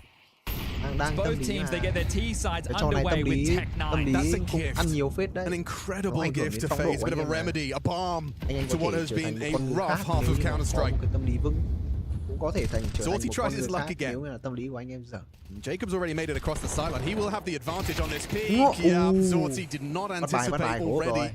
2 players making it across early trophy. That could be where the game slips away. Your mental is in the mud right now if you're Zorti. You know, you had 2 impactful moments lined up and both have gone. Dilladez behind the smoke. It's about to fade. How diligent are they on this smoke break? Spotted him close.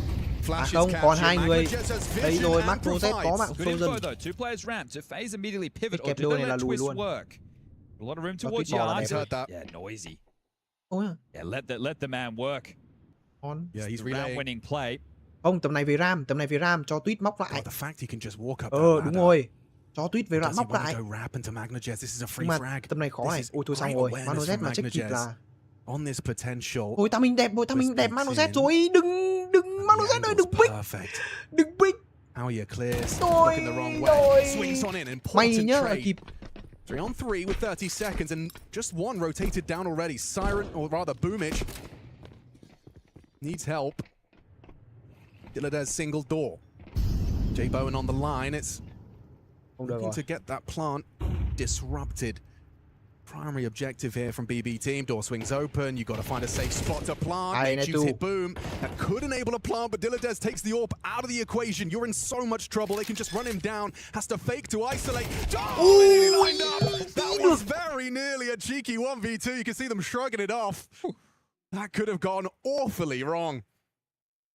Well, unable to get consecutive off the back of the Tech 9s are FaZe. We're tied up 10 apiece, and this one, I thought it was another Zorti miss that was going to be costly. They battle back in. Oof, this one is intense out here, all tied up. We get that third tactical timeout from NK. So if you're Bedboom, you know you're well and truly back in this.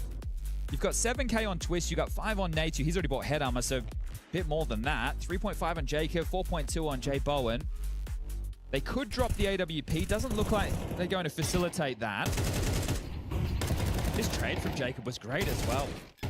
It's not enough. Boomich swings open the door, bomb loose, time running out. A very important frag there from Dilladez, who's had a tough map. He's 7 kills deep now, and that one's extremely impactful. We've got a tech timeout here. Twist reporting audio plus mic issues. So we'll get that one sorted as quickly as possible for everybody playing at home. And we can take a bit of a look. We don't do spoilers around here. This is more for my curiosity. What's going on that B stream? Okay, where are we? Aha, it was the Bait versus P-Vision game that was finishing up. Looks like Astralis and MIBR are starting to take to that secondary stream. Sometime before we get that one underway. And it looks like the issue solved already, so this one looks like it's going to go the distance. Jacob in with a Mac 10. That's spelled pace. He has got the signature Mac 10 front spawn HG. Yeah, he's naded open that door. Is he going out though? Láo luôn, đúng rồi, đổi nhịp một cách bất thường đến từ các điểm FaZe Clan. Họ đâm thẳng vào khu vực bonsai A, đây rồi, Jacob một mạng. Đi đã đét đổi được một, nhưng đó là FaZe Clan, và tôi nghĩ sẽ là điểm số thứ 11 cho FaZe Clan. Mano Z còn một máu. Xì là què luôn, là nằm luôn. Tote giờ thì làm gì? I don't want to say it, but I think it has to be. The save needs to come through. You only have 1,400 as the loss coming into the next on this CT side. That's going to get Boomich enough money to buy an M4 or an MP9 of his own. You take a look at the residual cash for Magnajez. With the 1,400, he's going to be able to drop an M4. And Zordi should be able to do the same because Siren and Dilladez are in need. And as a top side player, those are the worst rounds in your, nuke experience. You were fully blind. You did everything. You felt like you were in the right place. You had the right system in place, but that second flashbang, or the third, whichever, I wasn't counting. They were playing heavy towards top as well, right? Yeah. They had 2 go up heaven and play in towards the side. They also had a main player, so it wasn't that they weren't prepared for the possibility. It's Jacob who takes that Mac 10, takes the space, and delivers them a very important opening kill to get FaZe's 11th round now. And you'll see this flashback. Siren was blind, and then the second one completely puts him. There's no counterplay. Frozen's flashes have set them up to just breach that site. And what a frustrating round to be losing at this stage in the game. Well, you lose this one, and I think the game goes with it. I know we're in the dying stages, but it's only 1,900 loss for BB team going into the next round. So if they lose this, they don't save anything, they're in the mud. What's it going to be? Jacob making moves early, just a head-to-head with Magnajez, but they're down the vents. They get 2 down the vents. They've just gone from a hot rush into a straight pacey failure as FaZe collapse. It's a good response. Felt like it was kind of given to Team BB there with the pace of that. Yeah, I was on Jacob's POV. They're jumping off a main, and the main player not flashed, so maybe a missed timing or dodged, but either way, no more timeouts for NK to call, and this is where you turn to twists, and you say, okay, well, you've had a ramp rush, the go you space didn't get you the round, that was early stages. You win a Tech 9 round where you're the hero, and you get lucky with a timing due to a Zorti miss. Your first rifle round was a top rush. Cái round trước đấy đang bắn nhanh rồi. You haven't conditioned them, you haven't forced the rotations to be too stressed. Tâm lý của họ ngay từ đầu là round sau chắc chắn là họ cũng sẽ phải bắn cẩn trọng hơn, tại vì round trước họ chừa rồi mà. Mình phải đổi nhịp ngay, mình câu đồ. Tại vì đầu game bao giờ nếu mà trước round trước mà họ gặp thế là round sau là họ bắt đầu trả đồ căng ngay. Yeah, that's the wobbles. Câu đồ đi. Very, very important round. Round này đúng, round này căng. Top execute.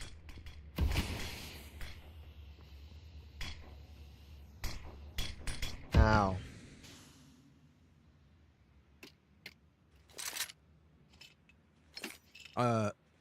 Yeah. Okay, I thought he'd lost the smoke in the polygons there. You have Boomich already down B, and you have the AWP starting ramp, and you have Magnajez in main covering the outside cross. Làm một fake. So Boomich is already kéo down người there. ra outside này. Yep. Đi B tầm này là hợp lý. Mà khả năng là đi A rồi. A. This isn't forcing the rotations in the way that FaZe câu đồ ấy, đang câu đồ ấy. Magnajez and Twist having a bit of a standoff here as that smoke wall fades. He's in such a good position for this. If on with a molly and a couple of flashes, they need to be perfect. That's perfect from Magnajez, and he knows he's alone. Dylan's on high alert, playing anti, no problem for one. Trade from Nachu. Need Magnajez, needs Siren to provide, and Siren does. Jay Bowen finally brings him down, but now a 1 versus 2. Boom, and the AWP miss. Zort's gone. 30 seconds. They swing on into him. Jay Bowen finding impact. It was 11-11, and he steals that 12. Okay, well, that's impact. How can you argue with that? Two of the biggest rounds they've had of the three in this T side. It's been individual moments. Twist and Jay Bowen now. Both of them with rounds to remember in what has been a very tough T side for both teams, but we could be seeing a bit more of it. Just one more round for BB team, and we need overtime. Yes, he's been a bit more frugal with his tactical timeouts. Still has one left in the pocket. Now, he could take the final two in consecutive fashion. Now, we make it to overtime. Every OT we get into, you get one more. This is now just to hold on to. You can see if you can push us to extra time. This from Magnajez. What? Okay, no, I'm swinging now. And Jay Bowen, it's tough on the first, the second.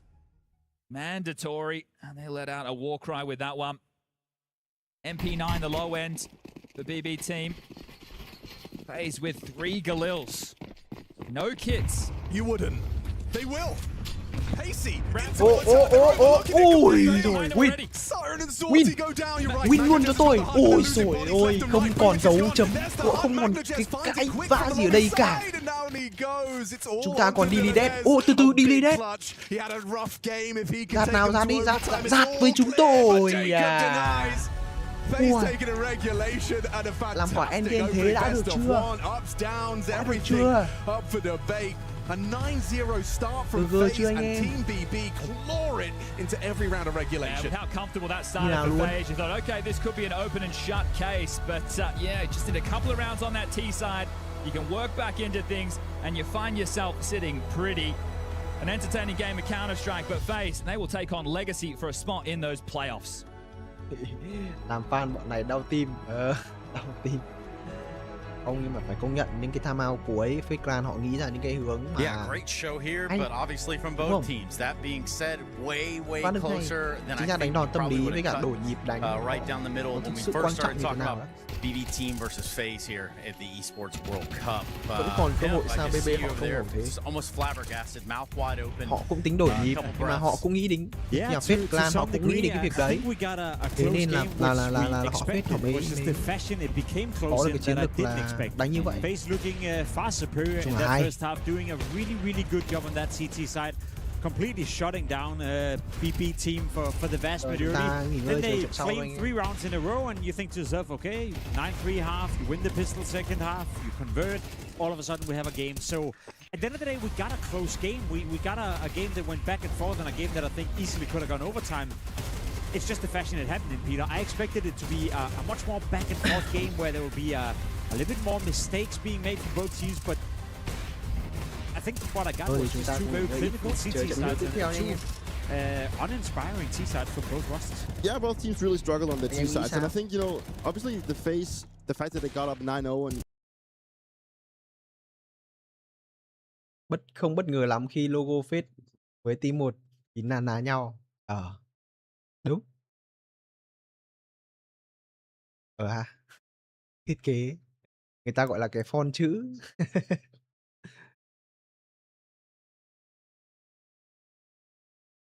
And then once they got that attention, he will then strike in and try and catch some of the rotations, and that's why I think they started to find some of their success. That, you know, they could start layering up a little bit more than always just try and stick together as a team. Plus, there, you know, there was Jason Bone.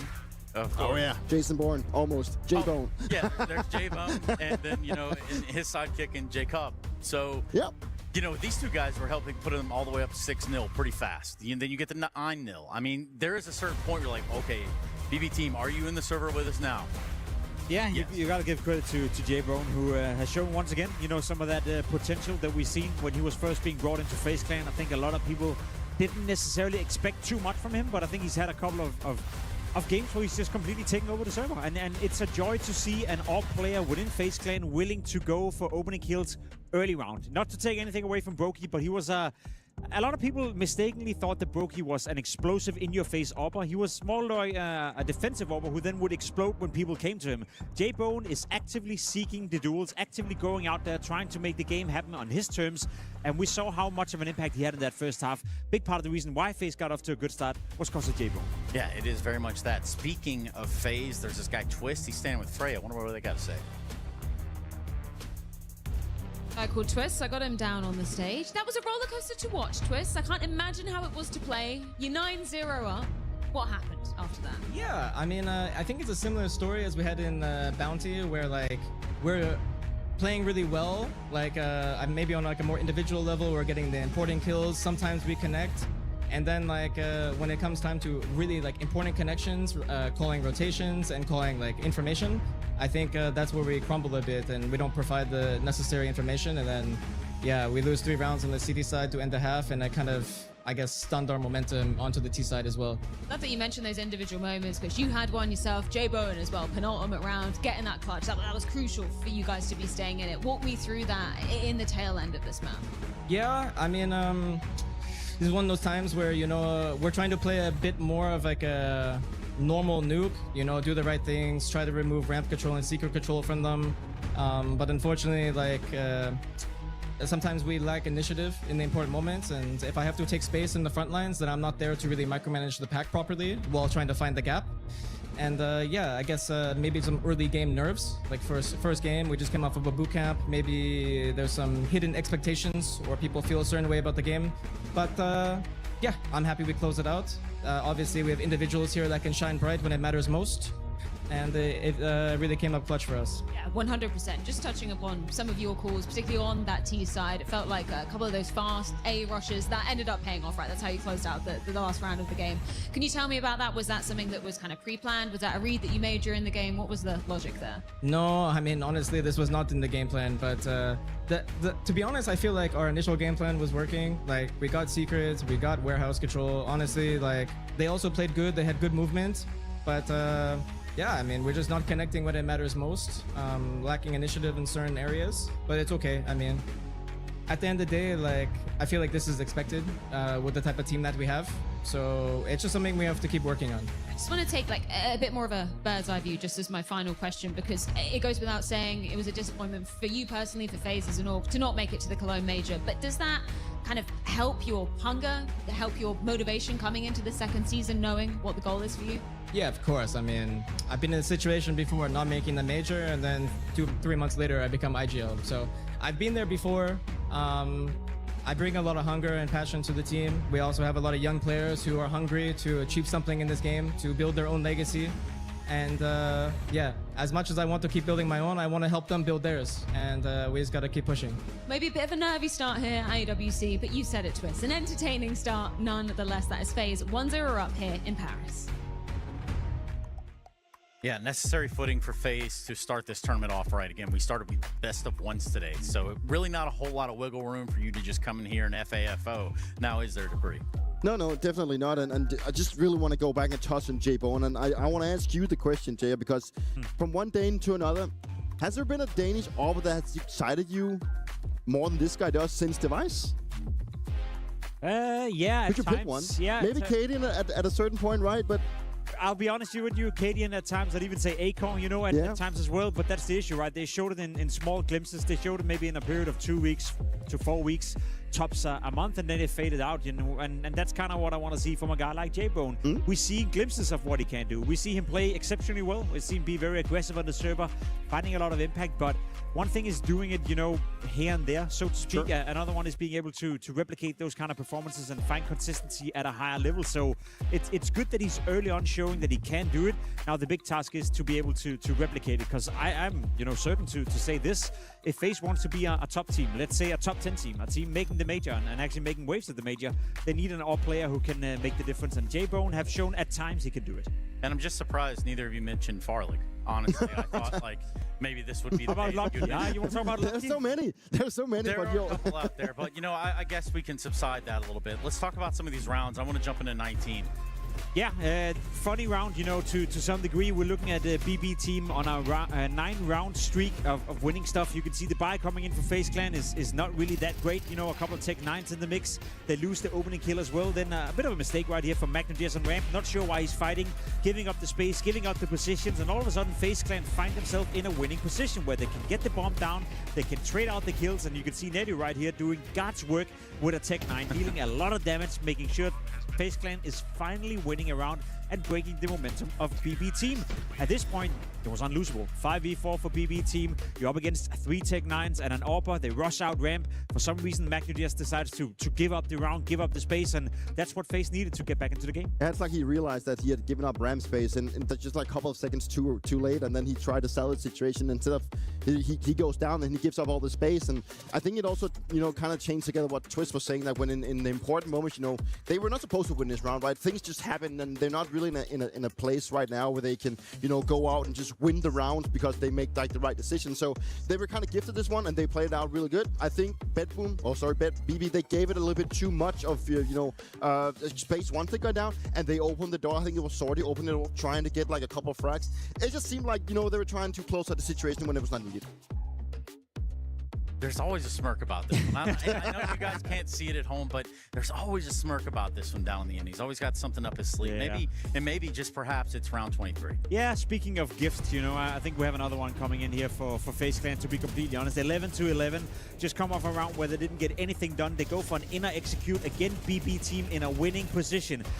For a moment, it was a 1v3. Then J-Bone finds himself in a 1v2. Look at the timer. We're talking 15 seconds. Sorted getting caught off guard. And then Boomage coming in for the duel, and J-Bone in clutching is out, right? We spoke about impact. Now, doing it with the AWP on the CT side, massively impactful. Part of the reason why they're off to such a great start. He's also the reason they end up winning the game. Without winning this 1v3 clutch or 1v2 clutch, whatever you want to label it as, there's no way FaZe is winning. So you're looking at 2 rounds in the span of the last 4, where they're basically getting gifted the game by BB team. As much as I want to say it, FaZe, they looked impressive in the first 9 rounds of the game.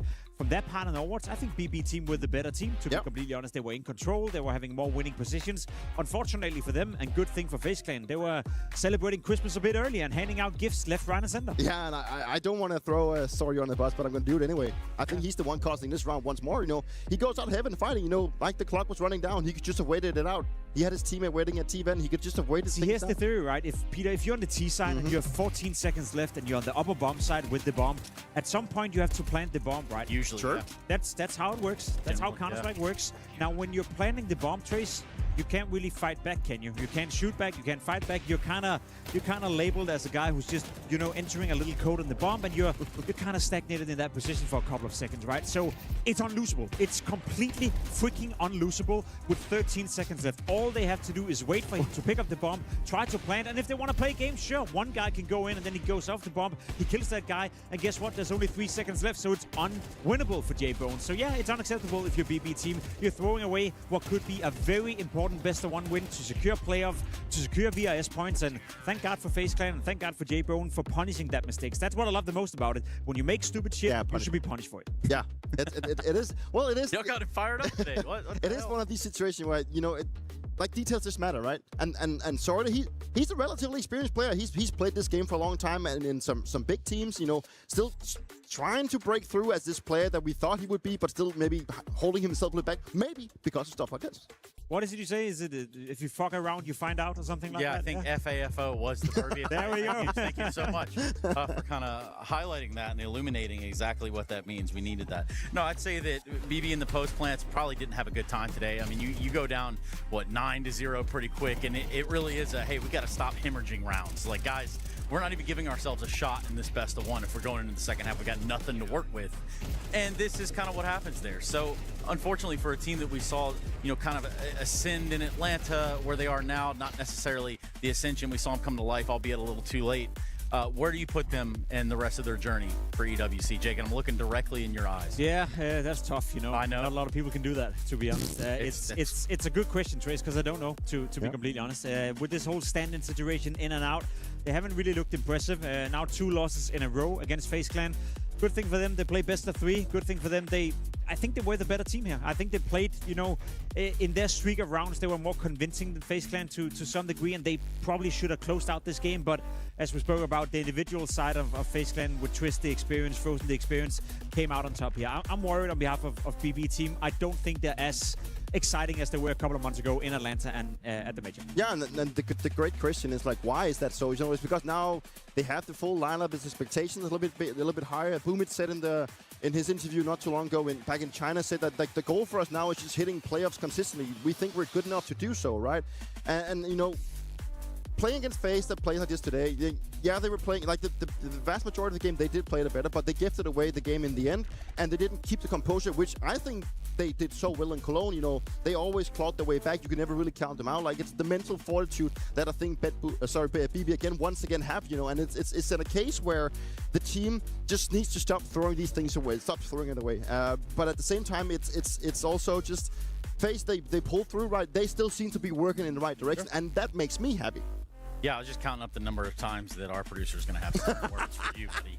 You might be in big trouble. And Jacob, since I know you usually like to take the D first, let's go ahead and look at the bracket. I think if this one starts to take a shape around the 4 groups that we have, Jacob, surely you can tell me the shape of this D. Yeah, it's my favorite letter in the alphabet, to be completely honest. We obviously haven't had too many games in this group so far, but there's some interesting ones coming up. NAVI versus 3D Max, a NAVI that hasn't played a game of Counter-Strike since the major, versus a 3D Max who's off to a hot start in the second part of this season. I'm curious to see 9C versus Pain Gaming as well. If I'm not mistaken, that's the last game of the day here on the stream. Brazil versus Argentina, that could be interesting. Yeah, and that's of course that's for Group D. That's enough of Jacob with the D's today. Let's talk about where we go from here. I'm pretty sure it would be A technically, but maybe it'll go backwards to C. Perfect. You know why, Dupree? Well, because we're going to be watching Vitality versus other teams. That's what you're referring to. Yeah, that's a game that I'm been looking very much forward to. A lot of my old teammates is in this game, you know, not only on the playing side, but also the coaching side. Yeah, so everywhere. Yeah, they're everywhere, right? You know, maybe I'm an unk. I'm retired. I can sit down here and yab about what they're doing. They still try to make things count, but a game that I'm very excited for.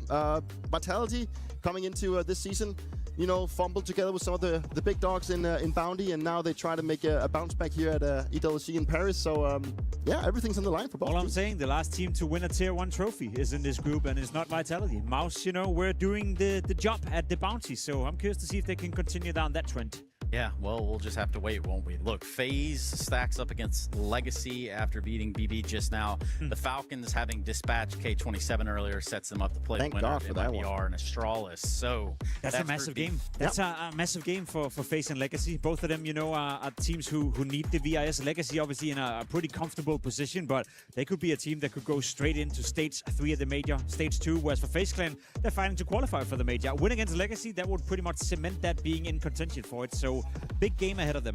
And it's unfortunate because I really want to know what you guys thought about Astralis, but I guess we'll never know. So instead, we'll look at GG How and Gamer Legion having GG How having upset earlier Spirit. You know, Spirit come in here as a heavy favorite across multiple boards. GG How were able to surprise them in a best of 1 in the opening matchup today. So yeah, they're just one match from qualifying into the playoffs. I'm sure they didn't see that coming. Nope, that's a big game as well. Massive opportunity for GG How and Gamer Legion. Now, naturally, it sucks for everyone else that Spirit is in the lower bracket. Luminosity will be booking their flights home tomorrow, roughly after. Hey, don't count everyone out. Well, I will. Something can still happen, right? It's going to be tough. So it sucks for everyone else that Spirit decided not to show up in the best of 1 today, because it's going to be incredible tough to make it out of that lower bracket now. Yeah, well, gentlemen, I think that just about does it for us putting a ribbon on this one. We've gone through the brackets. We've done everything that we can to try to make it a little bit more pretty around the edges for BB Team and FaZe, but we do have to set the stage. We have to get ready for the next best of 1 here on what is the opening day of EWC 2026. NAVI and 3D Max. They're getting set up like right over there behind us. I don't know if you can see that, but if you are in Paris, I invite you to come on down. Check it out. It's a pretty big venue hall. There's a lot of stuff going on here, and I'm not sure that you guys have had the opportunity to walk around, dare I ask. It's quite big. I've seen a lot of chess over there. You know? They make a move and they're very loud. Yeah, very loud. Very loud. All right, well, let's go to break then, and let's see if we can get them more quieter over there. So yeah, we'll be right back after Let's this. go.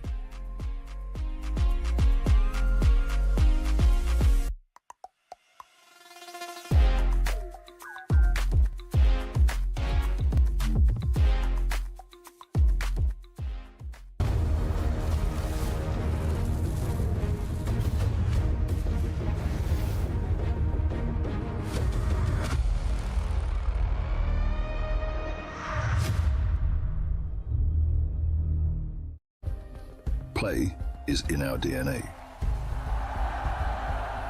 Whenever we let it out, it becomes our superpower. Now imagine an entire city being built to supercharge it. Qiddiya City, powered by play.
action going down at the first day of Counter-Strike 2 at EWC, and the B stream has been no exception. So let me get you quickly up to speed with what has been going on over here. We began the day with Gamer Legion versus Luminosity. Now, in all honesty, that was a very quick affair. That ended 13-3 on Nuke, with Flammers having an absolute pop-off performance. Game number 2 was a little bit closer. That was Foot versus Tai Lu. We had some questions about how Foot would be performing without Laos in the mix, and xCloud did more than a serviceable job, ending up 13-10 in their favor. Now, game number 3, this was what got very exciting, because the Mongols, reigning EWC champions, returned to try and defend their trophy. Now, I know Mongols roster looking a little bit different, but 9-10, he was really feeling it today, and they managed to wrap up the scoreline 13-7.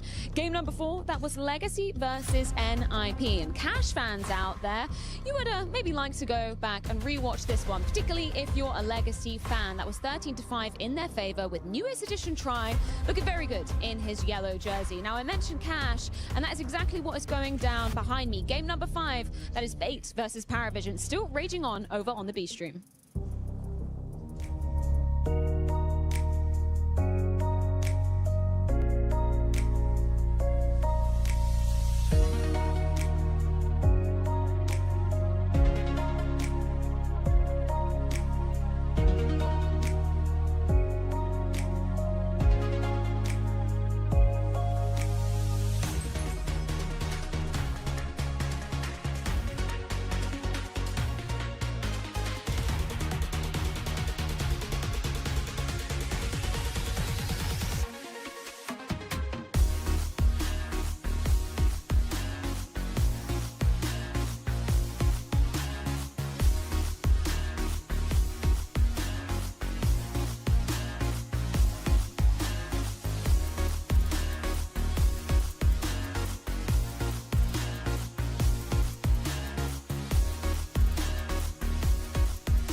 Going to welcome you right on back to the Esports World Cup 2026 live from Paris, France. We are in Europe and we are in Counter-Strike 2.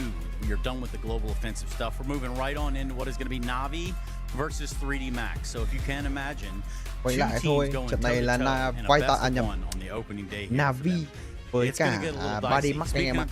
We've got Jacob Pimp Winesh down on the end. When will the giveaway start? Never want to get that one wrong or right. Please join the Discord down below in the And of course, in the chat section, there's a link. Not even Jacob. Pin it in the chat. Major winner Jacob. It is. He didn't win one. Come on. You can join the Discord and look at the notification about the giveaway. Around the edges of the 3D Max side. There will be a link about the NAVI camp in total, and I think that is where we start. Chris, where were you a year ago? Do you remember? Let's see.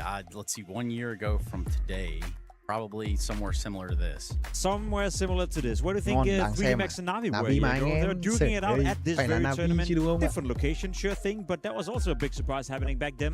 3D Max knocking out NAVI of the tournament in the opening round. Now this time around, it's double elimination. It's best of one, not a best of three, but I'm pretty sure NAVI got something to say about that. Not really happy about the outcome that happened at the last Esports World Cup, costing some points in the club championships, and you know, we're at the beginning of NAVI struggling a little bit in that period, so I think there's some revenge on the cards. Yeah, I think it's a better looking NAVI right now. They've had a good last season despite that, let's say, the fumble at the Mage. You know, it was a rough one. The fact that, you know, they had played so well coming into those back in Atlanta, and you know, the fact that NAVI you know, didn't really make it count at the majors despite having some really close games. It was more like the fashion that they couldn't close out when they had all these advantages, and you could definitely tell also with what Blade said in those elimination interviews that they were just not good enough and they were not meant to make it to top 8. Thank you. It's going to be interesting to see, because this is the first game that we do get to see NAVI into the new season, so there's a lot to be asked in this one, and I'm excited to see what kind of NAVI is going to be turning up. Is it a NAVI that's going to be a little bit rusty because they haven't played officials, which they love to do, or is it going to be a NAVI that's going to be looking back at the last season thinking we did pretty good despite major? Yeah, the last time we saw them were at the major trace, you know, and to be fair, you say fumble, I to some extent agree. I think a lot of us had NAVI as a potential dark horse to win the trophy, but they lost to FALCONS, they lost to Spirit. You know, that's okay considering how it turned out. It was the loss against G2 in that side again that really wanted NAVI, and that's why I went into the season thinking maybe they're gonna trust us, maybe they're gonna try something new, maybe they're gonna try to, you know, lure Frozen over to the dark side and get him onto the team. whether they've tried, whether they've decided to just stick with this core, whether Blade believes there's still more to this NAVI, I do not know, but I think it's very important for NAVI as an organization to get off to a good start, because otherwise they'll feel like, oh, maybe we should have made that roster change when we had it. So I think all eyes are on NAVI right now. But I've been thinking about that for a long time. I remember back at Kettle, I was thinking NAVI is going to be making changes if they don't stop making results, and then they started making results, and then they turn up for the major, and it doesn't pan out the way they wanted. Now they still stuck with the same roster. So I mean, obviously Blade and also NAVI, and hopefully also the team still believes there's something to this team, that they can actually keep, working for those trophies. Yeah, you want this team, you want to think that this team is malleable at its core right now, that they can get back on their winning ways and in the right path. I think one addition to this lineup, thấy là cái bộ màu áo này của bộ gọi là đồng phục này của NAVI với cái màu sắc này tôi thấy khá là ok, nhưng mà nó không phải một cái phong thái. And now look at it. I think Makaze has found a wavelength of his own that he's riding over here with NAVI, and it seems like it's working for him. And if they can get everybody to do it, that's when they start to become lethal. I think they have found a way to establish him as a player within their lineup that finds the impact when it's needed the most, especially in the early aggression, being proactive on the T side, being in your face on the CT side, being annoying to play against. Basically, it's one of those players that will force a fight on you whether you want it or not. The issue for Makaze is that I think the expectations has to be tempered a little bit. He had those couple of events where he had MVP-like performances, won an MVP as well for that matter, where people thought to themselves, okay, maybe he's a new superstar. Họ đang nói về những lùm xùm về cái phong độ hiện tại của Makaze. Is very good. I think NAVI looked the best when he's playing well as well, but I think the expectation needs to be tempered just a little bit. You saw the graph here before as well. He's averaging a 1.11 rating since April. That's okay. That's acceptable. That's definitely up there, but he's not a world-class Counter-Strike player just yet. But it's like you're talking about superstar, and I agree that is what I think NAVI has been lacking and trying to find. He's not it. No, I agree with you that he's not it, but he's at the closest they can get to getting a superstar. Because if NAVI needs to get a superstar, they do need to start Makaze đang ở gần với phong độ là superstar thì and I don't think that's going to happen. Sure, we could have gotten maybe a Frozen throughout the player break. Maybe that could have been on the lines, right? But we don't know. But with how NAVI has been showing throughout the season and how NAVI has always been functioning, it is the system and it is the players that always want to chime in and that they play off the system. Đang rất là đều, consistent đang rất là ok. Nhờ có gọi là cái phong độ của Makaze tốt. The trials and tribulations it means to be on 3D Max this day and age. Yes, you can come to these tournaments. Yes, you can surprise. You can turn some heads. You can even upset some folks on their own path and own eventualities and glory. But for these guys, what's separating them from maintaining that tough path? It's a tough question. I think a lot of people who are following 3D Max are wondering, where's this team heading? What can we expect from 3D Max? Because at times they look very good. At times they look very solid. Had a habit of always qualifying for the big tournaments. Then they would have one win during a tournament where you think to yourself, okay, if that's the level, is that what we can expect from you, then it could be quite interesting. And then they fizzle out a little bit. Then they have a couple of tournaments where they went into some of the PGL tournaments where the field weren't as stacked as you'd like it to be, and that's when they crumble, So they seem to be playing up to the level of the opposition to some degree, which in this case against NAVI is a good thing. Overall for the team though, I need to see them establish themselves and have a clear identity where they're able to beat teams beneath them consistently, so we get to see them more often. Gọi là cho một cái chúng ta thấy một cái gì đấy mới mẻ. Like stability is the key word that I want to be using when I'm looking at 3D Max, because they are this gatekeeping team that có cho chúng ta thấy một cái điều gì đấy bất ngờ về cái thứ hạng của họ không ấy. Consistently, and then at the same time, then when they do get that win over the finishing line, then they go up against an opponent that you're thinking, okay, they should be comfortably beating these guys, but they don't. Gần đây và trước đấy thì nó cũng không quá là and then they decide to make roster changes. Now you have Maka coming back as an in-game leader. Gravity has turned that one down. They make some roster changes, and at the same time they seem to be very stubborn in terms of staying true to having a full French lineup. And I just don't think that they can find that firepower and that magical thing that's gonna carry them over the finishing line inside of France. So họ muốn đưa Body Max đi lên với toàn bộ đội hình là người Pháp. Well, it's funny you should say carrying them over the finish line is what is obviously needing to happen, because Alexi V finished Right, yeah. That was a really bad one. You I'm guys not get gonna where we were going there. I'm just going to leave that one to rest.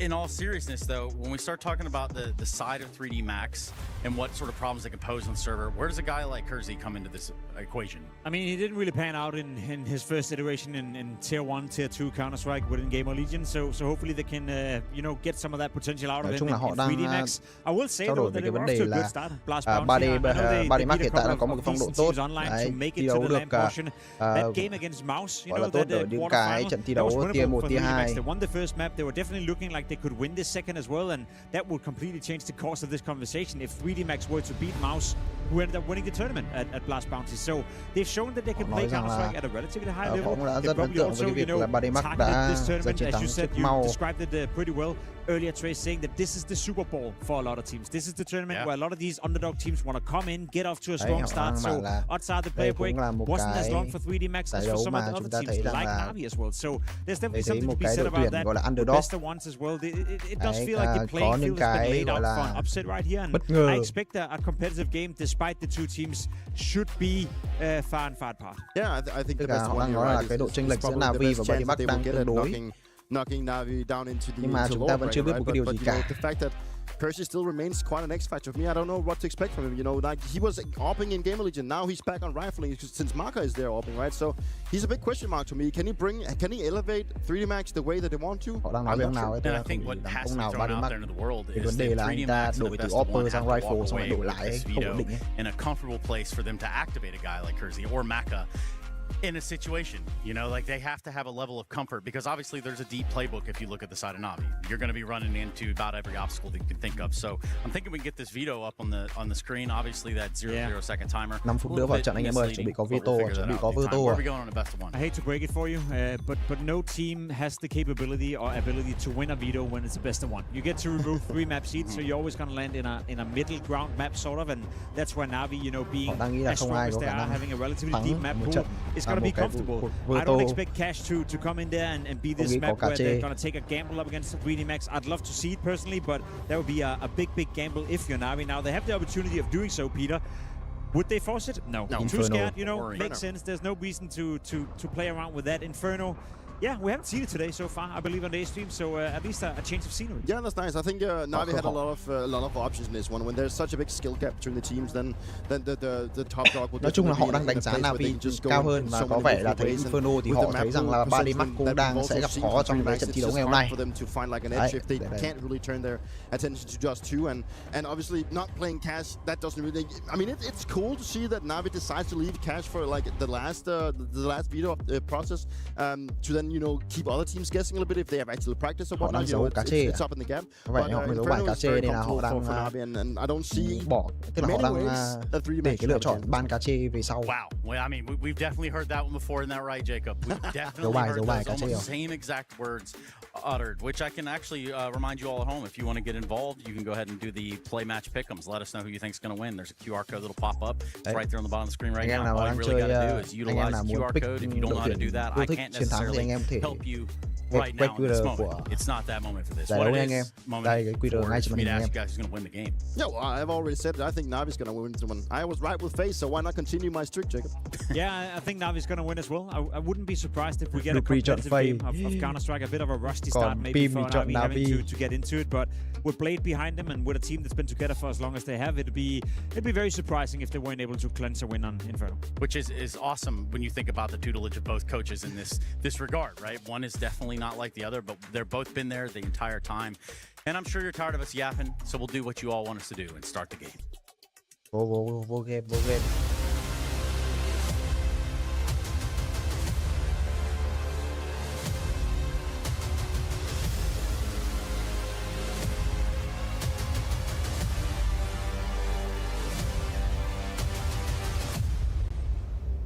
NAVI và Badimac. Được chưa anh em ơi? Chúng ta có Alrighty folks, NAVI 3D Max approaching. We got some Frenchies on the stage here live from Paris for the Esports World Cup. So many games, but we're here to focus on our baby, Counter-Strike 2 baby. And I mean, I'm not sure what Chad thinks. I think Anh this em could nghĩ be a sao? rather quick Các one. bạn tôi cũng thấy rằng Navi với cả Badimax chênh nhau I mean, sure, I'm a khá 3D Max fanboy. Like the way they play, lots of aggressive maneuvers. I think Maka can be quite an exciting prospect in the server. But Navi on name value, on, I don't know, head-to-head, I haven't looked at it, but I'm assuming Navi have beaten them. I think we can do a couple of things here. First, let's address Navi versus 3D Max. This time last year at EWC, Navi upset, 3D Max upset Navi. And that was a single elimination 16-team bracket. Right? So they lost and they're eliminated. That one probably left a mark.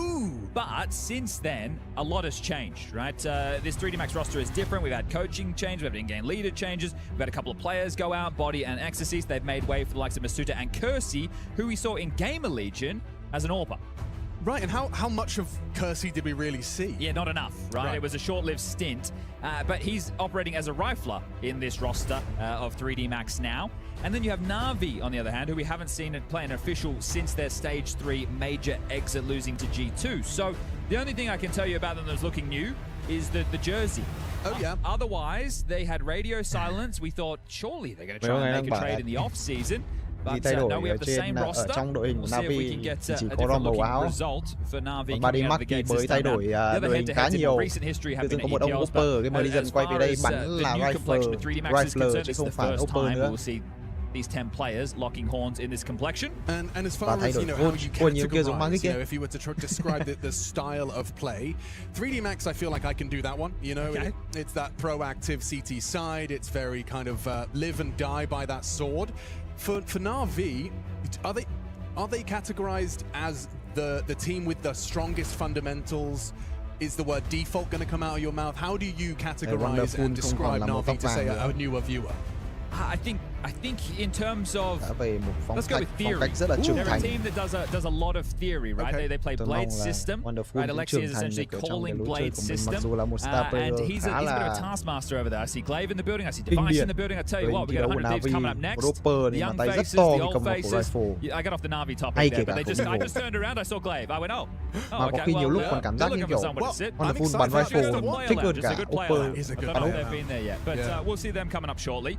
But yeah, Navi, right? This is a system-based team, right? This is their default for sure. But when I say theory, we're talking about the decision tree. Okay, this utility was thrown. We make this choice, or this choice. Now, in terms of that system, it's going to be tough when you have a team who likes to be aggressive, right? Think about Maka in the past when we talk about this man on Inferno with the AWP. Likes to be in halls and boiler, but not the setup with a teammate. He'll be there on his own, right? Likes to do a little bit of things out of the box. So we'll see if they can find some momentum to kick things off today. CT side start on Inferno. Bản đồ thi đấu Inferno, Navi sẽ bắt đầu bên phía CT side. We're going to be swapping those cams over in just a moment. Let's get this started.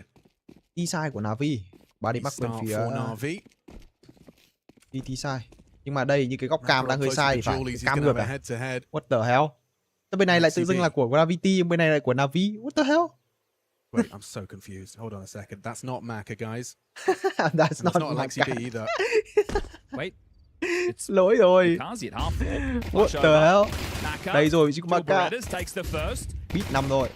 Get any more done. Wants to stay staunch on the fight. Lỗi cam anh em ạ. Makazi up and through. He goes down, but Gravity immediately takes the half wall position and those dual Berettas. Là sao? One can go both ways. 2-on-8. Masuta versus Ime. Nice headshot, does well on the Glock at range. He's even put one into Kersey. He's in so much trouble getting run on down and into his toes on the jump. Ime finds it. There's Lucky back through the Moto smoke. Alexi B. Alexi B. Được chưa anh em? Được chưa? Mất người sớm. Nhưng sao ạ? Vẫn là thắng đến từ Navi. Đây rồi, sửa được hát rồi anh em. And Alexi B, his first challenge, playing the time, rotting the clock, and enables a double up. Wonderful fight with him, and Navi will start as they mean to go on. Okay, so a little bit of a kerfuffle there in Banana, but Ime bows them out. And he was the man that was under an awful lot of scrutiny in this off-season, right? This was the man that I think people were looking for. Okay, let's get Frozen, let's get Ime out, let's make this change. Now, for people at home, they just go, which player do I think is good and might fit these roles? They don't consider buyouts and everything that goes with it. So, Navi, it's the same team we saw last season taking to the server, but I don't think they'll be happy with the season. Right? It's not. The major is the exam. We've had Blades had that quả before. lửa sâu nha, quả lửa này là quả lửa. Con nếu spawn đẹp thì anh em có thể ném. Còn bình thường thì anh em hay ném quả lửa đập tường bên trái đúng không ạ? Quả lửa đập tường bên trái đầu chuối. It's a 4-man B lean. Just Maka over towards A. So right now, your Navi, your job is to go through the motions to take map control. They have Halls and Boiler. They have at least the first half of Banana under their remit. Ai quả smoke từ A trả ra để che lại khu vực. Was thrown out by the longside player Maka. You would like the enemy to see that though, because if they see the trajectory of that, they might assume that they're blocking and they're stacking the other side. So he's going to lob out another, but there's nobody to see where this is being thrown from. It's not selling anything. But they are returning to B. There's 50 seconds left, so still plenty of time to change. They might just set up and execute. Send in Makazi here with this Mac 10 for info, and at the same time, over towards A, there's the opportunity for Bit to take some space. Otherwise, they're going into this stack. Nhưng mà tôi nghĩ là tay Navi đủ to để mà có thể xử lý cái tình huống này. Đâm rồi, bổ rồi anh em. Cơ gì? Một phiên đi gồ thẳng mặt Makaze. Tôi xong. Quả này thấy thì cũng không kịp vì AVA rồi. IM có mọi Wacky rồi. Rồi ok. An toàn rồi đấy, an toàn rồi. Cái này là an toàn rồi. Nào. Còn một check kỹ vào. Ok. Wonderful. Maka 1v2. Wonderful, get it down, but my goodness, by the skin of Navi's teeth, they survived that walking into the stack. So that's one where Blade just sitting and watching that from behind a coaching perspective is extremely stressful. But you see, they didn't rush the plant. They made sure they cleared out the side. They understood what they're up against. And Maka's still looking to make a little bit more of a dent in the finances. So going to find himself base of Banana looking to do some damage, see if he can take away another Galil. Wonderful. Don't want to overstep the mark to give Maka a chance to get back into things, but they have secured the round. And this will be the 2-0 start for Navi as KDL exits through CT. So Maka not going to get too much for his troubles. Mất 3 súng. I always like to see a second round force with a plan. And there certainly was one there. Chỉ áp được lục thôi. Vừa rồi phát force buy. IM cười luôn. You're going to think you got away with one if you're Alexi. I called us into the stack. Thanks, boys, for staying gun on. But you're not going to feel like you're outmaneuvering them. Actually, that feels kind of good if you're 3D Max. You took the gamble, it paid off, and they walked into your stack. You just couldn't hit the necessary shots. That's fortunate from him, that. That is a very impactful kill in the scheme of things. It does alleviate pressure. So 2 impactful rounds for Imma and a smile on the Romanian's face. Imma. Boost up for Maka top Banana. Ai à, bút à? Này, ui, đồ ăn quả nết. Ôi rồi ôi. Ôi, trả đồ thế thì Makaze làm đôi luôn. Thế là hòa KD. 13 points of health, nothing really to talk about for 3D Max's chances in this one. Hôm nay thì bắn mũi lục, này thì làm gì? Chắc từ nay cơ mà. They're not taking any chances, even throwing that bomb across. Quả nết kiểu mặt đúng kiểu tái mét luôn ấy. Thì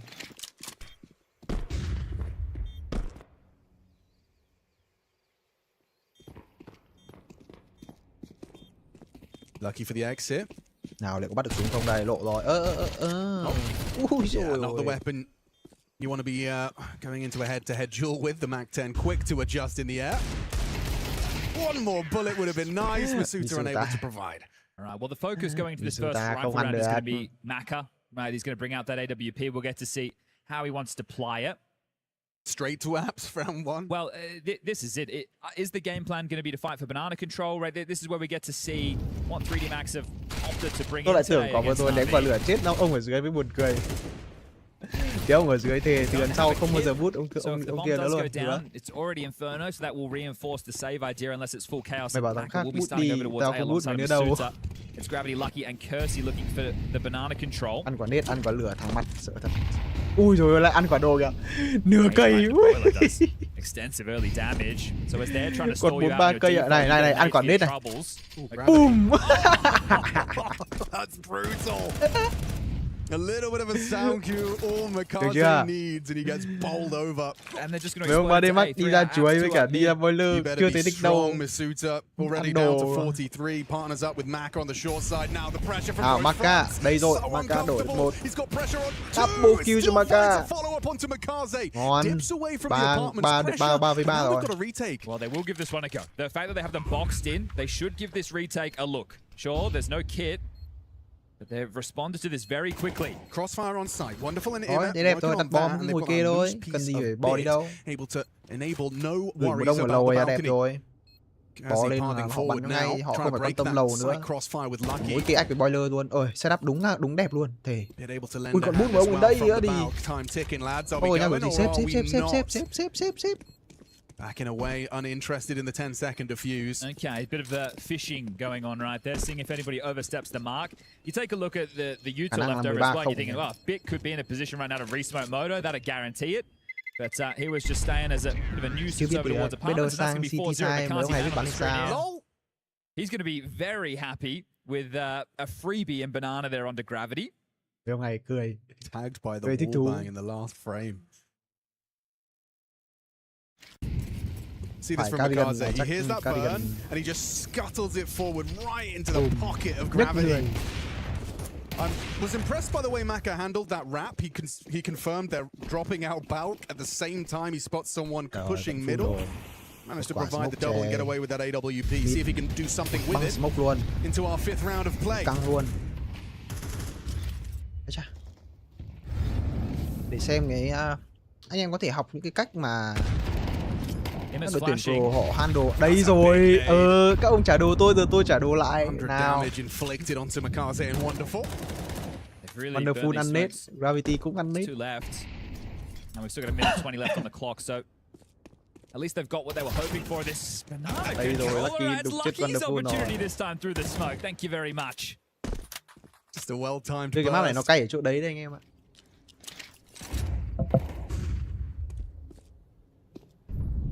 Brackets control, apps set up for the M&M, Maka and Basuta.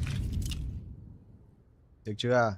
Clear from Ima. This is such an off angle. It feels like Masuta should have this every day of the week. Kersey up next. Lining up for him, but the AKs will win out. Still, with that damage, you think it should be good 40 seconds. It really does hinge on if Makaze can get anything 4v3 done on tầm this này fight. với lượng máu này mà NAVI thắng thì He's just going to be holding the space as mắc his boys việc bỏ FPT. phơi. Oh my god, wait, the bomb's từ lose the bomb. Lucky down, and he knows there was another near there. Here it is. Overreaction. Ui, Makaze! Bad tracking. Makaze punching desk. Star player. À nhầm, superstar. He should just get bowled over. Jiggle bait. Thời điểm tại Goes for the wide swing up close, and see you later. Fernando luôn. Maka dunks on him, and 3D Max are on the board. Yeah, I can understand the frustrations from Makaze. Up until that moment, it felt like they weren't in the round. If he gets that kill, it's like, okay, back in a big way. But he could run into A. These cheeky kills that have been happening through the smokes, right, have dictated these last 2 rounds. But that's the first on the board for 3D Max, and tactical timeout called from Blade immediately. So that's just, I guess, unlucky. How else can you frame it? Or that was lucky. That was lucky, yeah. His alter ego. Unlucky. That's his evil twin brother. An opportunity to settle into the environment for NAVI. They will have no issues in the buy for this one. It's the next round, so Blade trying to get ahead of that. You've got Ima and Bit both with 3.7, the loss bonus 1900. We'll have more conversations about that as required. Chug. Lucky with a Famus. EK for Masuda, M4s for the other two, and Maka on that AWP. Full sets of nades, gets in play. And the round ready to get back underway.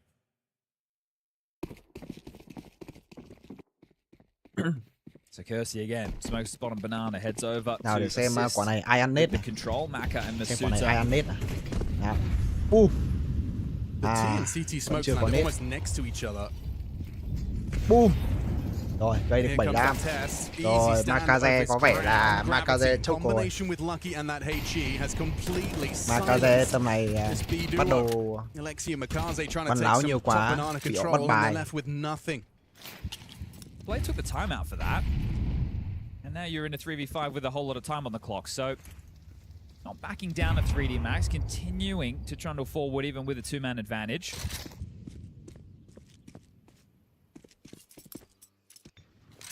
Kirsty's rotated back in time. He's got the arch wrap covered. Maka and Masuda to deal with short and apps. And it could just be a very long save. Unless they want to knock on the door of Banana here.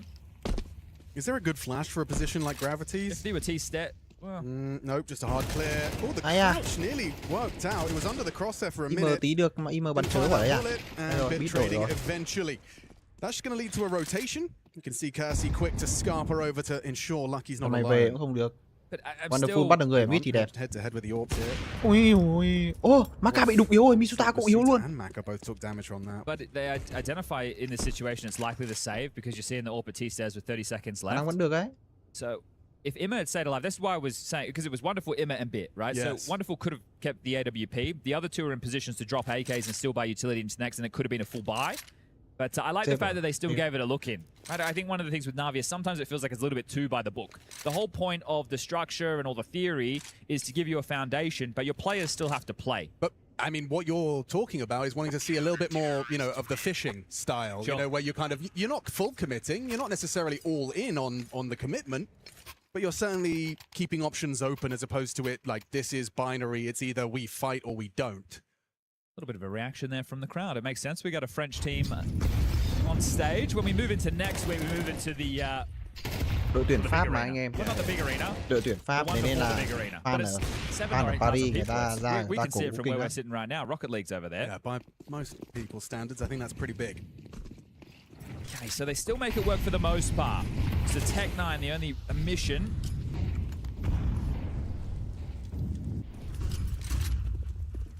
And I think it makes sense to gift them Banana. That's fine. We don't need to get spammed through anymore. We'll take Halls and Boiler first. That'll be a combination of Alexi, Imma, Bit to work on that in this round. Đây rồi, Navi bắn chậm rồi. Để xem là Navi bắn kiểu gì. A very passive setup as well. I want to draw attention to the radar for people. Nobody close short, nobody in apartments. They are very passive on A. And they've just been smoked on the arch side. Kirsty's response, a HE grenade that finds very little. But the stack is in the right place. Not for the first time. Check. Last time it was just a force buy. This time it's everything they desire. À đâu? Im mà. Im đứng ở chân lầu à. Tôi cứ tưởng ông nào chân lầu. Gravity on this jump spot cannot afford to get caught out by Makaze on his eventual fight. Safe jump spots. Molly's enough info for him. He'll back away. And no rotation. So keeping it 4 strong at B for now. You need a little bit more than that, says Gravity, if you want to draw a rotation on his watch. Chắc nha.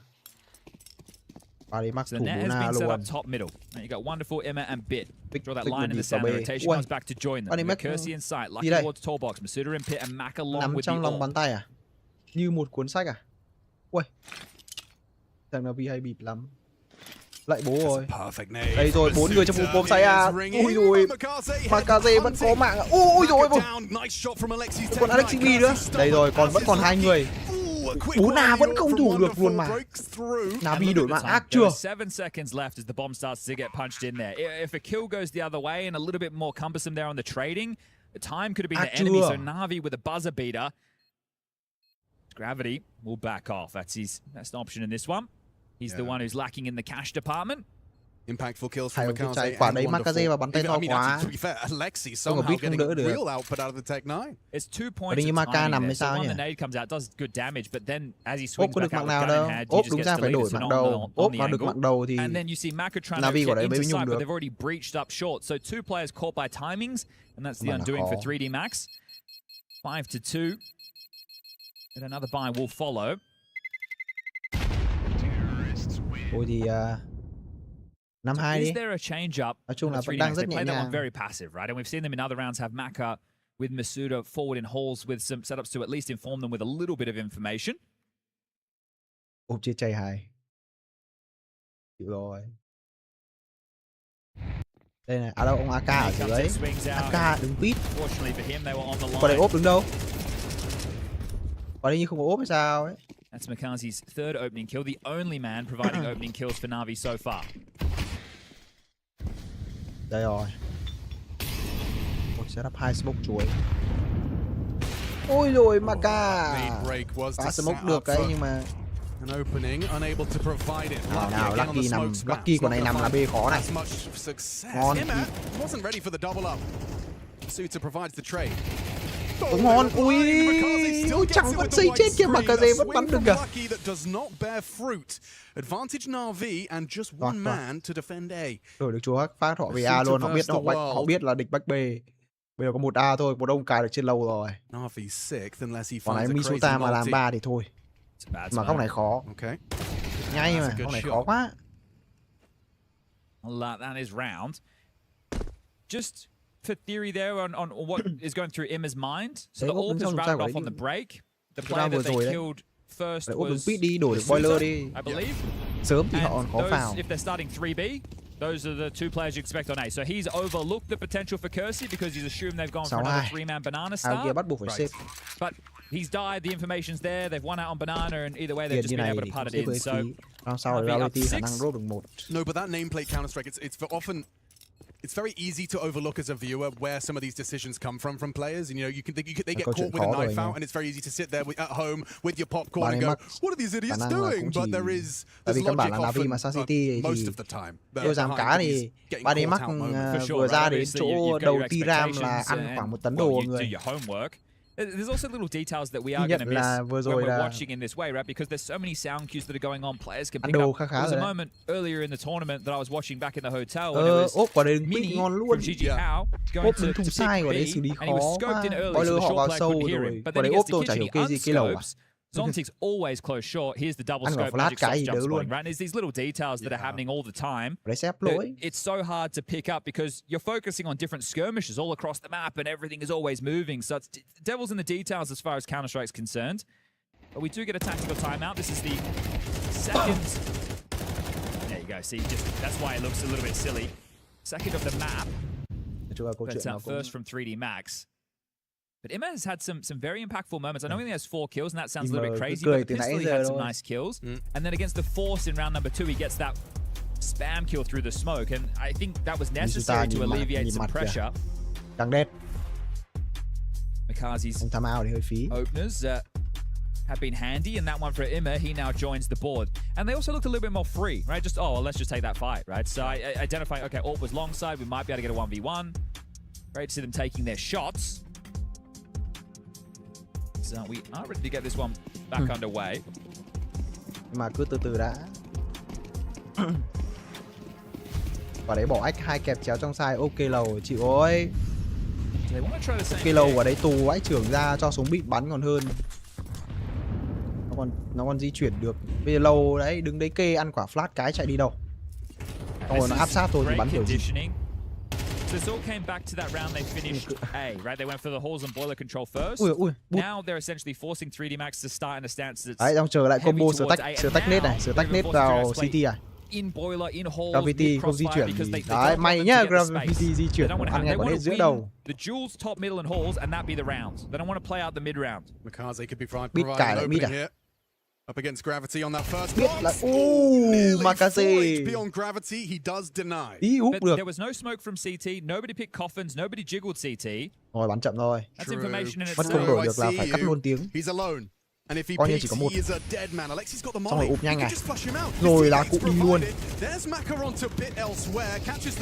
Maka vẫn bắt được mid ở mid. Rồi không sao, vào được side đẹp rồi. Về. Nào, Wonderful. Một mạng. Xịt rồi. Wonderful. Một mạng nữa cho mình chịu Wonderful. Có gì double kill Wonderful. Và đó là NAVI find a 7. It looked like it could have been cleaner there. That miss from Wonderful, but he makes up for it in a big way. And then Emma puts it on home and sends it back in 7-2. How's he got 2 there? Like Wonderful, after missing that first, I'm convinced he's overrun. You see the boost. You're supposed to be a dead man. He does very well to rectify. Tôi thích làm khó, được chưa ạ? This here, Starboy thì phải là Starboy, được chưa? Đấy. Sets them up quite nicely, but Emma pivoting, the swings coming through, not connecting our 3D Max. Đồ. The AWP starting towards B this time round, so we'll see if Maka wants to try and press the issue.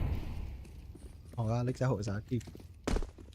Cái map infer này mà anh em kiểu giữ đồ anh em trả đẹp ấy, tách combo đẹp ấy, có sai dễ phết. Mà bây giờ 3D mắc cay bắn 3B luôn. Nào để xem. Nào, kế ốp cực kỳ sát đến từ vị trí Maka. Đây rồi. Maka giết chết Maka gì?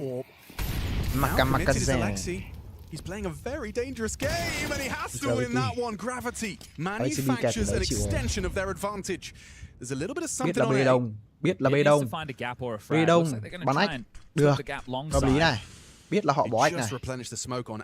Nào. Đây rồi.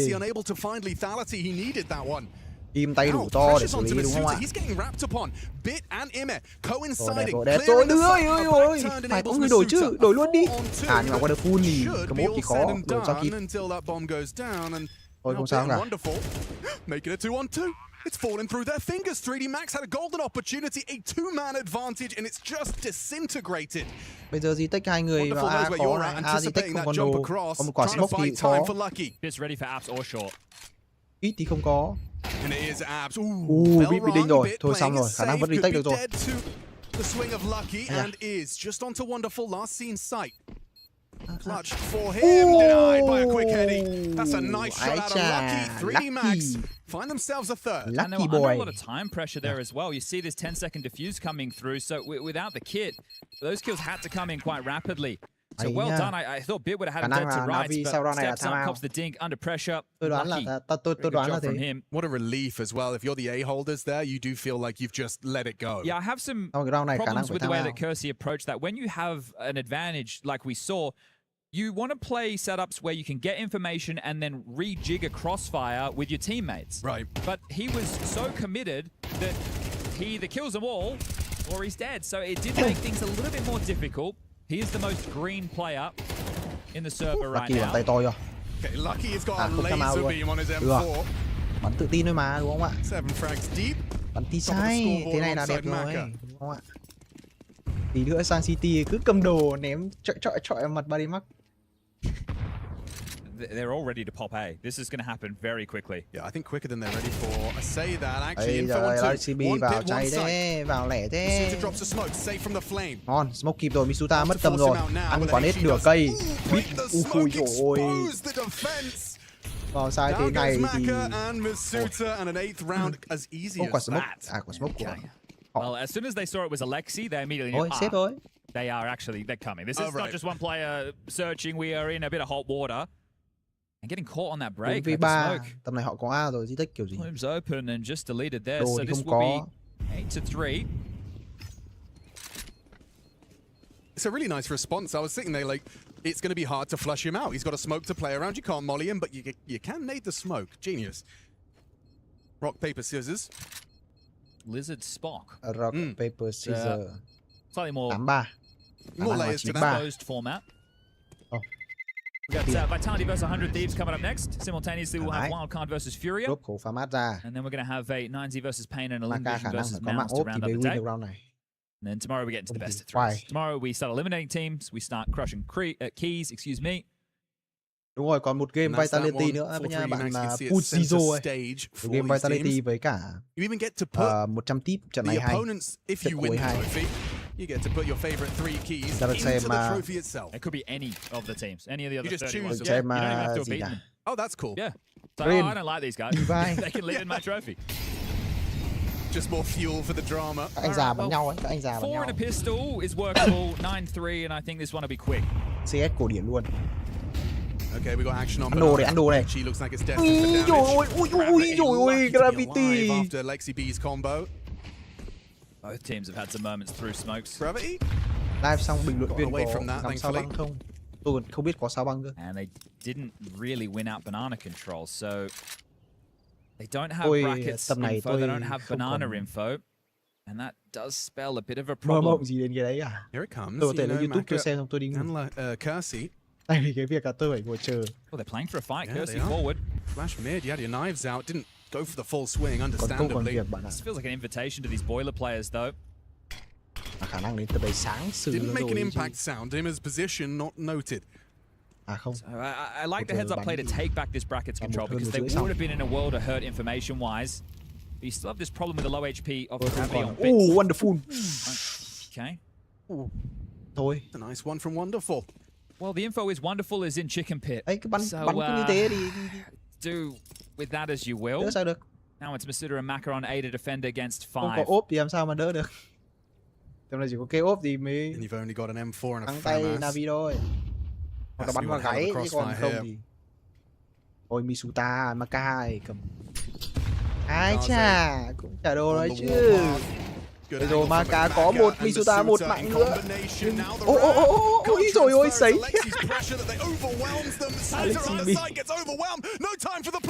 Không kịp thang một bom. And you can see the face on him, and that is an awkward way for the half to end. 3D Max given a gift.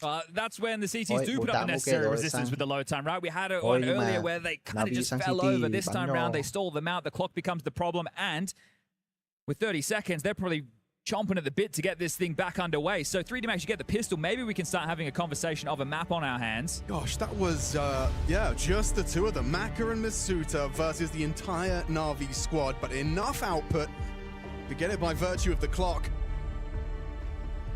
If you're NAVI, if you're Ime in particular, you're going to feel a little bit silly. If you reflect on that first half of play, opening kills actually fell in favor of 3D Max. So Navi had some good trade work, but also had some good moments. Like I highlighted Ime with that two-piece feed on the A side when they had lost the exchange in Banana. So they definitely weren't winning out in terms of those opening duels, Navi, but they did have some good individual output in patches. This is great. And 9, it's just that the clock is racing away. And Masuta, just by hiding out behind that box, being just hard enough to kill. Đây rồi. All right. This is real fast. We've got pace, ladies and gentlemen. Ui, bắn đẩy luôn. Bắn đẩy A luôn. Hay. Ui, beat bắn chớ. Thôi cho họ đào lục đi cũng được. Cho họ đào lục đi. No bullets. Rồi, mất im rồi. Gravity and Kazi partner up overrun. There is definitely pace. Này thì vào tay này. Ôi thấy rồi. Thấy nốt ông kia ở B rồi. Ra này thì cho 3D Max thôi. 3D Max is showing, hey, you don't actually have to plant the bomb to win the round. So we're going for a different way to secure that objective, but now doing it by the book. Bit of extra cash there as well. Kèo đấy anh em. Oh, that sounds A đấy là cũng có tính toán đấy. I have been noted. I think hold on to the Julies, the Kev, and the Smoke, right? That don't throw this away for what? A kill? Like it's now feel worth it. This is Pro CS, so I'm sure there's more to it than group up rush A first timing. No, or was that was the call? That was it. Yeah. Yeah, which is fine, right? Because I think if you look at FaZe's T side of Nuke, you could maybe say a couple of similarities are happening there.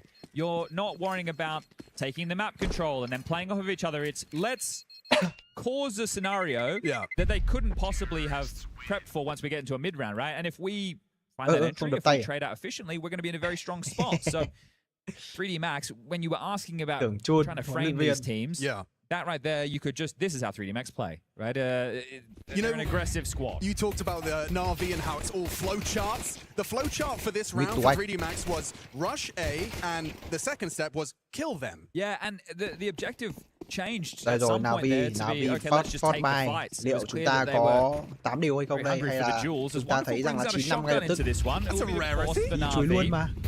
Thử thách 3B. Gravity. Banana, full control already. He just wants to go. Tối mạng lắm rồi, Gravity cay lắm rồi. That's what he wanted, and he's achieved it. Bắn như mấy anh tàu luôn, phi thuần phi. Another where that came from, and Makaze too. So going to be trying to hold on to that for as long as they can. The key to put the pressure on it early like this is because those special hardening will be cycling out quicker. Yeah. So you don't get into the last 20 seconds of the round and you can still be blocked. This does put 3D Max in a decent position. Lúc này mà được cầm cổ XM thì đẹp này. Nova thì hơi chậm. Tại vì là bắn một xong rồi ông đổi luôn thì khó khả năng làm một thôi. It's a curious choice from Wonderful as well. Not only the shotgun, but how he's choosing to utilize it. He's just playing close short, hoping to catch someone swinging, pre-aiming pit. Khó đấy.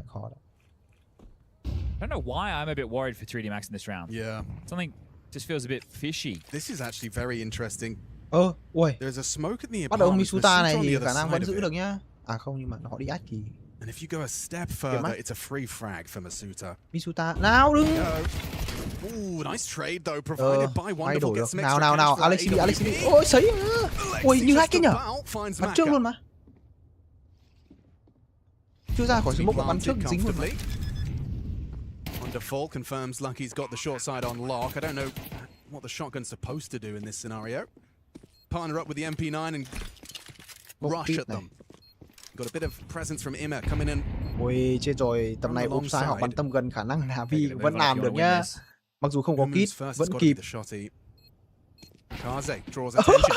Onto gravity. Now they burst through. This could go wrong. There's the shotgun and down goes Kersey.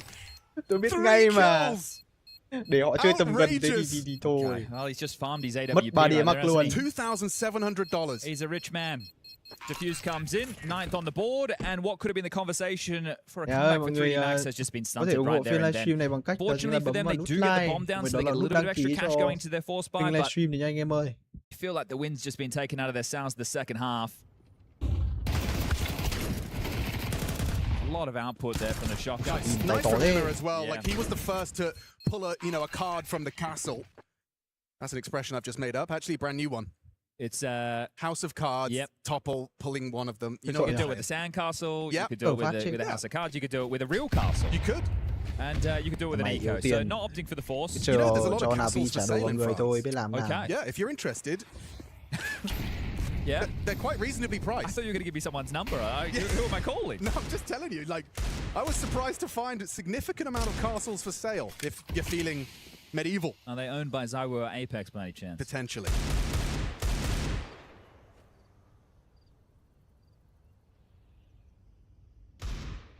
How many of you are using this eco to Google castles in France for sale? Because there is a few. Check them out. A nice anti-eco setup here from... I think it's more anti-force. I think they're probably expecting a force. That's, I have heard a couple of pistols rattle off. Wonderful's feeling himself. It's a great nade to set him up. Here's a couple of steps. Confirms presence just around the river bend. And goes Maka, and he wants more. He is really wonderful chạy kìa. That was nearly a one-man 5K, and it's not going to happen. Well, they've established it was that eco. Now they know the guns are going to come out, so 3 Galils, 2 AKs, the util there, but this is a massive bonus round for NAVI, isn't it, right? They get to carry through some of those lighter weapons, but they also get the cash from that force by win, the shotgun kills. Yeah, sitting pretty right now, 10-5, 5-round gap. Just 3 more rounds to push them forward. Thôi, ván này thì... Nào để 16 xem nào. and 3. Ván này thua đó thì match point cho NAVI. Để cho xuôi. Wonderful here in the best of 1. Đã rồi.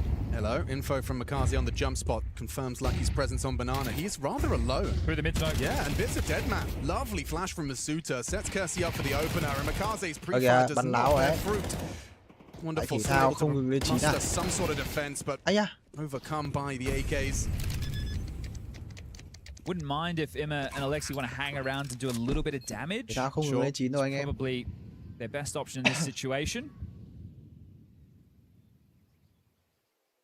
You have a pop through a mid-smoke, catch them while they're going for hefty banana control, rotation miles away. You win out that opening exchange and you find yourself in position to grab this 6th round. We are finding ourselves in Group D.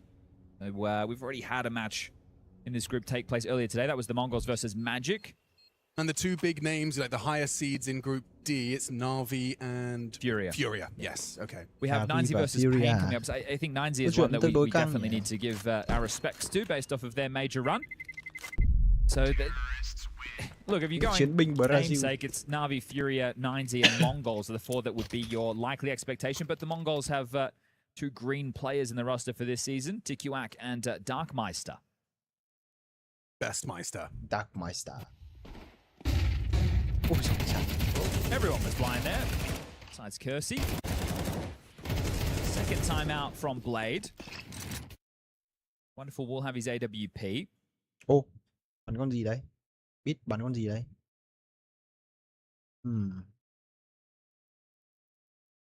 Bị timeout à? Căng nhỉ? Second timeout from Blade. Muốn anh luôn thì sao đây? He's not looking too concerned just yet. I'm taking it all in.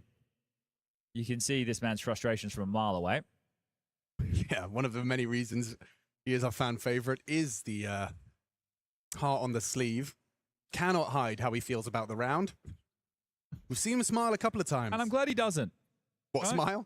No. I meant hide how he feels. Yes. It makes it more entertaining for us. It absolutely does. It has led to some great reaction gifs, I'm sure you can find. You know you're in a pretty good position to put them away with this round conversion from Navi, right? Because the loss bonus back and forth in this spread. I don't think that smokes. Boost to start. Kersey versus Wonderful. Wonderful not able to connect the shot. Wonderful đổi sang bắn rifle đi. Bỏ đi. He's up in towards boiler already.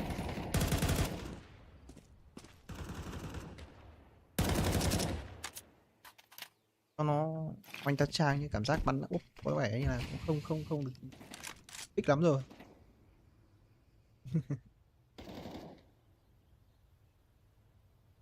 Very quiet across the map right now. As some still lined up from Gravity. He's selling mid control.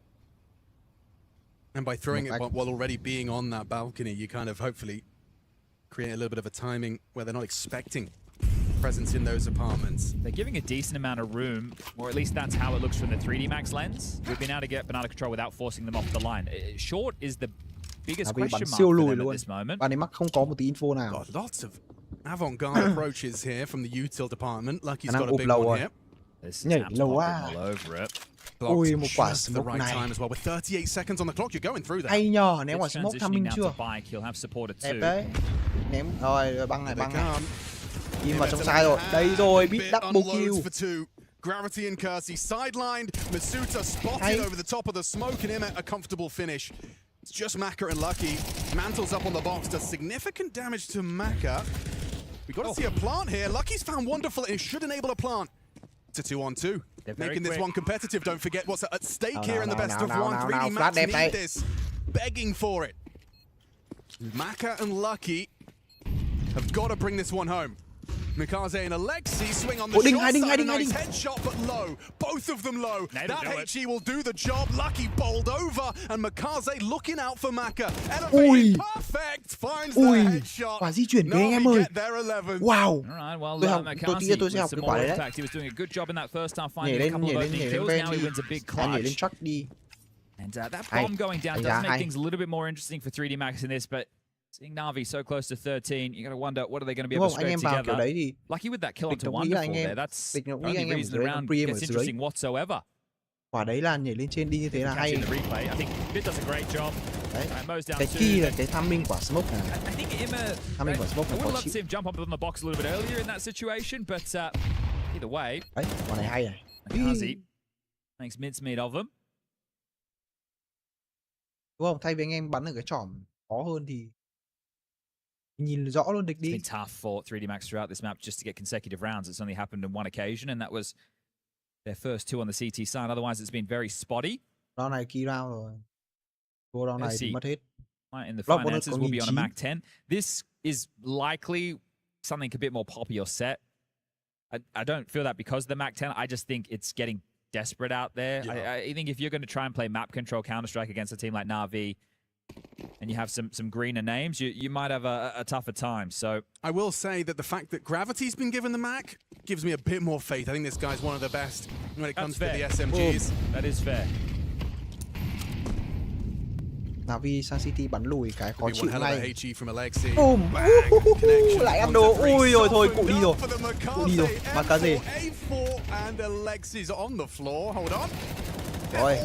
To Mikaze, and he runs out of health and bullets, and help is on the way. Wonderful arrives just in time. Maka on yếu CT will rồi. make Maka it lại to yếu ruins máu. And a chance for this Coffin's fight. Suốt ngày phải bắn nhau trong tình trạng yếu máu. Nói chung là Inferno mà cái sao gọi là so much time. You think that they've tightened the noose, they haven't at all. Bit just top mid. Anh em những cái đường di chuyển trên bản đồ này. Đúng không ạ? Could be one of those cut noise moments. You hope that they start playing for info and push through, and you can catch them off guard, or they over-rotate. They will concede the bomb plant with this setup.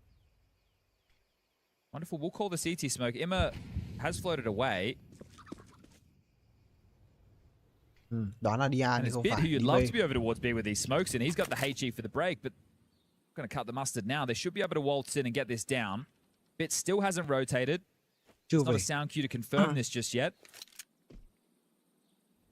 There is now. Beat vẫn ở A. Rồi cho ốp đi trước ạ, cay thật. Chờ đi, chờ. Maka yếu rồi chờ cái chết. It's asking an awful lot from their captain. Imet predicted perfectly by Maka, makes it a one-on-one, bit healthy. He's got the kit. Got a molly as well here.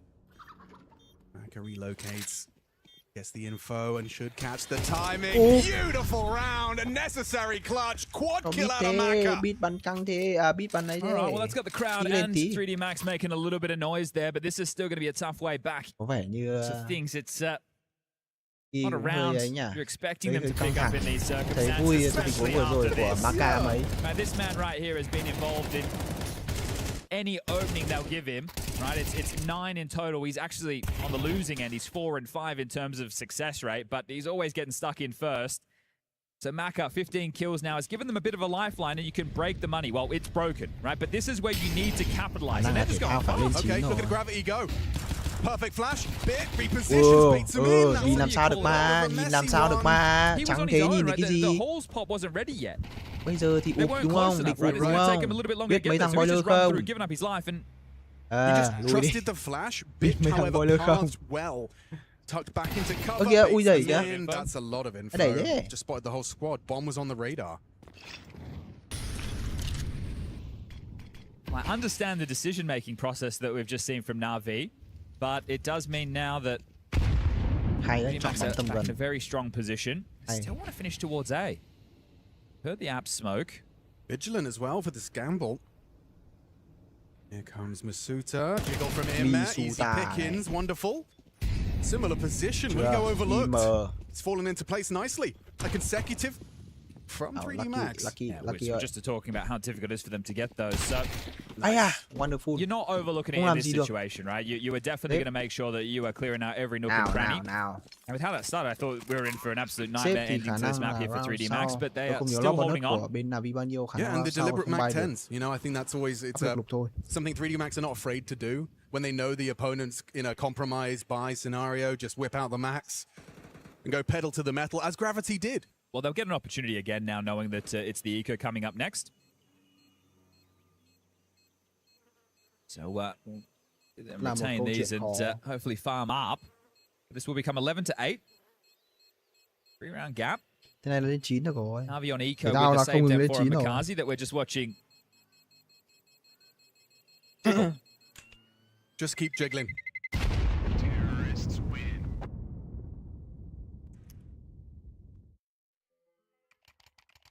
The crowd's grown a little bit.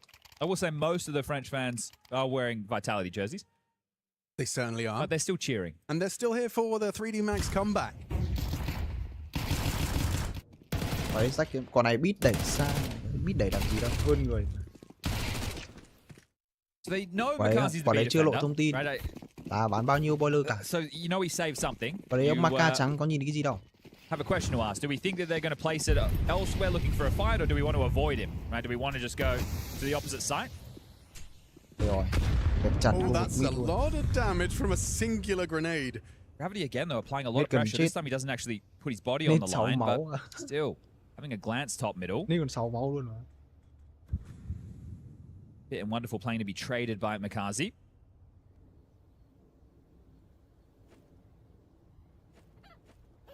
Island boost.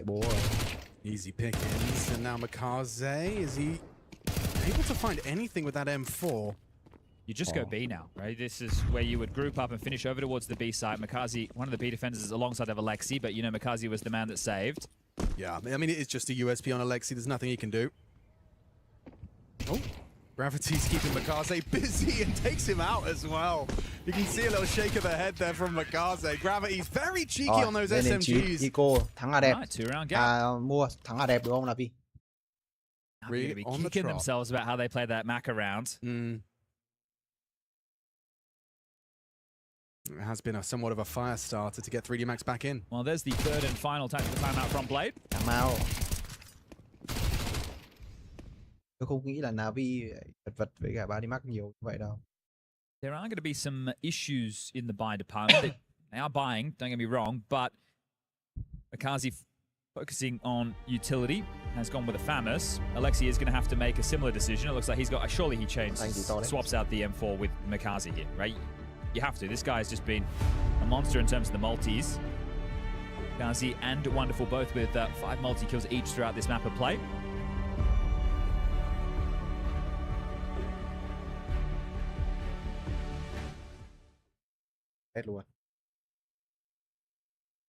No AWP for Wonderful. And away we go.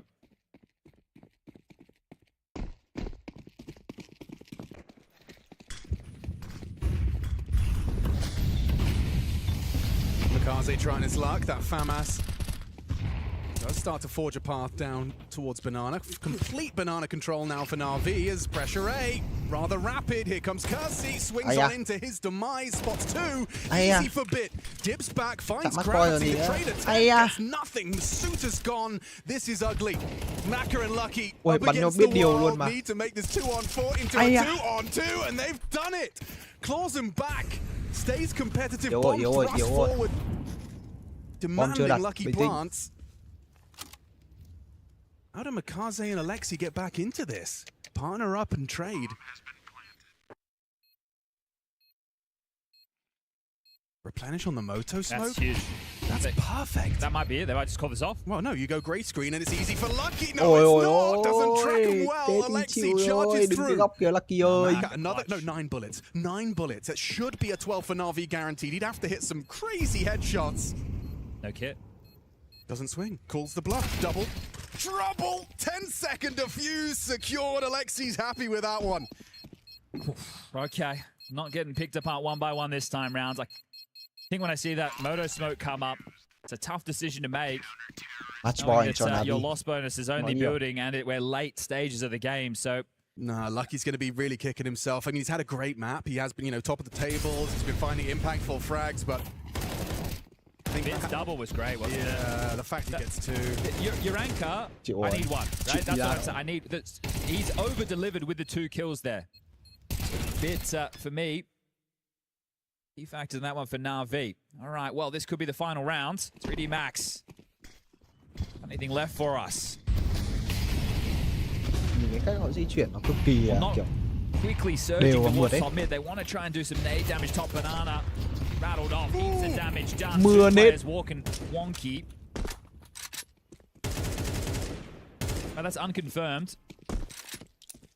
Step in the right direction. And it will force the respect. They're too low to hang around offensively. But it might force them into a gamble, right? You might see Alexi just come and sit in the site if they can get the timing, because brackets control being ushered in by the help of Maka's AWP. Alexi in trash. Bị stack bộ na rồi. Bắn để solo B ra này đẹp. Been forced away from short. Căn bản là T-stairs, so it feels like we will be finishing towards B. Thông tin để xem là như nào ok để xem bom đi đâu ấy. As he does have a smoke, we're at the 50-second mark. They are going to need a oh, he's just dropped it out. Okay. Oh, wasn't ready for that. Imma's booty cheeks just appeared on his screen. There's a nice one to Masuta. Alexi's rotating. He's alone. Oh, anh cái trường ạ. Nhá bằng đít à? Just about. Mikaze. Nhơn với chúng tôi này. Nhơn với Mikaze này đây rồi. Băng qua smoke. Gravity bắn vỡ bầu Kersey. Puts it into a 2-on-3. Favoring NAVI, but is it? That bomb is down. Hard part done. The kit is on Bit and it... At range, Maka using that new box angle to pull us into a 2-on-2.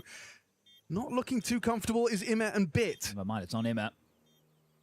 Booty trick. Peaks Paul. Gravity's got it back. It's aimed there, committed to the position. Didn't stand a chance versus that headhunter. And the pre-aim, they know where he's at.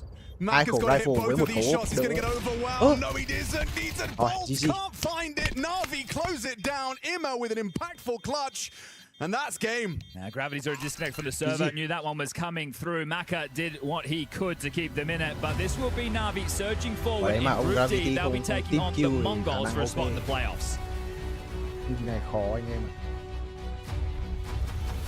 And naturally, things have to be as entertaining as humanly possible, which is why we're at the Esports World Cup. This Counter-Strike has heated up here on day 1 for NAVI.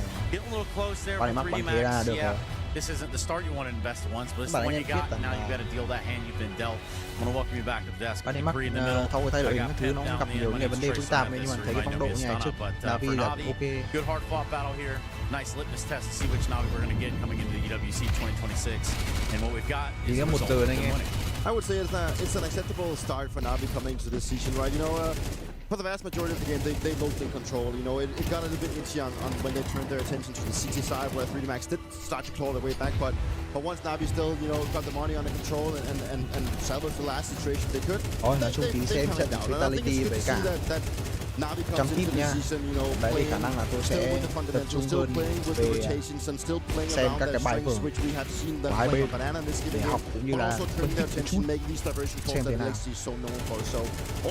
I'm satisfied regardless of the scoreline being a little maybe too narrow for the likes of NAVI. Knowing Blade, I think he'll look at this game and, as you said, you know, be chung là trận okay này with the đánh giá result of the xem được game. You know, a win is a win, cái especially in a best of one game against the 3D Max, who bài của in the beginning of NAVI the season online at the very least showed that they were here to play. I do, however, think that when you look at the second half, some of the rounds that they were losing, you know, playing 4v2s, 3v2s, where a couple of the players got a bit ahead of themselves, you know, sticking around and maybe taking another fight, playing a little bit too overconfident and maybe, I wouldn't say unserious in a way, but playing, you know, as if it wasn't a very important game to win.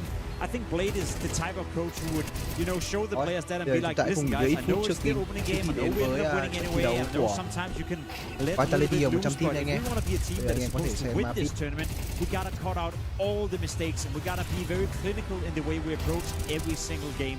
For my money, NAVI were the better team without a doubt. They played well, but there were a couple of moments in this game where if you play better teams, you will get punished and you will potentially end up risking losing a map like this. So if I'm Blade, I'm happy by the result, but there's a couple of things I want to hone in on.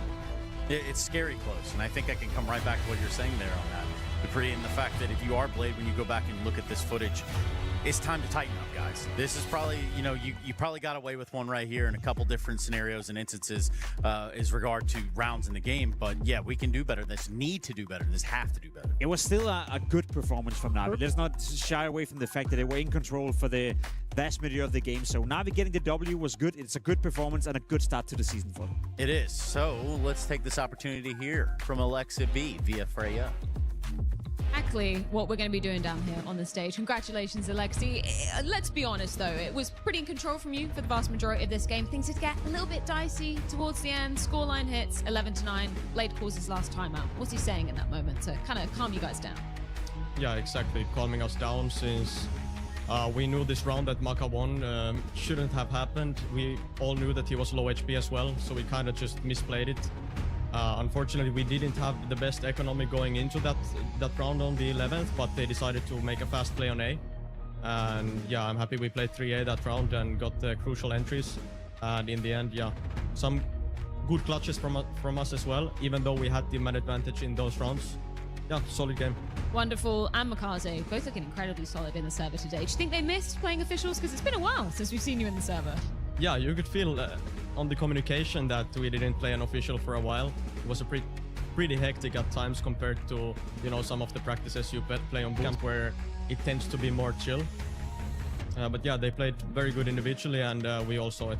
I imagine there's more than just you deciding what events you're going to be attending, how long you're taking these kind of prolonged breaks for, right? Because you're one of the teams that have had a bit more time away from officials after the Cologne major. What benefits do you see to having a little bit more time maybe to boot camp, just away from those officials? I mean, we've been a team for a long time now, so just, you know, spending some time firstly like on vacation, then going into a long boot camp and not rushing things. We tried to analyze, we tried to do our best in order to, you know, step even one step further on this season. But yeah, the opening game is always the hardest, and I'm glad we managed to win it since it was a best of one. But you know, there's still a long way to go here and a lot of tournaments this season, so we need to be ready. Things can certainly get a bit chaotic in these best of ones. We've seen that happen already here at EWC. Just one more question, throwing it back to the major. Of course, we saw the disappointment of you guys not making it through to the playoffs of that. How do you harness that as an in-game leader and use that as fuel, as motivation for the guys coming into a new season? I mean, that's the only thing you need to do. You know, we were deeply disappointed considering that we came into the major with good form, or at least that's what everyone thought, and we even had a boot camp. Everything was there for us to, you know, have our chances, but in the end we couldn't you know, come over the finish line, and that's what happens, and you need to, you know, build the motivation off of that. I see what you did there, the finish line. Nice one, Alexi. And a nice one from Navi, indeed. 1-0 up here in Paris. Yeah, Navi, Alexi B, hell, it's a wonderful thing they've got going on over there, ain't it, Jacob? That's because Wonderful showing up in spades for this side of Navi. Yeah, you could say so. I think Emma had a great performance as well. You know, a couple of times in this game, he was very vital and very aggressive, as you like to see Emma play as well. So overall, I think, as Alexi B said, a solid game of Counter-Strike. They didn't really teach us anything new. We didn't really see anything, but that's kind of what you expect. It's a best-of-1 game. So, you know, temper expectations. Be happy the Navi won, and hopefully we get to see them move deeper and deeper and deeper into the tournament. Yeah. So you're saying we didn't necessarily... Sorry, you're saying we didn't necessarily learn anything from the fight on Banana that Navi almost won in round 10, where Wonderful ended up at the end of the very end of the round. Is that what you're talking about? No, I'm just talking about the... Because I thought that's what you wanted to talk about. My bad. No, it's obviously... I think he said it himself, right? You know, it's the first game of the season. You know, there's probably a lot of jitters and a lot of thoughts going through their head. And I think it was just important for Navi to be looking into the case now that they needed to salvage what they couldn't from the major, right? They needed to stop the bleeding and not continue the downwards trend of not, you know, performing, because they did have a good start to the season. So, yeah, a good win for them. But, I mean, like... If you turn your attention to 3D Max, you know, it's stability that I've been missing, right? It's the things that, you know, the CT size has just been way too bad, you know, and it was very easy to see that Navi just really figured out how to punish it, and you know, I think it really comes to close into round 10, where I do think that really comes to show where some of the issues that 3D Max is just really putting it in, and it's actually, the setup here is actually pretty good. I think Maka actually gets the first one here, which is good, and the setup is there to back it up, and I think Gravity almost loses this frag out, but this is what bothers me, right? The fact that Navi just walks back. You have Curse just standing in an off angle in the middle of nowhere. As soon as he dies, Misura is in deep shit, and he has to salvage everything. If he doesn't get like a triple kill here, he's literally in the case where they can't win the round, and that gives Bit the space to walk around the side and actually gets this double kill. He almost brings them back in this situation, and it's the connections between the sides that I saw from 3D Max that is not working together. It is the connections that what we've just achieved on Banana. How do we then approach the late round? What Curse is doing is literally just throwing the round away, and luckily for them, Lucky does actually manage to salvage back, but it's these type of things that they need to work on. Quite impressive that you can play a 5v3 CT side on Inferno and lose map control like they did right here, and that's a great example for 3D Max. If anything, it's also a clear evidence of two different levels of Counter-Strike. I think, again, when you look at 3D Max, you're looking at a team where expectations should be that they are maybe a top 15 team, you know, that they maybe qualify for the major, and if they're good, they make it to stage 2. Whereas for Navi, you heard Alexi B, right? They've had a long boot camp, a slow build-up to this season, came into the major in good form. We're one of the few teams to win a trophy outside of Vitality as well. So the expectations for Navi is that they're winning trophies, you know, or at least being in the grand finals or in the playoff every single time. So I think at the end of the day, we got a game here where, you know, throughout the day so far, I think a lot of the games have been closer than we expected. This was exactly as close as I expected. Navi being the better team without a doubt, but at times 3D Max showing that they could play Counter-Strike. I mean, just in relevance to round 10. Yeah, but that's what I mean, right? Looking at the graphic right now, that's what I'm talking about. If you're a team that's supposed to be top 15, then you can't have stats like this, you know. If you're sitting at a 45% CT round win and you're looking for stability, that's probably where you're going to be looking first. Like, that's where you want to put your eggs in the basket. We need to fix our CT sides. And this is just like, this is overall. This is just not Inferno. And I believe that Inferno is the third best CT side outside of Cash and does too. So, you know, it's a grim looking thing for 3D Max. You know, if they want to be finding that stability, trying to improve, they need to be working on the CT sides, because that's where I think they have the biggest issue, because the T-sides today against Navi, it looked okay, right? They did manage to claw their way back, but not when they have CT-sides like this. It's not going to happen. Anything you want to say? Yeah, sorry, I was on the phone, as you can see, clearly. Yeah, but I think this one can go without saying for the side of this whole matchup. Again, we're in best of ones, right? So now you get to move a little bit away from this tumultuous territory of like, oh, well, yes, 3D Max could come in and do what might even be considered an upset. Would you have called it an upset at this time? It would have been an upset, you know, if they were to win, especially in a best-of-1 fashion. It wouldn't have been a massive upset. I think 3D Max have shown before that they're capable of playing well against good teams. I think I described them as a team that is often playing up to the level of the opposition. Today, they did that as well, I'd say so. You know, 3D Max weren't necessarily playing bad Counter-Strike. There was just a couple of moments, round 10 being one of them, where it's it's not mistakes you can allow yourself to make against a team like Navi. Even you said it right, Peter. I think Lucky came in and actually ended up winning the round. But at the end of the day, it costs a lot in terms of the economy. That could have been a round where they survived 4 or 5 players, so they put themselves in a much better position in terms of constantly rebuying and fighting their way back into the first half. So there's things to work on for 3D Max, but I'm not upset about them losing because I don't consider 3D Max to be a team that's relevant when you talk about teams like Navi, like Falcons, like Vitality for that matter, who we're going to see. 3D Max is a different caliber of a team right now, and for them to be at this tournament is probably the first step. Yeah, they've taken... Participation Award, is that what they call it? That they're happy with. Well, I don't know if we can quite give them that yet. I mean, I guess 0-2... That's how I feel about being here, you know? I'm just happy to be here. A participation award is how you feel, Jacob. Wow, man. I'm looking at the prestige and all the pedigree that comes with winning an Esports World Cup. And I also just want to say it's a great time for us to look at the A brackets. So with that in mind, Jacob, I know we started with the D last time. We'll start with the A this time, which we are on the precipice of 100 Thieves at Vitality. That's me telling you not to tune away from the stream if you're tuning in right now, because Jacob's going to tell you all about Group A. Yeah, we're gonna save the best for the later. GG How, you know, beating Team Spirit. I don't think anyone saw that coming, to be completely honest, and that's the main takeaway for me. You know, GG How versus Gamer Legion, winner goes into the playoff. That is a massive opportunity tomorrow. More like GG, how'd they do that? GG How, yeah. That was a nice one. I like that one. Sorry, guys. He's been here for 9 hours. That's the first one, so... I like that one. Crazy for that. Give it to him. Group A, cool. Let's switch it over to B. Let's see how Group B is unfolding. Dupree, I know you like the Group of B. I always like the group, you know, and as you mentioned, like it's like Falcons, you know, they make things work. You know, thankfully, God, they did things right and made it work. And now they're going to be facing off against Astralis tomorrow. That's going to be interesting. And then obviously we already watched FaZe Clan had a little bit of a trouble going up against the likes of BB team. So right now, you know, them going against Legacy, you know, it's gonna be open for everyone's taking. I feel like it's the one group where everything makes sense. You know, there's not been a single upset right here. Everything makes sense. You look at the lower bracket, makes sense. You look at the upper bracket, makes sense. Falcons will beat Astralis. Legacy will most likely beat FaZe Clan, and everyone is happy. Yeah, and that's why we switched. The FaZe Clan fans. Yeah, aside from those fans, of course. Shout out to them.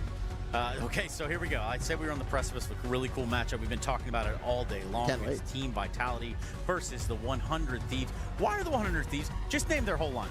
They're all your friends. Right now? Okay, so as a coach, we have Glaive. Then we have Legend, Rain. We have Poi. We have Sira. He's a talent coming out of Denmark. Then obviously we also have Device. And then let's not forget the mastermind of Gismi. You know, like, you know, he's on the talking cards for everyone right now. Rightfully so. I think he's impressed everyone. So I'm excited to see what can happen in the best of one against Vitality. Well, it's going to be a quick one. Anyway, Group D, you know.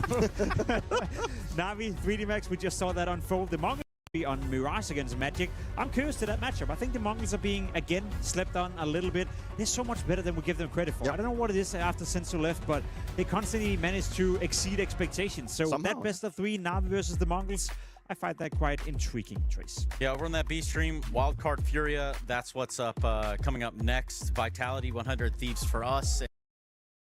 And also a little bit of a break so that we can kind of wet our whistle over here and get ready to jump back into the server. If you can imagine it, it's the Esports World Cup 2026, Counter-Strike 2 all week, next week too. We'll be right back after this.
can they remain alive as Caserado finds himself a quick double, and it seems like Wildcards has kind of signed themselves not finding a bomb plant. Yeah, their own death certificate signed. Greg at least had a chance to do some damage with the M4 there, but could not fall. Only one person end up losing their life in the previous round for Furia, which is Maladoy, so it's a perfect excuse to pick up the op, and I'm sure he's not complaining too much about that. No. It's good to hear him doing better, you know? Saw on social media that his eye was all messed up. Felt bad for the guy, but seems to be all right according to Fallen. I mean, we'll see how much it really affects him, but I'm going to say he's at 99% anyway, so... he's one of the best operators in the world. Even if he's not at 100%, he's still going to be better than most people. That is very, very true, and maybe what little advantage Wildcard could have taken advantage of seemed like it'll really affect him too much in the grand scheme of things. Deep nade in towards Banana, and it's going to hurt. Sexy Eye tagged down to 48. Rest peppered a little bit here and there, as Furia continue to just deny access across all sites.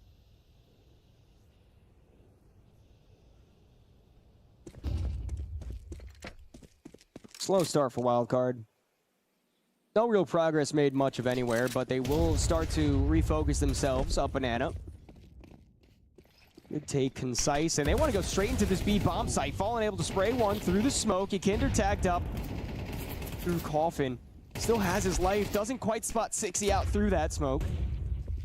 And the bomb site will be given up to Wildcard. Caserado's boost. The timing could be perfect here, but he actually falls. I'm not sure if a sound cue was fully made. Seems that 60's aware of the situation. And Furia is still a second to wait before the backstab of Yuri comes in through Banana.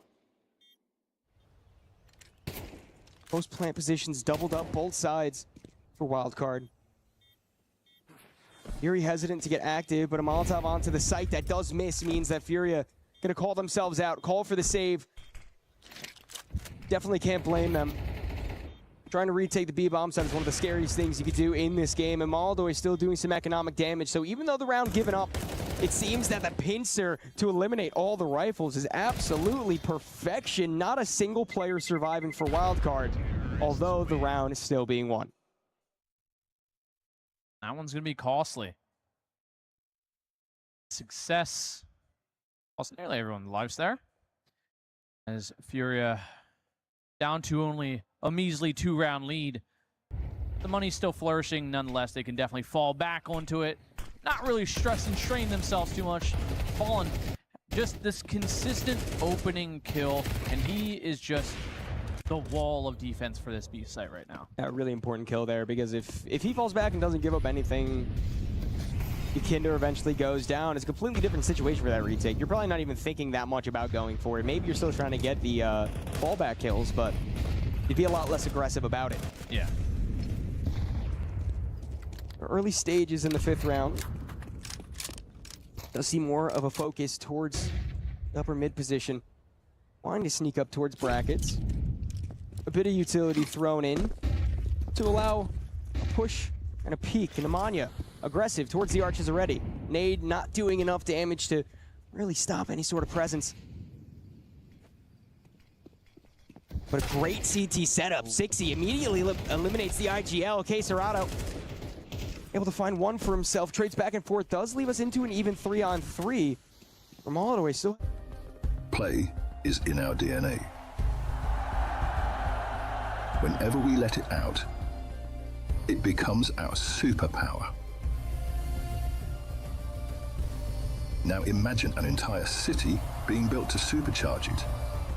Qiddiya City, powered by play.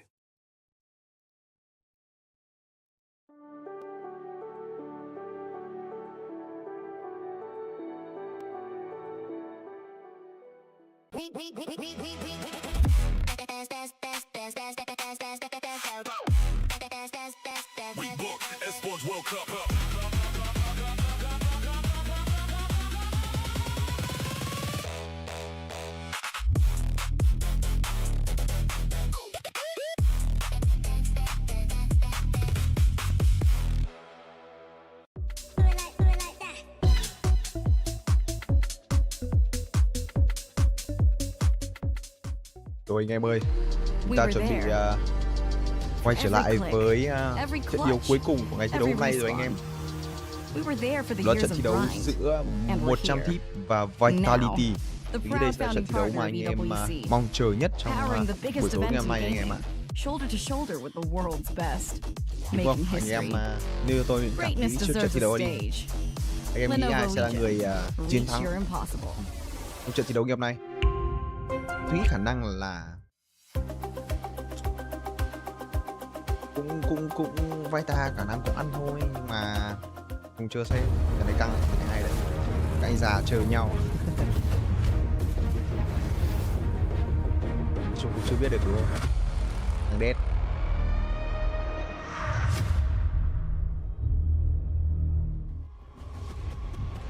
So some are saying it's the matchup of the day, and I am highly enticed to agree with them. That's right, here at the Esports World Cup in 2026, I present to you 100 Thieves versus a Vitality. Both of these teams with tons of tenure and pedigree and all the accolades between the two of them that you could possibly think of within this game, outside of having Dupree's. So with that being said, I think we can jump right into the important stuff here, the nitty-gritty of what we're looking at. This is the matchup we've been waiting for all day. Yeah, I'm very excited for this one, you know. There's also a bit of a personal excitement, you know. It is my former team in Vitality. There's some former teamates, but there's also former teammates on the other side, you know. So it is a clash of people that I know, and I'm always excited for that one, you know. And the fact that it's the best of one, you know, I always love like an upset story. So if there's like parts of me that think would be awesome to see that the 100 Thieves could actually bring a bit of a fight to Vitality, because, you know, anything can happen in the best of one. So yeah.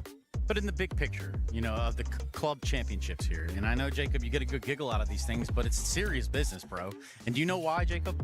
I know why. There's a lot of money at stake, you know, especially for both these teams. Falcons are up there.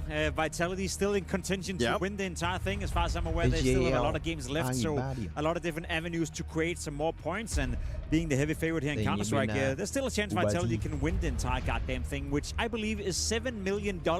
It's a lot. So yeah, I think it's serious business. Yeah, very serious business, especially for the likes of 100 Thieves, right? You've got just CS left, you won't really be able to I don't think they're going to make the cut here. Even if they win, they're not going to be in contention to win. So yeah, that one's out of the way. I didn't want to have to. But on the other side, Vitality ranked 5th currently, and are still able to place first when it's all said and done. So there's still a chance for Vitality running here, whereas 100 Thieves want to be the spoiler, and it might as well start right here, right now. Yeah, sorry, it's you know, for Vitality, you know, this is very important, not only for the organization but also for the team, and looking at the fact that it's also in Paris, you know, it is something that comes down the line that they also want to be, you know, playing well on their home side with all the fans. And there's even a small pack of crowd that actually showed up to watch them play. I thought that we were going to be more, but there is people here that actually wants to watch them live.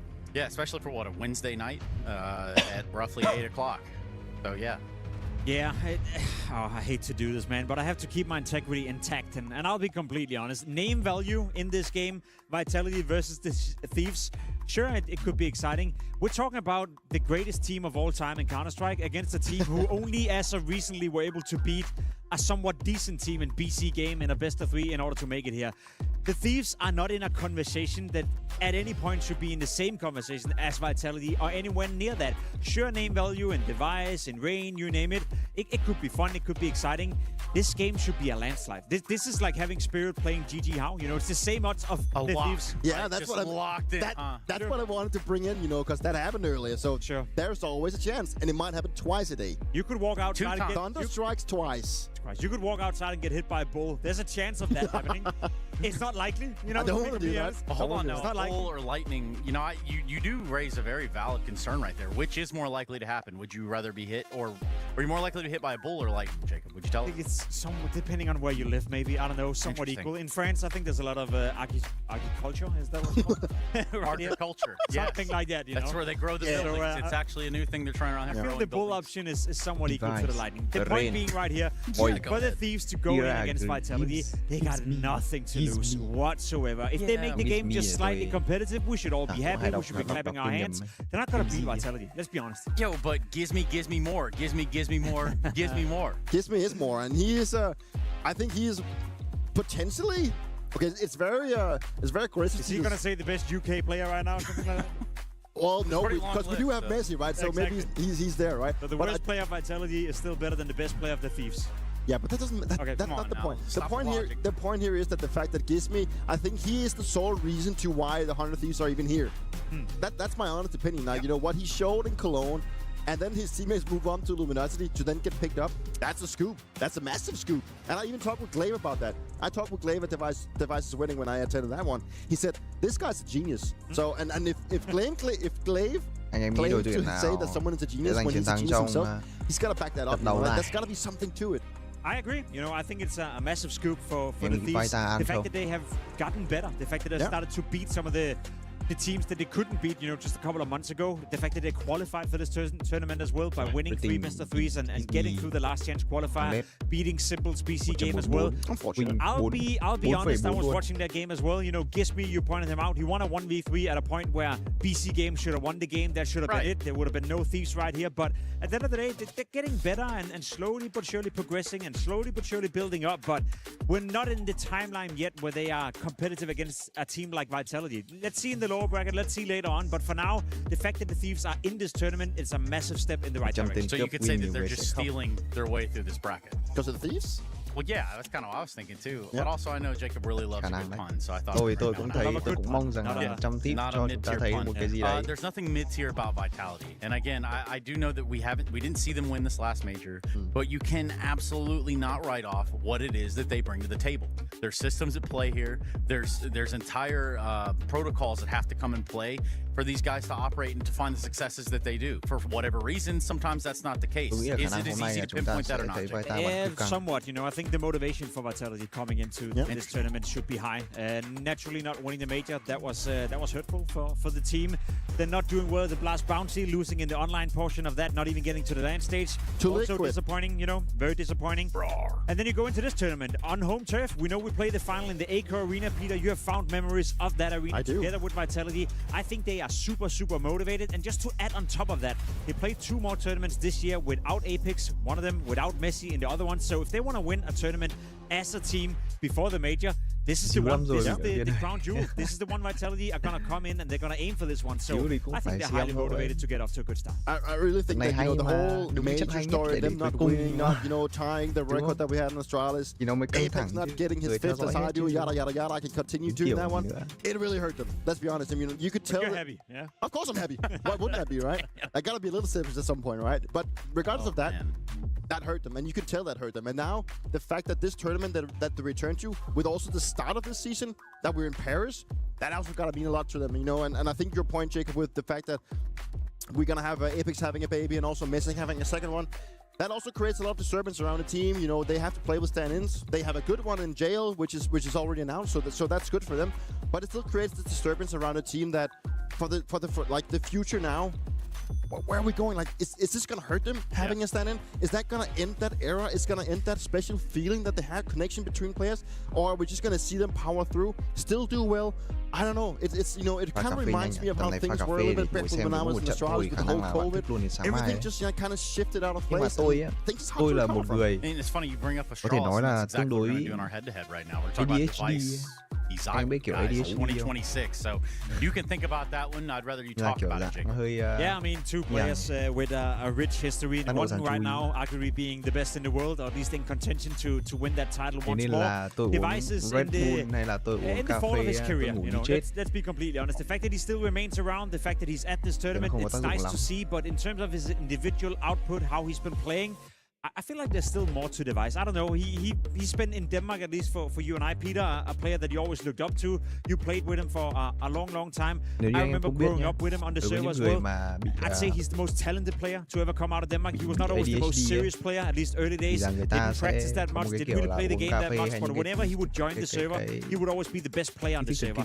I'm starting to feel now that unless you're grinding, unless you're putting in all the required hours, you're not going to show that skill anymore. And I think it's haunting Device a little bit that he's getting to the stage of his career where some players are simply just putting in more hours. Yeah, and he's always been extremely gifted, and the hours is also what concerns me. And you know, when I saw he joined this project, you know, you can even hear that you can definitely feel the crowd here cheering for Vitality, rightfully so. But you know, like I could just feel when he joined this project that he needed to put in more hours. And I'm still at a point where I'm doubting if that's actually going to happen. Is he going to put in the hours? Because if you go back 5 years, I think like the match between, or the head-to-head between Saiwu and Device was very close, but now it's very far apart. Like Saiwu is like, we're up here now and Device is down here, despite how much I love him. And that's exactly what the numbers show us as well. And it's strange too when you think about this battle. It's kind of like the passing of the torch at one time from what was the Device era of Counter-Strike, where a lot of people are studying Device tapes, trying to figure out how to apply themselves like Device. Do it like Device, they might even say. Yeah, I mean, that's the thing. Like, a lot of people tried to copy what he was doing, and I even sometimes went down and sat together with him or with my coach Sonic at that time watching, like, because there was a point where I had to do a little bit of standing open, and we watched the demo together, and we were like, how does he end up having 25 kills? He's doing nothing, but he's just always in the right spot. He hits the easy shots. He's never been like the flashy player or anything, but he's always been the guy that seems to be in the right spot and always been a very good teammate, offering utility and everything. And then obviously just talently gifted. The cool thing about that is that I'm going to say something that all the Twitch chat and Reddit is going to go crazy about right now, you know. No, but it's a lack of comprehending. It's a lack of brain cells. I think that's the issue. Now, Saiwu has obviously been the best player in the world before. He's in contention to still be it. I think Device have inspired a whole lot of more people with the way he's been AWP. Because people look at Saiwu and they're like, I can't replicate that. You know, that's just a sixth sense for the game. That's a different level of Counter-Strike. Whereas people looked at Device and they were like, his positioning, the way that he's always making the right decision, the way that he's always taking the shot, falling back, taking another shot, falling back. That's inspirational stuff because people can relate to it. People look at Device being like, I can do that. Whereas people look at Saiwu and be like, that's just out of my world, you know. So I think in terms of inspiration, Device has probably had a greater impact on a lot of the operas you see nowadays than Saiwu's having. And you bring up a great point there that we cannot all be Saiwu. I think we can go walk away from this one with that and also hear from Apex at the same time. Apex, thiết bị giờ bắn ốp. The bees are well and truly in the building. I've got Apex standing by for EWC, of course, in your home country as well. You talked about how important EWC is for Vitality as an organization. Of course, you've got this beautiful setup here as well. But for you, it being in your home country, it's not often we get a tournament in France. So how much pressure does that add? Well, yeah, I didn't think that after the major in Paris, we will have another one, to be honest. So, of course, the pressure will be high, but for me, just I don't think about that for too much for now. Just the group stage, not that many people can see us. Maybe further, I will think about it. For now, I just want us to get back to a good level because it's been 2 months that we've been struggling a bit more than usual. That's normal, that's a competition, but yeah, let's see how we can change that. I don't want to throw too much back to the major, but I've got to address the emotions that we saw coming out of you guys, right? It was a huge disappointment for you. I don't think I've seen you, that emotional for some time, right? Because of the success of Vitality. How do you harness that in the off-season to make sure that you can use that to grow and get back to the form? Well, it was like a year and a half that we didn't have this problem because we won 2 majors. We had really good vacation after that. It was the easiest vacation ever, so we did not think too much about problems, etc. because we were like ready and playing pretty well. So now, yeah, I think that we all have regrets about what happened at the major, what happened about our preparation in a way. So we really want to have like a redemption and show that we can still be the best. And so yeah, we step by step, but we know we can do it. Just having the right mentality at that moment, and really I just want to ask about the extra circumstances going into this season as well. We've obviously heard Jail's going to be coming in to replace both you and Messi during the season. But does that add more pressure to the events where you have your full 5 to actually be getting some of those wins and getting trophies back in your cabinet? In a way, yeah, in a way, no. We had this discussion with the team because it was needed. We needed to have this kind of discussion.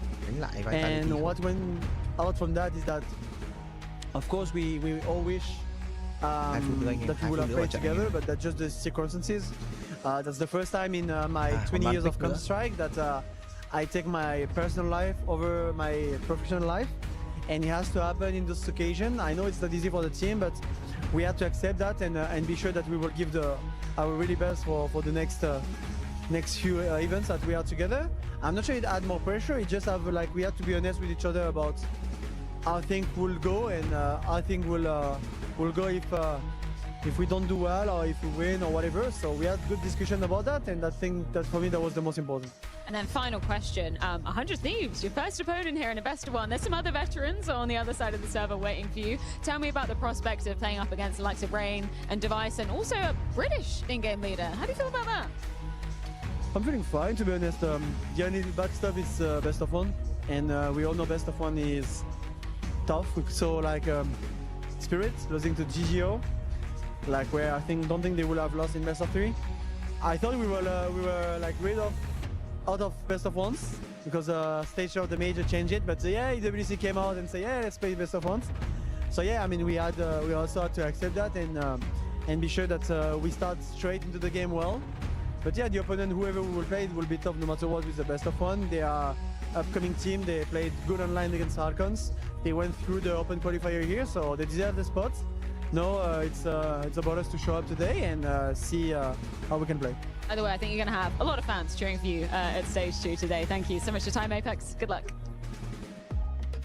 Thank you so much. Apex had to say post-Cologne, I don't think we ever showed good face. And I would like to say that I think EWC is a great place for them to reestablish that sort of setting that they've put out here in the big world of Counter-Strike. This is where the redemption started, that you mentioned. So for Vitality to have a blunder here and drop into the lower bracket, that would be horrible for them. So obviously a win here it's extremely Nuke it is.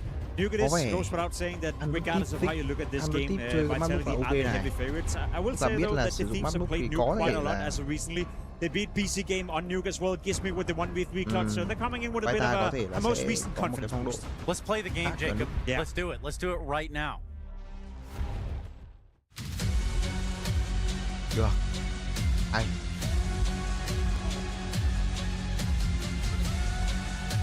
Lúc thì hắn tít trong tít cướp. Ở đây bắn thấy bài vở khá ok. Vitality thì tôi thấy rằng họ thường bắn những cái map cơ bản hơn. Let's get the party started then.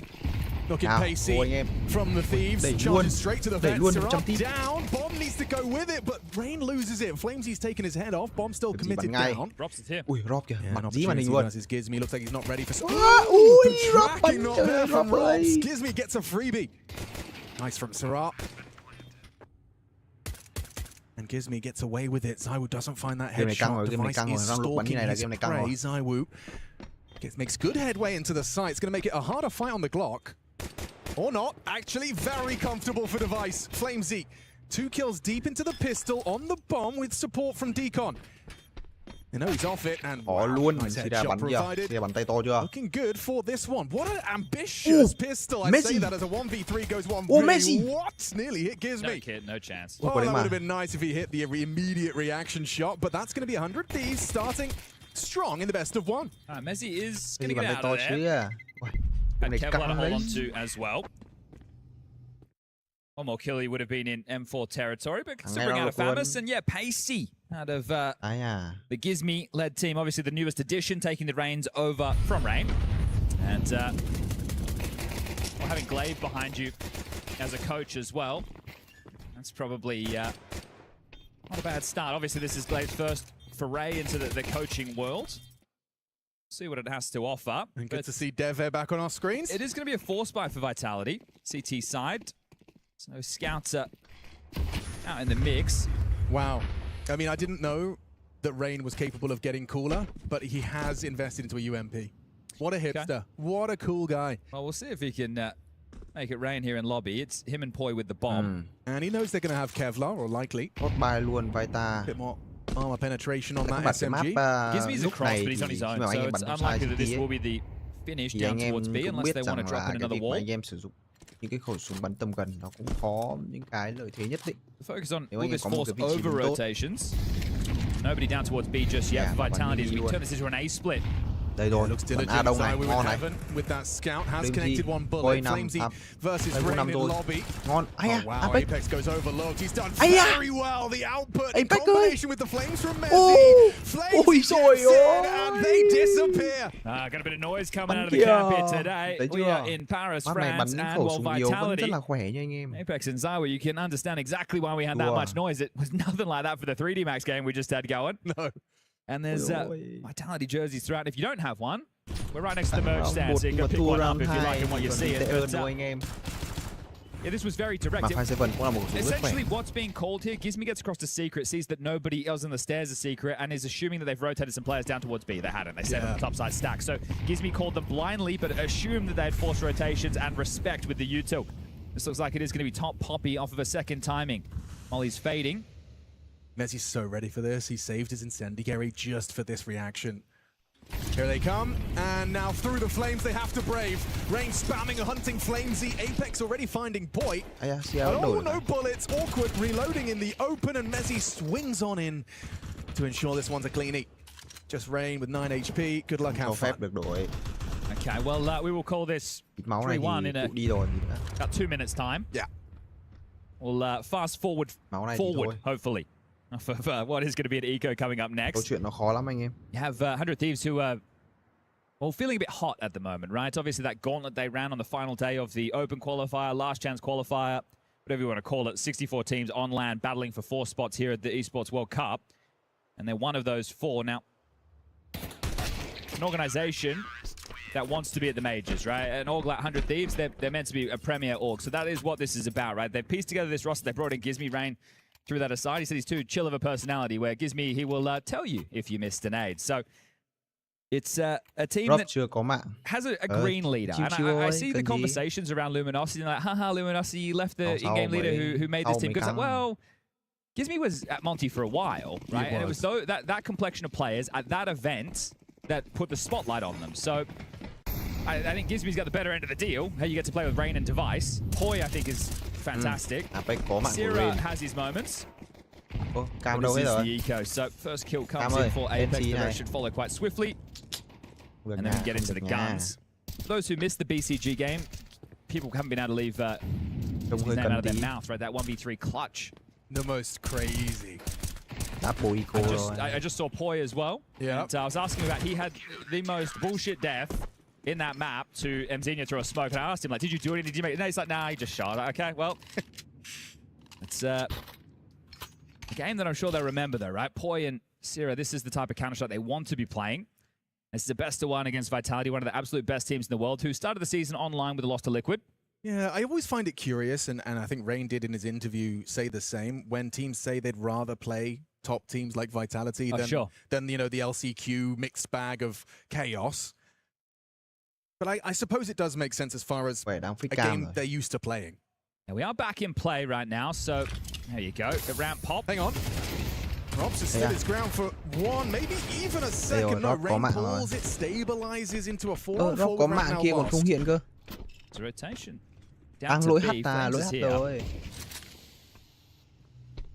It's a good position, tucked on Astralis. Oh, baited in. Dropped in, yeah. Baited in. Device is going to completely overlook this. The double kill was there for the taking, but it's Apex that steals it away. Finds Rain and Poi in quick succession, putting it all onto Gizmy late yard. Yeah, and this one is tough, right? Because if you Gizmy, you're meant to be here to mop up the mess, right? You're meant to capitalize on the so your teammates just been blown out of the water there. So very well done with the rotation for Vitality. Here's a kill. Okay. That's 55 seconds. We're not doing another Gizmy nuke clutch, are we, so soon? Plenty of time to work, but ZywOo is warping his exit of these double doors. It seems like a perfect, almost impenetrable setup. Jiggle not going to work out for him. ZywOo puts him down. Right, well, that was the most competitive round there since the pistol. 3 casualties in that one for Vitality, but still a 4-round stretch without the bomb going down. So Glaive will... Oh, never mind, it's just a pause. It's not Glaive. Might want to be Glaive. Might want to take a time. He might. But we'll get the HUD sorted for everybody playing at home. We want to see their beautiful faces on the screen too. Got one more match coming your way this way on the A stream. After this, it's 9Z versus Pain. And then that'll be done with the best of one. So we'll into best of 3s there on out. And in case you're not familiar with the format, we've got 32 teams. Right. Broken up into 4 groups of 8. 4 teams per group will make it into a single elimination 16-team playoff bracket, which will be kicking off on Wednesday next week. And that'll be best of 3s all the way through until a best of 5 grand final, which we will leave this massive hall we're in and go to the A core, which is where Vitality won the major with Dupree. So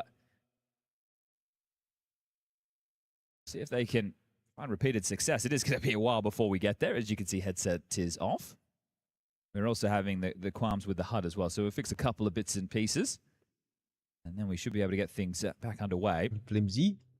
Money is not good, but we'll save the conversation. I don't think our voices are going out here in the crowd. So unless you're really shouting about the money, you should be safe, but regardless. And we're facing away from them, so they can't even read my lips. But Has to just be a light investment. Yeah. They get the max loss bonus next round, right? But this is win the pistol, lose the follow-up. All I'm doing, like when I see the the 4 on the drop from Vitality, all I can think about is the way that second round went wrong. It was a really uncomfortable fight as well for the Vice. You saw it in that replay where essentially he started to take a fight and the molly has spread. So now you're in the mud because someone's hitting you in the Kevlar. You can't move out. You've committed to the spray and you just burn to a crisp as a 5-7 peppers you. It was a very uncomfortable way for that second round to transpire. Just to bring everybody where we are in terms of that format I was talking before, Vitality, 100 Thieves, Bait, P-Vision, Foot, Tyloo, Lin Vision, and Mouse, they make up Group C. So I would imagine, say what would be my 4 favorite teams? I would go Vitality and Mouse would be the 2 that I would expect to get through. But then after that, it gets a little bit tricky, right? We had some results earlier today, Foot beating Tyloo, Bait beating P-Vision. So the winner of this will take on Bait. And Mouse will be playing on the secondary stream a little bit later today. The winner of that, well, Mouse versus Lin Vision will take on Foot.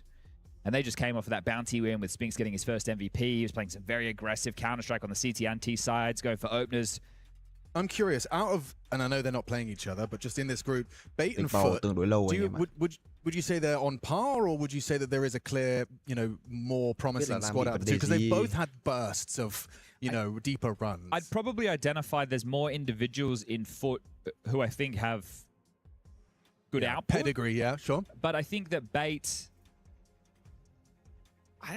an interesting one to me because they've constantly been sitting at this level. Obviously, this year started with, what was it, Segukawa? Yeah, that's right. And then they turned a Segukawa into a Sizzy. But Sizzy seems legit. Yeah, and he's only 16, which I think is, when people see him and maybe he has a bad game or makes some bad decisions, they critique him a little bit harshly. I think Sizzy is definitely one for the future. At 16 years of age, already showing some promise. Yeah. If he can...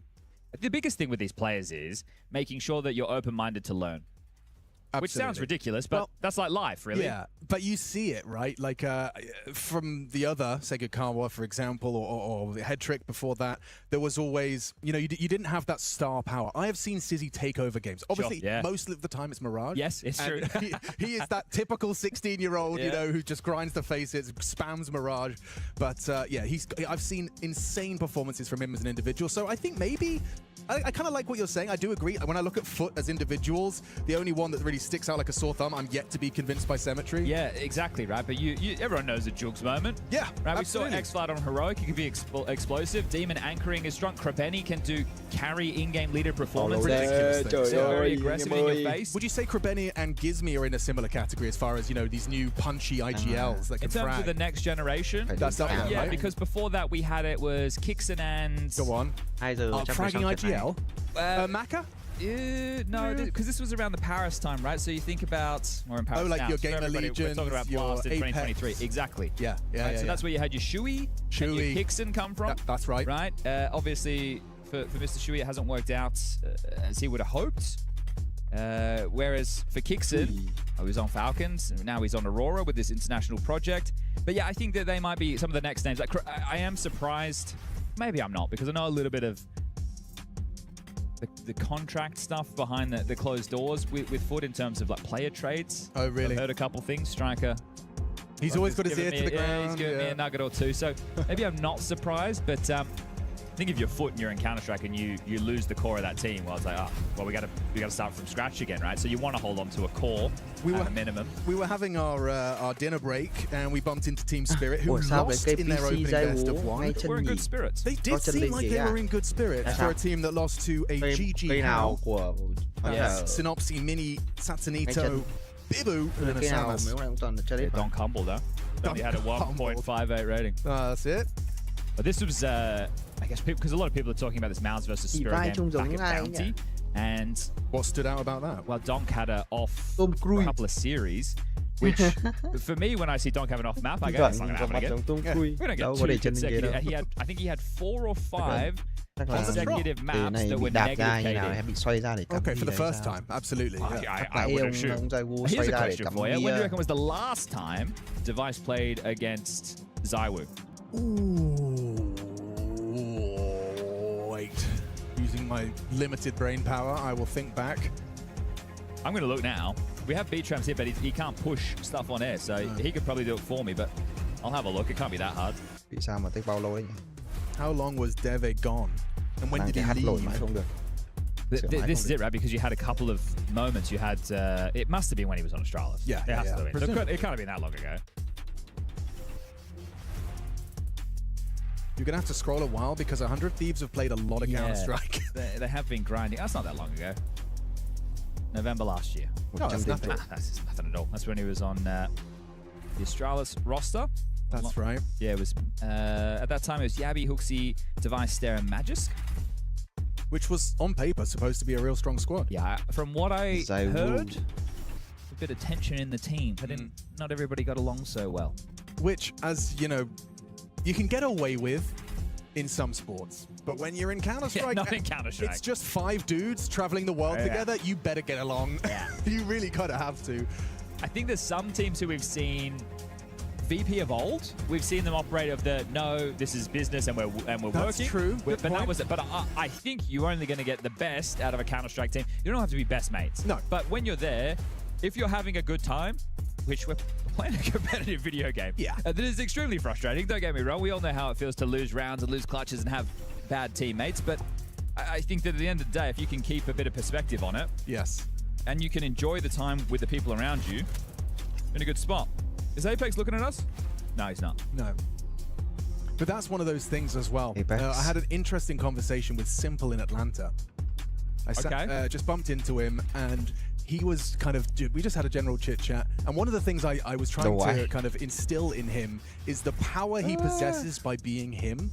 Where, like, you know, obviously he knows how to play the game to such a high level. He can get frustrated easily when there's misplays because he sees someone doing something wrong. He's like, why would you stupid idiot? Ever think that? Why would you ever cross your mind to make that move? And all I said to him was, but imagine if Simple says, it doesn't matter, you got it next time. I'm already like, you know, if it doesn't matter to him, it doesn't matter to me. You know, I don't get in my head, I don't fall down the rabbit hole of misery and it can go wrong. I don't know which event it was at, but there was something that unfolded, and I think people online saw Senzu and Simple having a conversation that they perceived to be a disagreement. Yeah. But then I think Simple took to, what is it, Telegram? Yeah, no, he's coming. There's a new mature angle to the BC game, Simple. I think it was fun watching BCG play in that open qualifier. A little bit unfortunate with how the random draw went for that bracket. Obviously, one side was much more stacked than the other. We had Liquid, we had 100 Thieves, we had BCG. There were so many big names in that one portion of the bracket. And look, when you're dealing with that many names and that group, right, we're talking what, the top 30 to 50 teams in the world. It is hard to go, are the rankings accurate enough or this, that, or the other? But yeah, I think everyone would love to see BCG. But 100T are here to play. They managed to make their way through that LCQ. And so we can get back underway. Looks like everything's been resolved. So to bring everybody up to speed, in case you just joined us, we had a pistol round victory that was a vent dive into a B play out the gates from 100 Thieves. Then they went into an anti-force, took secret control, turned it into a top split, and now we are 4-1 in favor of Vitality up against a partial buy.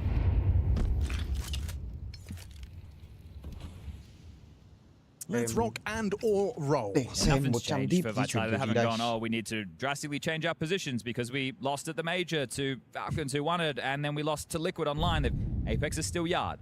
Flames is still the Dorman. Mezzi anchoring A. Rops over towards ramp, and Zyro is the rotator. So this is what your expectation is, and that's what you're getting. Apex has had some key moments already. 5 and 3, but 5-7, an assist on that force. Yeah, and Flamesy on that top lock. Being very efficient with his fragging. Taking it slow there, hoping to siphon out the util from Vitality to keep their finances a little bit honest in this landslide. Ooh, Apex in trouble. They've hit him a couple of times, puts him on red health. Over comes Zywoo. Are they going to split? Split A again? Hay nha, cái lối bắn này của and Apex location, smoke break, but they're hidden behind the box. A chance perhaps for an element of surprise. Can they smoke walk? They do catch him off guard, but a quick reaction shot puts Gizmi in a grave. One back from Surat.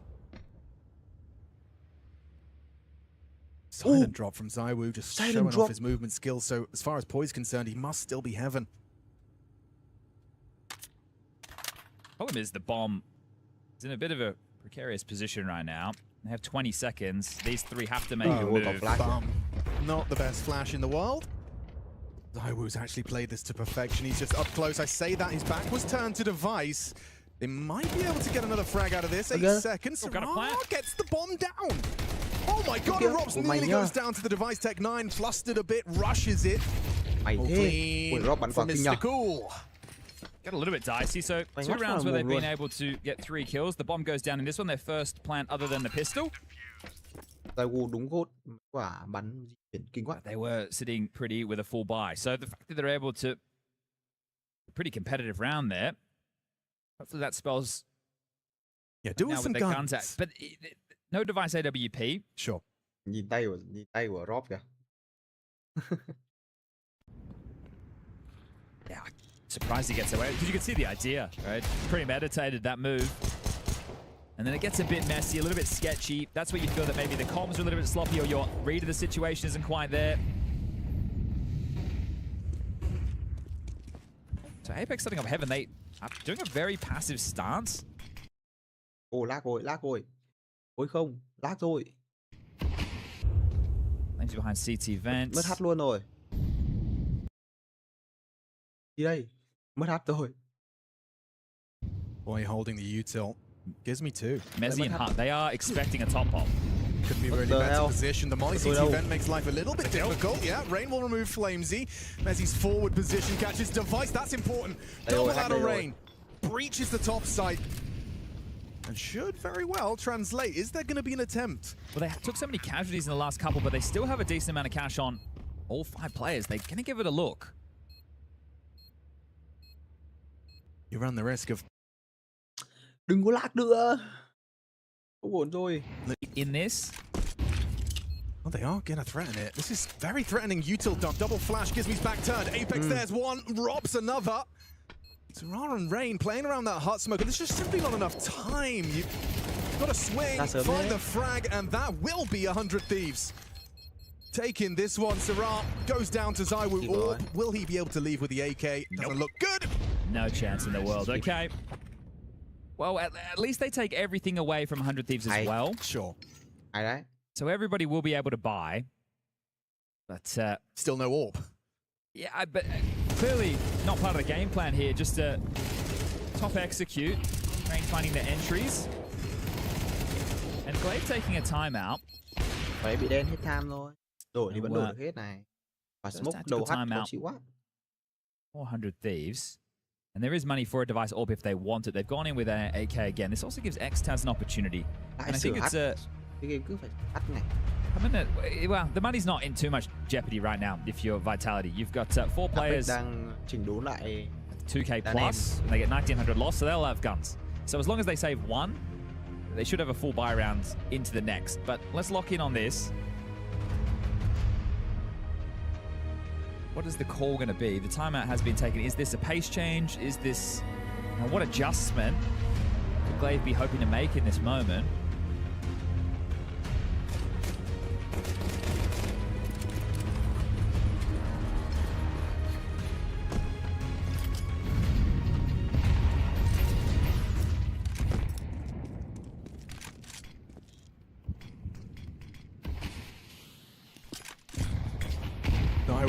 Has tagged Gizmy through credit card. And dunked on to finish. The 2 Frenchmen working in unison to manufacture an opening. Onto the Brit, no less. That's why the French advantage. Lợi thế đầu game. Hang on. Guys are wesh. Oh, they're still in there. It's done very well. Apex. He spotted Point, but took down Sarah first. 3-4 hơn người rồi. 4 on 3. A little bit of territory, device of point, amplifying that pressure onto this top side. He's got Zywoo though to support him from Heaven. And that smoke enables him to focus entirely on this fight main. Easy from Mezzy. Flamesy from the yard side. Rain down after 1. It's all flowing for Vitality. And Apex, he said he was going to be more loud this tournament, as if that was possible, but he has been showing very clear determination and animation in himself already just over these last couple of rounds. I think that every challenge for Vitality is a new one. I was asking in the interview regarding the upcoming season. Obviously, you know, JL is going to be standing in at 2 tournaments, one for Mezzy, one for Apex, with some fresh faces on the way. I feel every opportunity... This one... there'd have to be some organizational pressure for Vitality at the EWC, right? Obviously, just from the Counter-Strike perspective, which is how we're tackling it, you want to see them in semis and finals. Of course. But from an org perspective, with so much money on the line and the club championship still looking relatively open, a good result here and a bad result for some of the other teams could go a very long way. Well, especially when it's the Counter-Strike tournament and you know you've got the world #1, at least they were. Yeah, right. But this is coming into this event. It's Falcons, Vitality, and Spirit. And Spirit started with a loss. I still expect them to make the playoffs. But if all the other favorites make it at the top of their group, we might see Spirit taking on a big name early. Another opening incision. Doesn't get easier than that. This catches an aggressive silo drop. Gizmy's made it across. I assume Flamesy's going to have an internal timer as to when he needs to check it. He just did. Does that mean a bit of a jump scare for Flamesy? Got support behind you. Still hits it, does Gizmy. Sure, Rops was supposed to have provided, but getting output is something. Puts it into a 4-on-4. Gizmy was alone. That's info in itself. 3v4 rồi. Apex providing the overwatch. Device slinking for a main wrap. Here comes Ray. Mezzi's off angle. They weren't ready for that. You see where he was? That's very cheeky. Ugh. Very cheeky. Can I see that? That's what does that look like from the enemy POV? That's gross. That is Mezzi there being a bit of a geek. Look at his face. Cheeky. All right, well, they're getting stomped right now. But if you missed the BB team versus FaZe game, it was a 9-3 first half that turned into a very, very close affair. I mean, NET round is gold. Apex is 4-0 in openings right now. He's doing a very good job. One of the issues I had with Vitality at the major was there was a lot of scenarios where they looked out of place and they didn't have a good read of the situation. Vitality right now, especially through Apex, in my opinion, feel like they have a good read of the situation. Does look that way, you're right. He's constantly in motion, he's not getting caught off guard. I think Gizmy is one of those IGLs as well that likes to try and get the team, you know, he likes to manipulate you and force rotation. This is going to be on Rops at ramp. 4 are coming ramp. Oh, great shot out of Flamesy. Rops breaking glass. Saiwu rotates through, fires off the shot. They've got a good idea as to the setup. Ramp, leg shot onto Rain through the smoke from Saiwu. Still contributing despite the smoke. It looks like Vitality are so well positioned for this.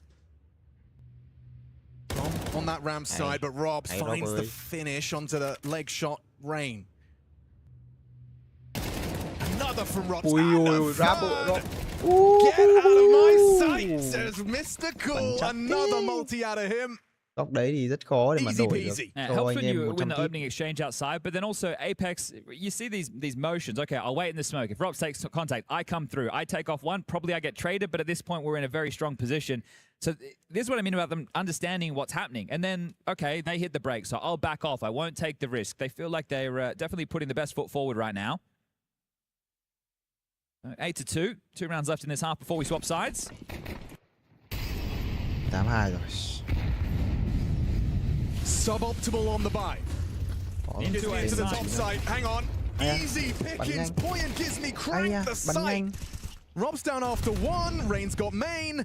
Saraz actually found Apex as well, so just Sai we win a 1 versus 4. Kept at bay for a moment longer, but he did make a sound cue. Gizmy knows where you're at. He's going to opt for an AK and a push. And a spam puts him down. Device will find it on the Galil while blind. The only way in was pure desperation there, right? You have to hope that you get some crazy timing on the way through, and then you have to hit the ground. So there's that 3rd round. And of course, it's Tech9's fast top. Like, it's just classic Nuke. You've been trying all these, you know, long-winded rotations, get map gun control. rounds. Look at the pathing here. Gizmy and Poi rounding both sides of the site. Quick on the retrieval and quick on the trade. Last round, will you find A4? Apex playing very aggressive. Look at this. Gonna try ramp again. Apex, talk about aggressive. There's no way Tara was ready for that. Rob's just won. Gets the dink on Rain. Đây rồi. Rain còn 10 máu. Look how quick and proactive they are playing this. Device might get a freebie. He did catch him. Just a little bit of info onto Mezzi, puts it into the 3-on-3. Much more healthy, our Vitality. Aptly named. I was picked a very interesting position during all of this. Is there follow-through onto B? Looks like it. They don't buy it, or at least they didn't at the start. You can see Apex miles away. Just Flamesy here, but he has that angle over the smoke. They weren't ready for that. Gizmy, side by side with Device in a 2-on-3. Goes for the plant, gets away with it. Apex. Oh, Device just enough bullets. Đây rồi, Giải về rồi. Demise and a clutch for Gizmy. This is just out of the realms of possibility. All right, it looks to me like Apex has been in the lab. I know that's not a crazy shot or anything, but he's had a very good half. He's at 14 kills, and it feels to me like he's been confident in taking his jewels. When you see Apex is a bit desperate because the team is, he just throws his body on the line, but here it looks like he's been backing himself. And well, again, I'm gonna take this one in a different direction than the FaZe versus BB team game. Sure. This is Vitality versus 100 Thieves. We know exactly what we should be getting from a team like Vitality. Yeah, you have to feel for 100 Thieves a little bit, right? They won the pistol, they get the conversion. Then they get 2 gun rounds on top. Oh, okay, we have a 7-5 half. Yeah, decent. You have a bit more of a buffer. That buffer is out the window.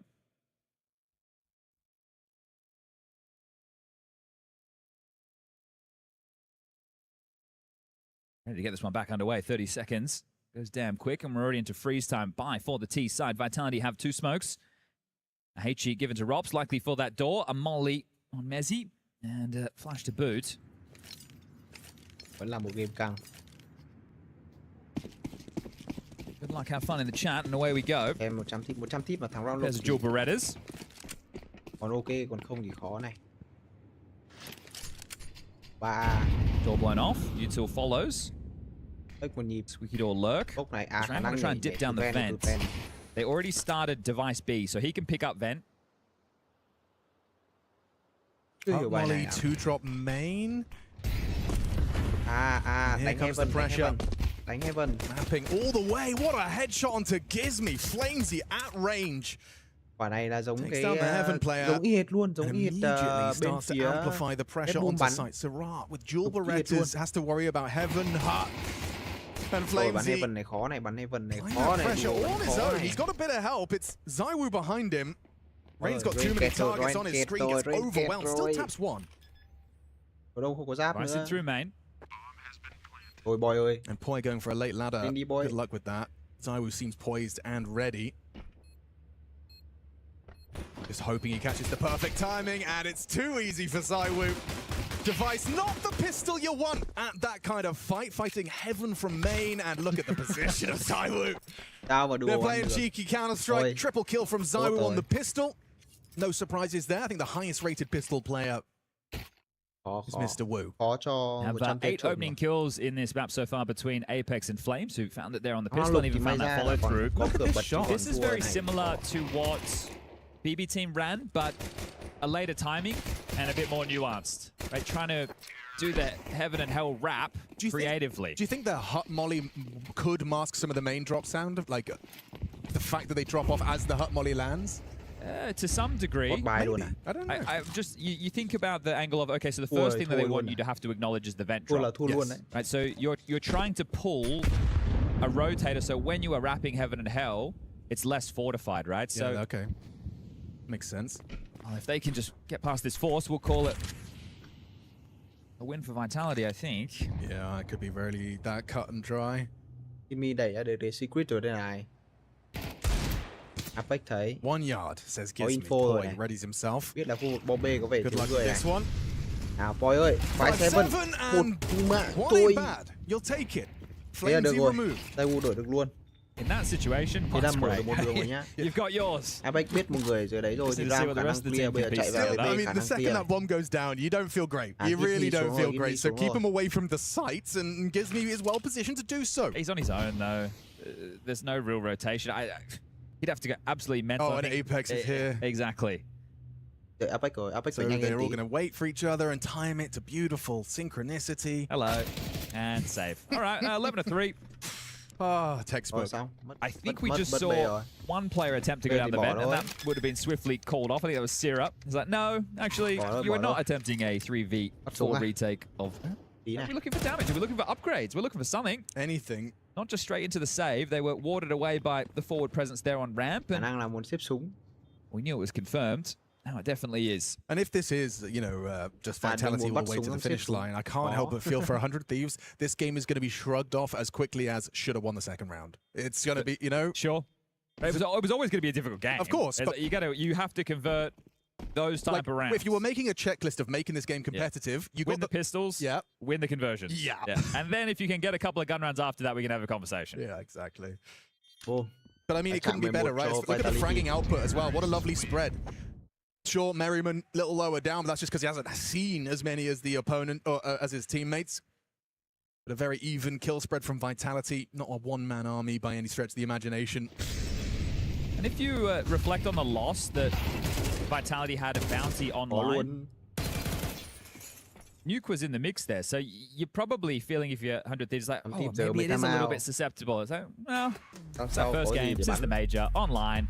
You guys are grinding, that's Liquid, that's 100 Thieves, that's your BCGs. Vitality don't have any issues in getting invites to the big events right now, so this is one that they've set their sights towards. They just need 2 more rounds to make this one of the most one-sided games of the day.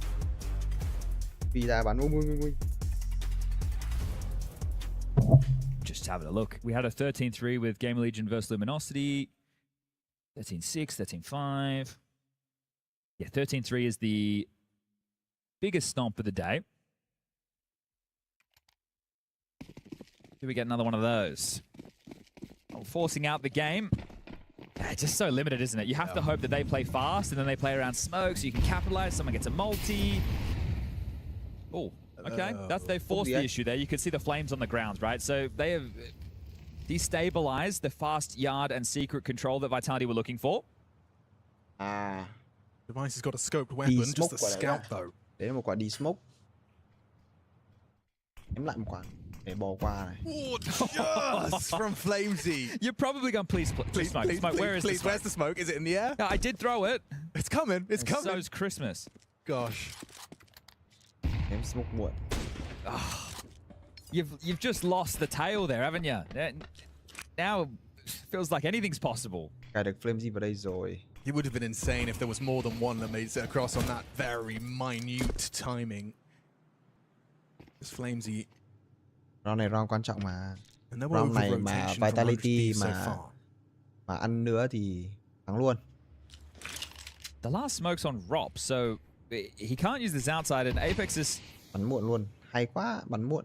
Ready to cross secrets. They're going to try and pull rotation at ramp with this fake. There it is. Now the cross, which they did pick up, so they had a contingency for it. However, now the bomb's down secret. Really well played by Vitality, just hai ông nhiều máu nữa. Bây giờ Rob bắt được người, khả năng về A cũng vẫn được luôn. They're going back to A. 20 seconds. There's a problem now. Yeah, 2 consecutive shots on the scout connecting. Device removing the captain. Wrapping in, Robs hides his time. Device trying to apply the pressure. Doesn't hit the shot. They have to be planting. They have to be clearing corners. And Zywoo's gone down with the bomb. Rain finds the double. 6 seconds is simply no time. 100 Thieves convert the necessary round. This game was over if Vitality found their 12th there. Okay, I guess we showed a little bit more. The Heaven players saw us. We're assuming a heavy rotation down towards B. They try and come back up. They get caught by the scout. Quả đấy chính ra vào B luôn cũng được. Họ đang rotate. And that all started with có vẻ khó hơn chứ. Smoke outside being ngồi vội quá và đấy vội quá the molly, it's a forced error. Yeah. Oh, Device, they're already across red. You have to sweep back into this. Như nào nhỉ? Phải vào vội quá ấy. Quả đấy hết time. He's got the AWP now, and he's going to have to put it to good use. Where's he gone? Keeps us level after Apex's opening. 16 and 8 from Vitality's captain in this opening best of 1 for EWC. Good flash, Flamesy. Oh, I think he copped it as well, ever so slightly. Flamesy ngồi trên này trong sợ hãi. It's me nằm rồi. Zywoo with the bomb back to lobby.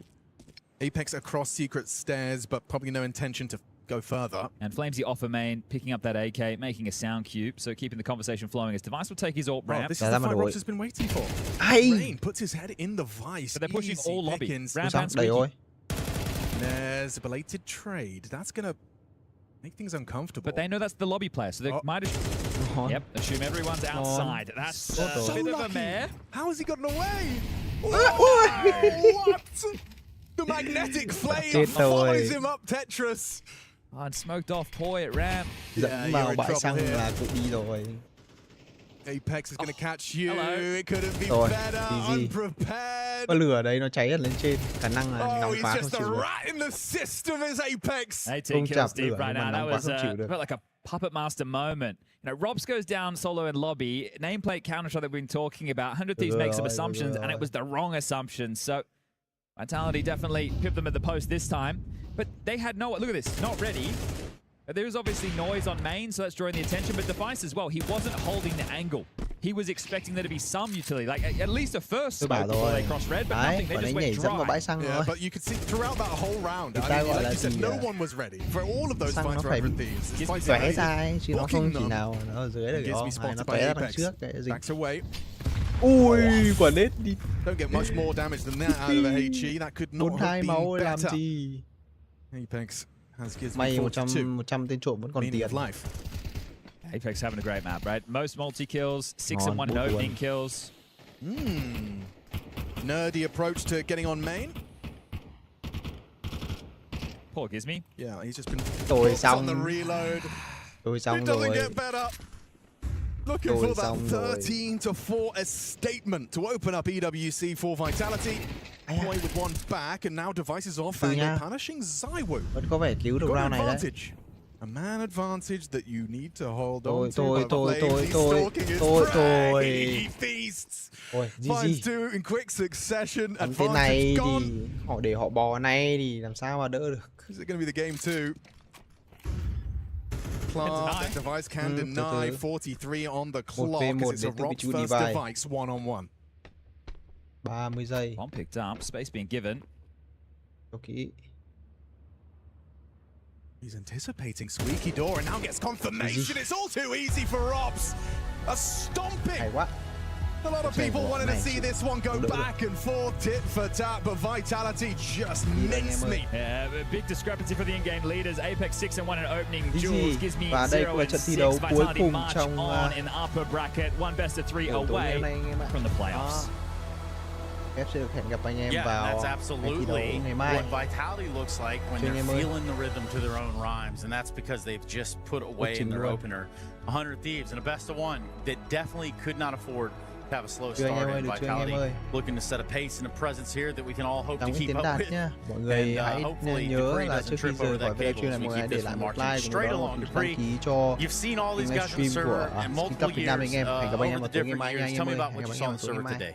I saw a Vitality that looked very sharp, let's just put it there. And sometimes, you know, even though people don't want to, you have to listen and actually understand that Pimp sometimes is very clever when it comes to understanding these type of matchups. So he hit it right on the nail, right? You know, he came into this one saying that this was too much for the 100 Thieves to be cheering, and you know, Vitality showed up in a sense that we expected. It was a team that everyone, you know, chimed in, everyone had their moments, and specifically Apex